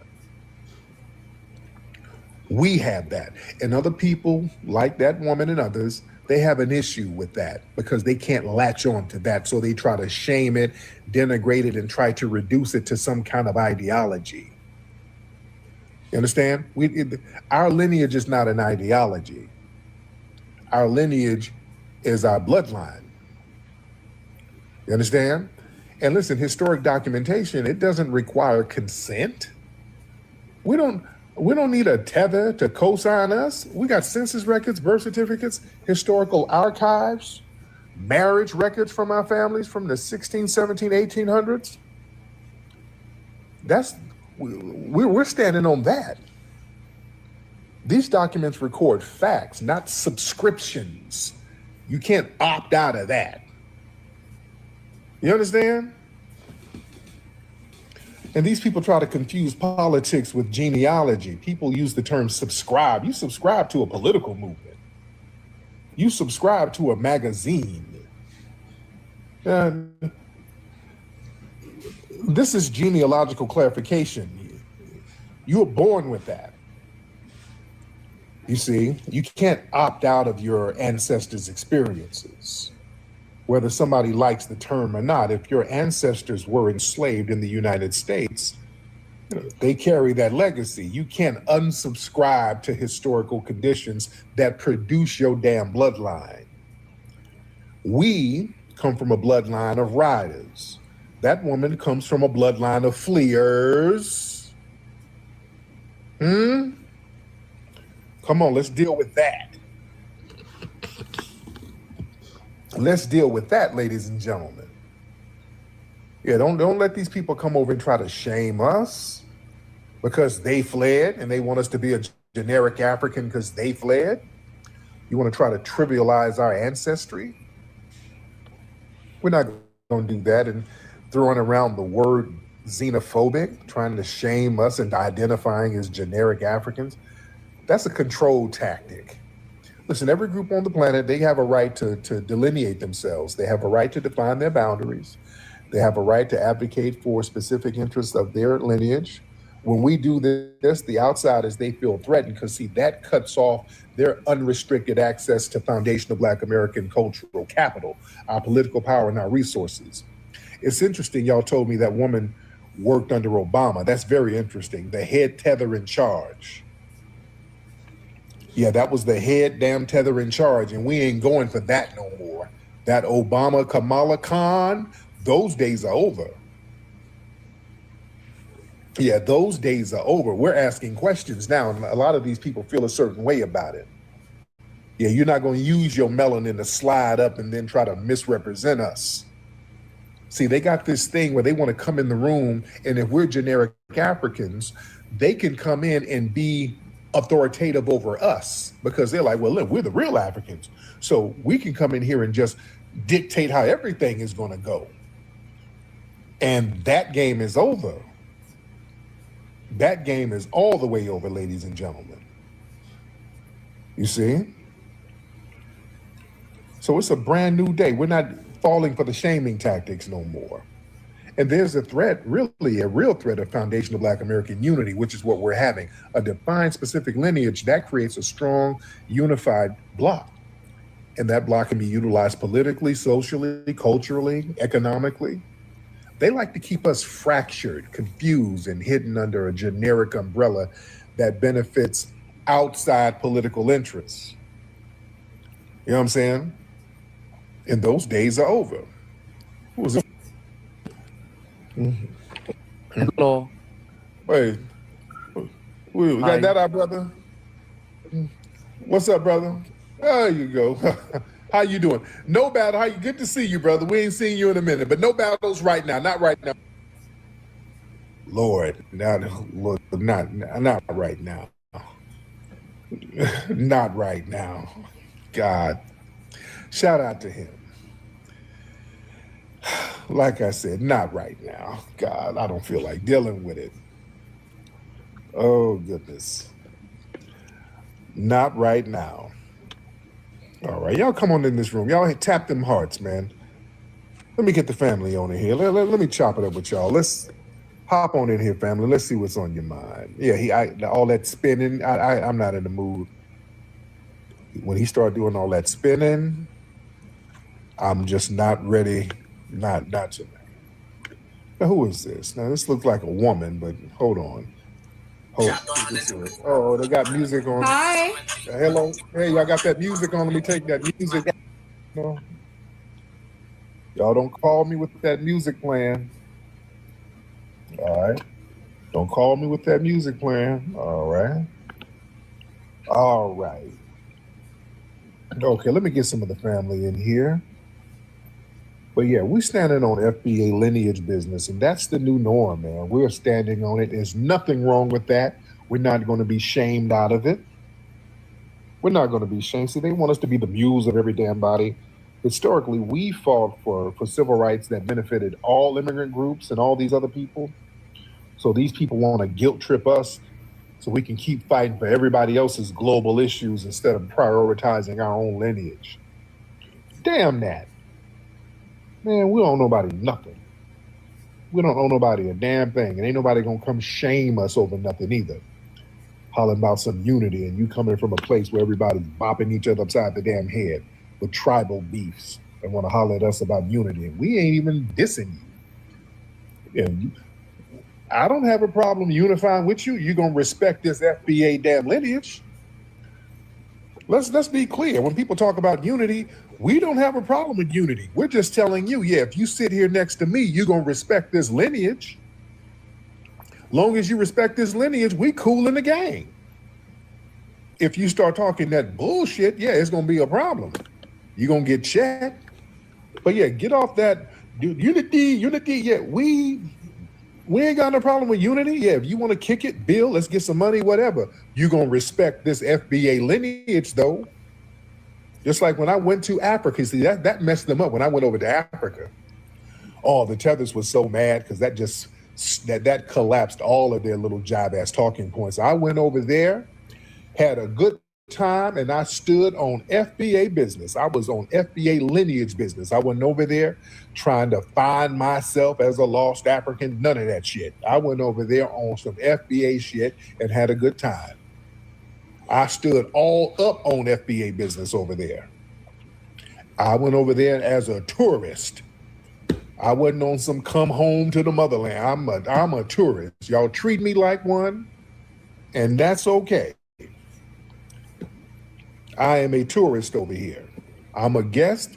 I'm gonna eat me a little bit of this jollof. I'm not gonna touch the bush meat, but I'm gonna have me a little good time and then going back to the crib. Yeah? Yeah, we can have unity. We just respect each other's cultures. What we're not going to do is have you try to denigrate our culture and try to minimize our culture and try to hijack our culture. Because see, that's what they really, when they say unity, that's what they want. How come we can't come in and hijack your culture and then claim it as ours? That's what that's really about. They want to all pull a shabuzi. Yeah, they want to pull a shabuzi on us, and we ain't letting it happen. And because we're not letting them pull that shabuzi shit, hey, unity, y'all don't want unity. No, unity ain't you coming around culture jacking and then telling us we ain't got no culture and leeching off of us. No. We're not doing that. We're going to have unity on our damn terms. Yeah, y'all come around and start leeching off stuff and bleeding it dry and then leaving it culturally bankrupt, just like they did with Essence Fest. Essence Fest is still reeling from that damn con job from last year. They might not even have it this year. It was so damn bad and everything was so janky. They're still reeling from that. They're still trying to recover. They done tethered it up so damn bad. No, we're not going to have that. We're not going to have that at all. All right, let me get yeah, I heard they owe all types of money. They done tethered that thing all the way up. Man, we're cool on that. See, it's up to us to protect the integrity of the culture. That's what we can't let everybody come on in and try to act as representatives. That's why FBA gatekeeping is very important, ladies and gentlemen. That's why it's so important. All right. Let's see who we got. Y'all hop on in. Let me talk to the family here. Let me see who we got in here. Let me see. We got let me try Norris. Just try different people. Let's try Norris, DH, Queen Cookie. Just get a whole bunch of people. All right. A bunch of people. Okay, Queen Cookie. What up? What up? What up? Hey, how you doing, Queen Cookie? How you doing? I am good. What are you eating on over there? I'm in smacking on a little something, listen to the knowledge you dropping to people. Give me some little information on this FBA. I've been seeing you out here for a little while. Yes, ma'am. What do you need to know, below? Man, I'm just trying to get a little knowledge from you, see what's going on. Okay, yeah. Well, I talk about a lot of stuff. Now, where you from, dear? I'm from Illinois. Okay. Where's your family from? Chicago. Oh, I'm from Chicago. My daddy from Macon. Macon, Georgia? Yes, sir. And your whole lineage goes back there? Yes, sir.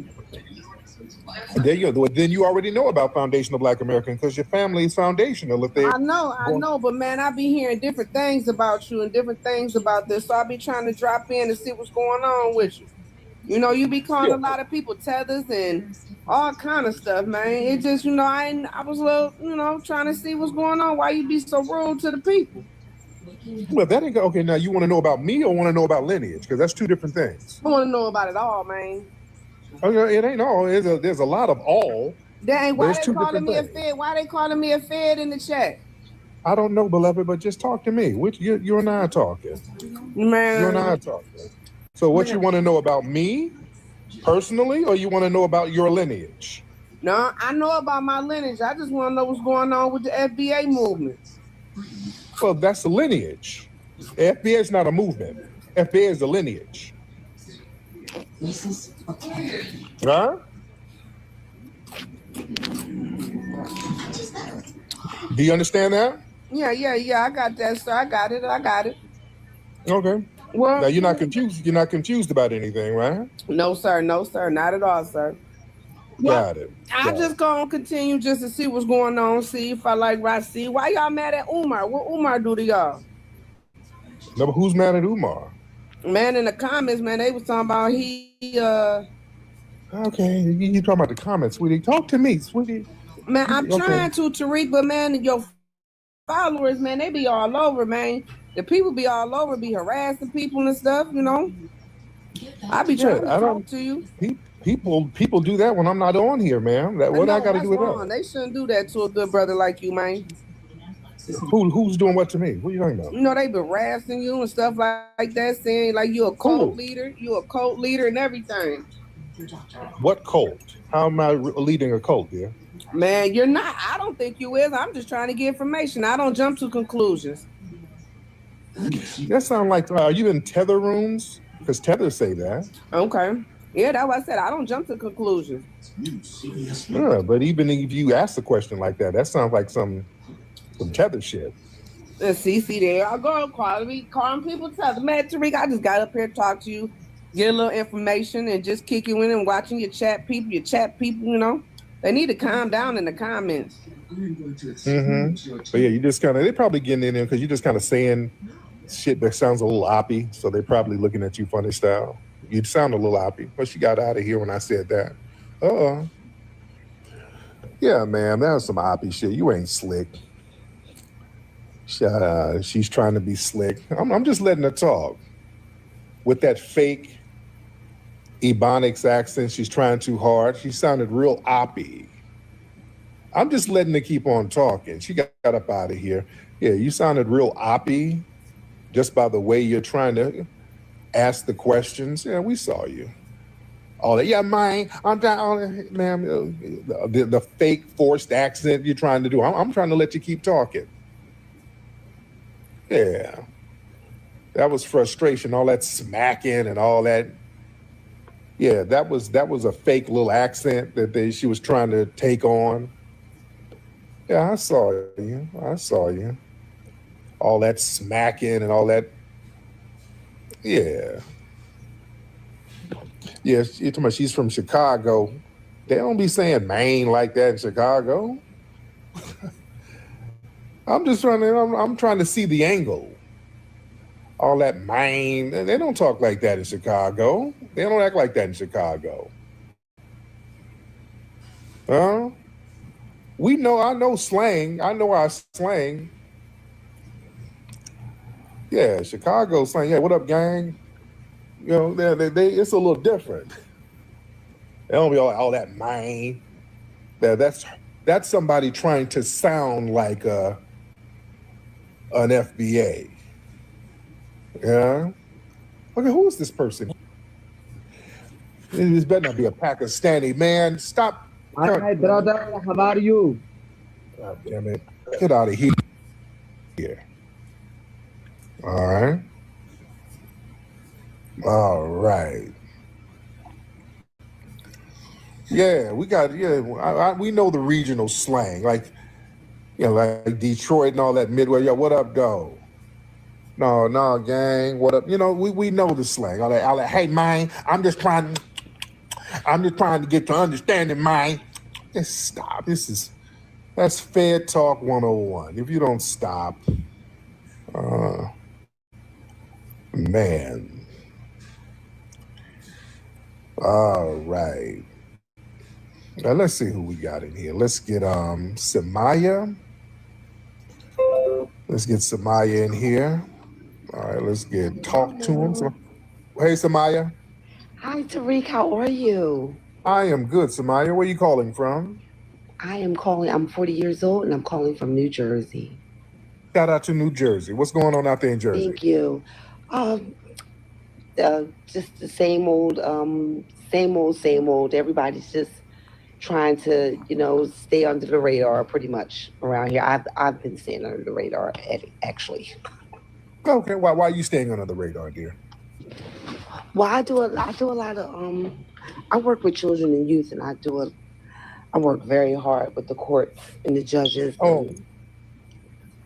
Yeah, okay. So I'm into a lot and volunteer, with the elderly and everything. So, just very aware and lineage, all that. And so, this is the time. I'm just kind of staying under the radar. Can't go to sleep, got to go to work in a couple hours. Oh, okay. Well, good luck to you, beloved, and thank you for calling in, dear. Thank you so much. Let's talk to him. How you doing, Tariq? What's up, brother? Is that your smoke alarm back there, brother? Hey, yep. But I got a question for Tariq. You got to change that battery, but go ahead, brother. What do you think of the recent attacks on Iran? Yeah, man, I talked about that earlier. That's very unfortunate. I hate that we're getting into war because there's going to be a clapback. Some people are going to try to get their damn lick back. And we got so many people over here from... Okay, brother, damn. Okay, hold on. Talk to him. Is that you making all that noise? No, it's not me. Okay, I muted the other guy. Okay, my bad. But yeah, I think it's unfortunate. Now, where are you from? Talk to him. I hear an accent. I'm Eritrean. Eritrean. Got it. Yeah. Are you out here in LA or where you living? Missouri, St. Louis. Missouri. Okay. I got we Tethers have a song for you, Tariq. Oh, the Tethers got a song for me? Yeah. How's the song go? Tariq, are you listening? Africans are coming for you. They'll get you into walking on the Tether Wonderland. Oh, so the Africans are coming for me. Y'all coming for me? Nah, bro. We too busy, bro. We running the country, bro. Running from the country. That's what you mean, running from your country. Nah, running from this country, bro. Running from your country. That's what you're running. You're running from your country. No, bro. Literally, Red's just turned off his page because of me, and I'm not turn off your page too, bro. I got that power. Well, you gonna use your musty power? I'm Rohan, bro. I literally banned Red from TikTok, bro. I'm gonna do that to you too, bro. You're not gonna do that to me because I got the most popping spot on here. You see how that works? Now fix your alarm, man. Fix your damn alarm, Rohan. All right. Okay. Let's see who we got. Yeah. Don. What's up, Don? Yo, Don? Okay, Don. What's going on, brother? Peace to the family. I'm sorry, I had my mic muted. Hey, what's going on with you, Don? Oh, man, I was just vouching for you, man. We definitely ain't walking around here in Chicago talking about no Maine. You look at somebody talking about church, what's up, church, or something like that. But no, ain't no man going on. Right, yeah, I knew she was faking the phone. Yeah, but how you doing out there, brother? Man, all is well, man. I seen a recent post you made on Twitter, and I commented and dropped the link for my YouTube talking about them illegal, well, not the illegal, but immigrants driving these 18-wheelers and the dangers on the road of that. Wow, yeah, man. Oh God, man, these people are just putting everybody in danger, man. Man, and we need to look into these corporations once again, because they cutting corners, hiring these people, can't even read the road signs, and they out here killing people on the road. So y'all check me out on Don 773 TV, because I definitely know I'm trying to bring light to certain situations. No doubt, man. Thank you so much, Don. All right. And yeah, y'all use the right Twitter terms, TikTok terms. But what he's talking about, I posted a video. It was some civilian stopped this lady driving looked like an 18-wheeler. She's driving a damn truck at night with no lights on. And the dude was like, hey, what then? She's like some foreign lady, I don't know, like from Africa or the Caribbean somewhere. And he was like, man, what, ma'am, how come you ain't got no lights on? I can't find the lights. I can't find the lights. She told me she couldn't find the lights. She don't know how to turn the lights on the truck. You're like, how'd you get a CDL? And she showed that the CDL, and it's clearly these people are getting these fake CDLs from somewhere. Look like she had on flip-flops too. Man, we've seen several situations where these people, these non-FBAs are coming over here with these bootleg CDLs and just unaliving people, causing massive accidents, man. That's a problem. That's a major damn problem, man. Yeah, they're getting these little janky CDLs. Clearly there's a little scam going on. Yeah, Latinos too. Yeah. The East Indians, a lot of them. See, that's why don't let nobody come over shaming. Yeah, I came over with, I did hot whack, and man, these folks they scam their way into certain positions with no real qualifications. Let's keep it real. There's always some little scam going on that puts everybody at risk. Yeah, I'm dealing with one of my doctors now. I got this janky doctor who don't know what the hell she's doing. My insurance company subscribed me to that, and I'm calling them tomorrow to get another damn doctor, because she's one of these people who clearly got a fake degree somewhere. She don't know shit. I got a janky ass doctor from where's she from? The Middle East? She's from somewhere, and that woman don't know her ass from a hole in the ground. Nothing. You know? She's probably Indian. Right? Probably so. I mean, she don't be knowing shit. I go in there with all types of aches and pains and leave with aches and pains. Don't know shit. What's up, brother? What's up, Maxwell? How are you? Yeah, I'm doing fine today. Yeah, so I just wanted to come up. I seen you were live. I just wanted to say, I'm not really agreeing with the rhetoric you are spewing. I don't really agree with FBA. What's the rhetoric? That the Africans come here and undermine you people. Why you got a fake? That accent is fake as hell. Your accent is fake? Why you got a fake accent? My accent is not fake. My accent is not fake. I'm from Nigeria. I'm from Nigeria. I'm just here. No, you're not. No, you're not. This Rohan. I'm not Rohan. I'm from Nigeria. I'm not. What tribe are you from? What tribe? I'm Igbo. You're not no Igbo. I'm Igbo. I'm from Anambra State. I'm Igbo. Please. Right. What part of Nigeria did you come from? From Southeast. I'm from the southeast of Nigeria. So what's the country? What's the state? Yeah. So I'm from Anambra State. I'm from what used to be called Biafra. So if you actually go and search up Biafra, you'll be able to see exactly where I'm from. Yeah, you up here Googling stuff right now. I'm not Googling. I'm Nigerian. I'm from Nigeria. I'm an Igbo man from Anambra State, Nigeria, right. Southeast. You gonna get okay? You Google why you just got dropped. All right. You know, erasing history is something that you have to do when it comes to conquest, domination, and destroying a people. If people knew who they were, what they were, and what they were capable of in the past, they will understand what they have a possibility or a likelihood of doing in the future. Foundation of Black Americans, we've always had a culture of resistance. We cultivated a culture of resistance on this land, and we've been resisting ever since we've encountered European domination. But nothing was really popping in Europe until the transatlantic slave trade, and that's where they amassed a lot of wealth. One thing that I think is unique about our culture as far as how we resist, how we fight back, is just the environment we were put in from day one. Being only 13% of the population, the white supremacists were very meticulous about keeping that population at a certain amount. There was never a period when we did not resist the encroachment of the white man. They have a natural behavior of authority no matter where they go. That's why they'll step up in front of us in the line at the store. We're not important. They don't even see us. We've never been able to excel. We've never been able to relax.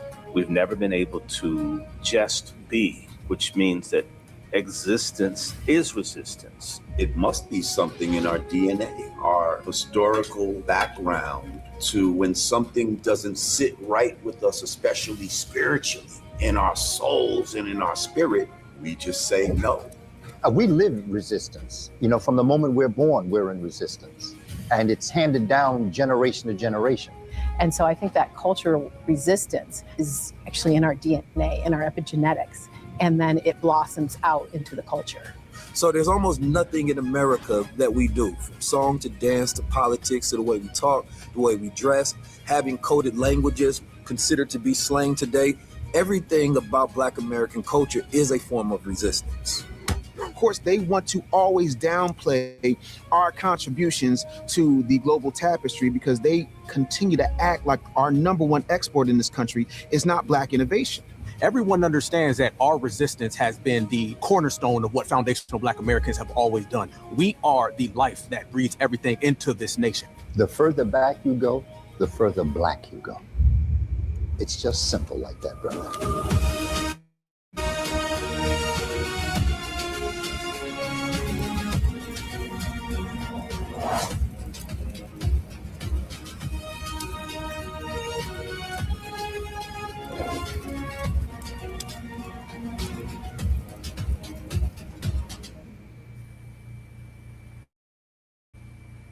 In the heart of African American culinary traditions lies a rich tapestry woven with flavors, history, and resilience. It's a cuisine born from struggle and survival and tells a story far deeper than its delicious dishes. It's a story that stretches across continents and centuries, from bustling markets of West Africa to sprawling plantations of the American South. So join us today while we chronicle the history and legacy of soul food. And if you like stories like this, you can find more stories like this at onemichistory.com. And if you like audio only episodes, you can find my podcast wherever you get your podcasts. But without further ado, let's get started. Soul food is more than a type of cooking. It is a symbol of Black culture. This cuisine traces its roots back to the agriculture and culinary traditions of enslaved Africans in the American South. It includes dishes like fried chicken, collard greens, cornbread, black-eyed peas, known for their comfort and rich flavors. Soul food is not only about providing nourishment, but is a symbol of community, cultural pride, and identity over generations. But beyond its taste, soul food has played a crucial role in American cuisine, influencing dining habits and spotlighting Black heritage. The recipes and techniques that have been passed down through generations, each telling a story of adaptation and perseverance. As soul food spread from its southern origins, it became a cherished part of America's diverse culinary scene, inspiring chefs and food lovers everywhere. Let's start at the beginning. Born from West African culinary traditions, the staples of West African farming societies included grains, yams, legumes, vegetables, and some meats, elements that are closely aligned to soul food's basics. Western African regions had preferences for different starches, including rice, millet, sorghum, and yams. Fishing was crucial along the coast and interior rivers, contributing significantly to their diet. Traditional West African cooking methods included frying, smoking, baking with ash, roasting over a fire, and boiling in water, many of which are staples of soul food today. Seasoning were commonly used to enhance the flavor and the color of meats and showcase the shared culinary practice between Western Africa and the Americas. Culinary knowledge was passed down orally since there was no written cookbooks before European contact, and the Columbian exchange, which brought Europe and Asia and the new world crops like maize and plantains to Western Africa, was skillfully incorporated to their already rich cuisine. So during the transatlantic slave trade, enslaved Africans would bring their culinary traditions with them to the Americas, laying the groundwork for what would become soul food. Their culinary framework was centered around savory sauces and stews served on top or with a starch, embodying a resilient and adaptive approach to cooking despite their harsh conditions. The basic diet of the enslaved was extremely limited. It often consisted of the three M's: meat, meal, or molasses, with corn serving as the staple crop. They creatively used the ingredients they had to produce nourishing meals, such as sweetening cornbread with molasses, which they would call long sweetened. And despite these limited rations and being provided the least desirable cuts of meat, the enslaved demonstrated resourcefulness by transforming their least desirable cuts into flavorful dishes. They mastered slow cooking techniques and used flavors like onions and garlic and peppers to tenderize tough cuts of meat while infusing them with rich flavors. This fusion of African culinary traditions with available ingredients and cooking methods from the Americas led to unique dishes reflective of their diverse cultural influences. For example, gumbo from southern Louisiana showcases African, French, Spanish, and Native American elements, with okra serving as a thickening agent akin to its use in Western Africa. The enslaved would often supplement their meager diets by foraging, hunting, and tending to small gardens. Leafy green vegetables like collards and turnip greens provided essential nourishment, while black-eyed peas served as a crucial protein source. They also would introduce hot and spicy sauces and oils that would add depth and complexity to their meager meals. After the Civil War, newly emancipated African Americans adapted their traditional diets to the changing post-emancipation landscape. Many became sharecroppers and rent farmers, which influenced their access to food. Cornmeal became a staple used in cornbread and hush puppies, and often paired with collard greens. And again, with limited economic resources, they relied on inexpensive ingredients and less desirable cuts, such as those of chitlins and ham hocks. Pork would grow in prominence and become a mainstay through farming and hog butchering practices. This post-war period allowed African Americans to reclaim their culinary heritage, with black-eyed peas, collards, and pork dishes become emblematic of their culture. As economic opportunities changed, it gradually led to the diversification of available food, and the Black church would emerge as a central community hub where church gatherings and suppers became important social events where culinary skills were showcased and reinforcing traditions and strengthening communal ties. As Black folks migrated out of the South, they carried their Southern cooking traditions nationwide, contributing to the establishment of a diverse range of culinary offerings. African Americans also started open restaurants and food businesses, utilizing their skills that they had developed during enslavement. They specialized in barbecue, fried chicken, and fried fish, which would solidify their place in African American culture. This movement sparked an evolution of soul food as these migrants adapted traditional soul food dishes to their new urban environments. Fish fries became popular in an area abundant with freshwater fish like the Great Lakes, while interactions with different ethnic groups introduced new techniques and new ingredients to the cuisine. The urban influence led to the development of down-home cooking, a culinary expression that helped African Americans maintain their connection to their roots. Street vendors in Black Black-owned restaurants played an essential role in providing familiar Southern favorites, helping nurture a sense of community, while grocery stores began stocking Southern foods. So as we move forward into the civil rights movement, this is where you would see the emergence of the term soul food, infusing traditional Southern cooking with racial pride and political significance. This new label symbolized a step away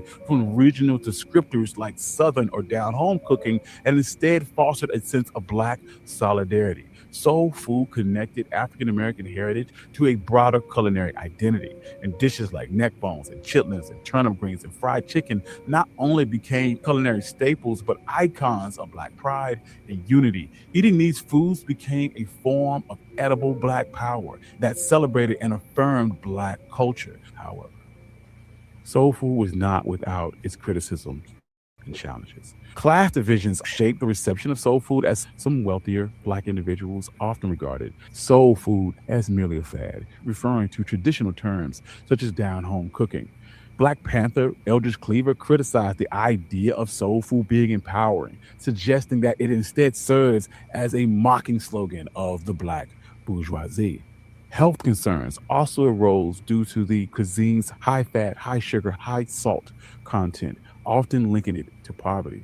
Additionally, the commercialization and co-opting of soul food pose additional challenges. The innovation of African American fine dining has sometimes mischaracterized it as inauthentic, while other restaurants that don't serve soul food staples are criticized. Media portrayals often confiscate the different aspects of Black cuisine with this legacy of being a slave food, raising questions of whether or not it perpetuates stereotypes. And soul food spread was also resisted by some conservative whites who saw it as the domain of Black people or Black people food. Yet, despite these challenges, the rise of soul food symbolizes cultural identity, pride, and resistance. And today, soul food stands at a bit of a crossroads, balancing its preservation with its rich heritage with the need to address modern health concerns. Its journey echoes the complex history and the cultural identity of African Americans, reflecting a connection to both its past and a vision for the future. The contemporary soul food scene is marked by simultaneous celebration of tradition and innovation. This movement emerges where upscale dining establishments reinterpret traditional African American dishes, blending nostalgia with modern culinary trends and health concerns. The health conscious approach is increasingly prevalent as chefs and home cooks aim to reduce fat and salt content found in soul food. Some establishments have even moved away from the soul food label, opting a return to down home with things like down home healthy or even vegan soul to highlight their healthier options. The rise of vegetarian and vegan soul food further expands the accessibility of the cuisine while aligning it with broader plant-based diets. Contemporary soul food also embraces global influence and fusion cuisines as Americans become more culturally diverse. Chefs have incorporated flavors and techniques from other regions while honoring the spirit of soul food. Additionally, there is an emphasis on fresh, local, and seasonal ingredients and moving away from processed foods and inexpensive cuts that characterize earlier versions of these dishes. Soul food remains a powerful staple of the Black community and continues to showcase our ability to adapt and stay resilient, and in that way mimics the African American story as a whole. Thank you. This has been One My Black History. I'm your host, Country Boy. If you like stories like this, you can find more stories like this at onemichistory.com. If you like audio-only episodes, you can find my podcast wherever you get your podcast. I'd like to thank all my financial contributors. Without you, none of this could be possible. I love you all. Peace. Thank you. This has been One My Black History. I'm your host, Country Boy, and this is the story of the Black chefs that shaped American cuisine. I like this compilation album. I've amassed a bunch of videos, and I think it's nice to sometimes mash them together so that you can kind of see a total picture. I hope that you appreciated this. Of course, we're still working on new videos. I'd like to thank all my financial contributors, all my day ones, everybody that supports me. I love you all. Thank you, thank you, thank you. Check out my Substack. I create new content every single week. And peace.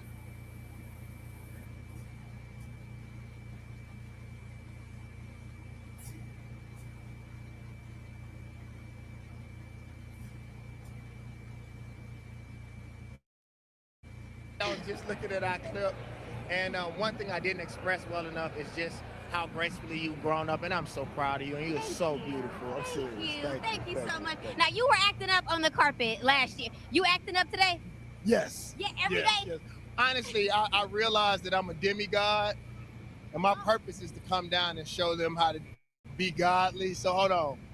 Oh, y'all got it? Oh, all right. How does it feel being here tonight? How important is it for our community to celebrate each other? So I do want to say this, and you all spread this. I'm tired of black folks not clapping for each other. This is the place where we're supposed to feel like we can fly.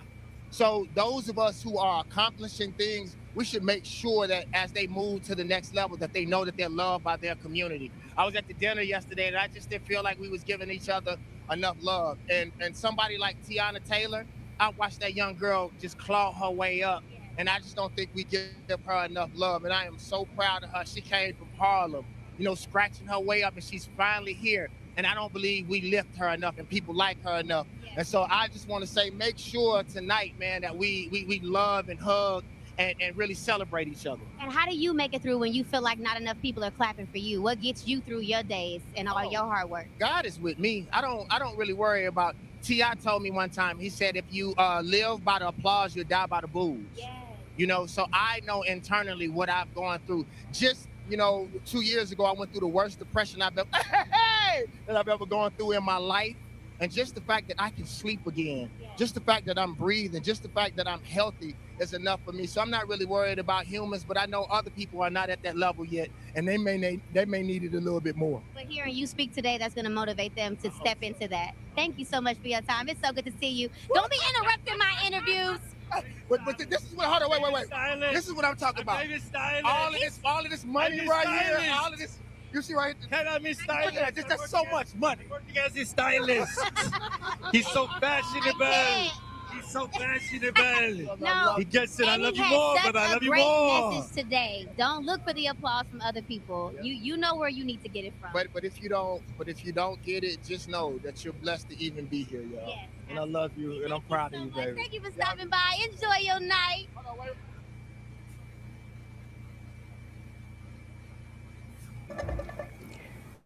Colorado's governor is sending his strongest signal yet that he will grant clemency to Tina Peters, as President Trump is demanding. Trump has been pushing Colorado in a variety of ways, punishing it for not freeing his political ally from prison. Tonight, Democratic Governor Jared Polis is pointing to a case involving a Democratic state legislator who just got probation for the same charge that sent Peters to prison for her scheme to sneak into Colorado's voting systems. 9 News reporter Spencer Soysher is here. And Spencer, Peters is serving 9 years for her role in a breach of voting systems. The governor is presenting this other case as similar to suggest that Peters was harshly sentenced. But we're talking about two very different cases. Yeah, Polis is comparing Peters' prison sentence to the probation sentence given to former state senator Sonia Jaquez Lewis. Their convictions each involve multiple counts with one charge in common. So let's explain what they each did. Jaquez Lewis, a Democrat at state capitol, was being investigated by fellow Democrats for claims she mistreated her staff when they said she fabricated at least one letter of support from a former employee. Jaquez Lewis will serve 2 years probation for her conviction on 4 felony counts of forgery and 1 count of attempting to influence a public servant. Now, Polis posted on social media tonight, writing a part, quote, "It is not lost on me that she was convicted of the exact same felony charge as Tina Peters, attempting to influence a public official, and yet Tina Peters, as a nonviolent first-time offender, got a 9-year sentence. Justice in Colorado and America needs to be applied evenly." But of Peters' 9-year sentence, she got 3.5 years for 2 counts of attempting to influence a public servant. And in Peters' case, the Mesa County DA argued it was the most aggravated account of attempting to influence a public servant he'd seen in his career. Peters defiantly faced off with the judge at sentencing, showing no remorse to this day. You are no hero, you abused your position, and you're a charlatan who used and is still using your prior position in office to peddle a snake oil that's been proven to be junk time and time again. Now, unlike Peters, Jaquez Lewis said she made a mistake. Peters maintained she did nothing wrong. President Trump has promised retribution against Colorado for keeping Peters in prison and has withheld disaster aid, announced plans to pull a military facility and science lab from the state, and vetoed a clean drinking water project in retaliation. County election clerks on both parties have begged Polis not to give in to Trump and to release Peters. Spencer Soysher, 9 News. Finally, it rained. Yeah, we saw rain. We're not used to that this time of the year. The rain, though, starting to taper off. We are tracking another system later in the week. 9 News Chief Meteorologist Kathy Sabin is here, and maybe what we used to seeing in March, snow. Wouldn't that be something? Kim, the models are suggesting maybe 2 to 3 inches of snow in Denver by the end of the week. They keep moving back and forth, but things look good in that regard tonight. And when you see a picture like this in March, our snowiest month, we desperately need the moisture. And we did get some today. Denver, about 1/10 of an inch. Other areas along the Front Range, 1/4 inch to almost 1/2 inch of rain. Not a big snow producer in the mountains, not a super cold storm, but 2 to 5 inches of snow. And that snow still coming down over the southern foothills and over southern I-25 corridors like Monument Hill and the Palmer Divide down toward Colorado Springs. There's still some good rain going on down south outside of Castle Rock and West Creek and Woodland Park. The rain and snow coming to an end from north to south. We're heading into a warm, dry day tomorrow. Temperatures not all that cold out there at 43 for the 9 News studios. A little bit more time to see some more rain and snow across Jefferson, Douglas, Elbert counties, and then skies will clear. And so we'll look for, well, your weather headlines to include the storm system that we're all waiting for on Friday, storm system number 2, and a chance for snow in Denver. The timing and impact, it's coming up. Primary season is now underway, and while there are races in Arkansas and North Carolina tonight, what happens in Texas could be the best indicator of what lies ahead in the 2026 midterms. The GOP Senate primary down there tested MAGA loyalty. Democratic Senate primary featured 2 rising stars. 9 News anchor Phil Lipoff is along, and we still don't have a general election matchup set tonight, Phil. No resolution to anything just yet, Kyle. Let me explain. The confusion in Dallas County is a big part of this, where the first polls closed at 8 p.m., but a judge ordered polling locations in the county's Democratic primary to stay open 2 hours longer after Democratic Party officials said thousands of voters were turned away because of confusion about where to vote. So now let's get to the races. Among the highest profile are the 2 competitive Senate primaries in Texas. Let's start with the Republicans. Incumbent Senator John Cornyn in a tight primary challenge from State Attorney General Ken Paxton and Rep. Wesley Hunt. Even though Paxton has positioned himself as a hardcore MAGA candidate, President Trump did not endorse anyone in this primary. Neither Cornyn nor Paxton got over the 50% needed, so there will now be a runoff between the two. On the Democrat side, turnout was huge, but right now it's too early to call because State Rep James Tallarico has about a 5-point lead over Congresswoman Jasmine Crockett. But after a judge extended those voting hours in Dallas County, Attorney General Ken Paxton, running on the Republican side, asked the Texas Supreme Court to temporarily order that votes cast by people who were not in line to vote by 7 p.m. when polls were originally set to close should be separated out. Now, what does that mean? Not sure just yet. It creates uncertainty over whether those ballots.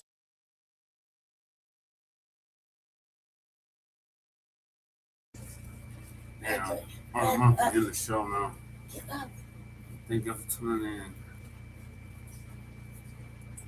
This is going to conclude season 6, episode 15, part 3, continuation of the Line Blacc News. Join us Friday. Wearing Rise with the series. Anytime this year, I'm about to start all of our platforms. Line Blacc News on YouTube and Facebook. Revolutionary, you know, YouTube and Facebook. It's about to experience some hands on YouTube and Facebook.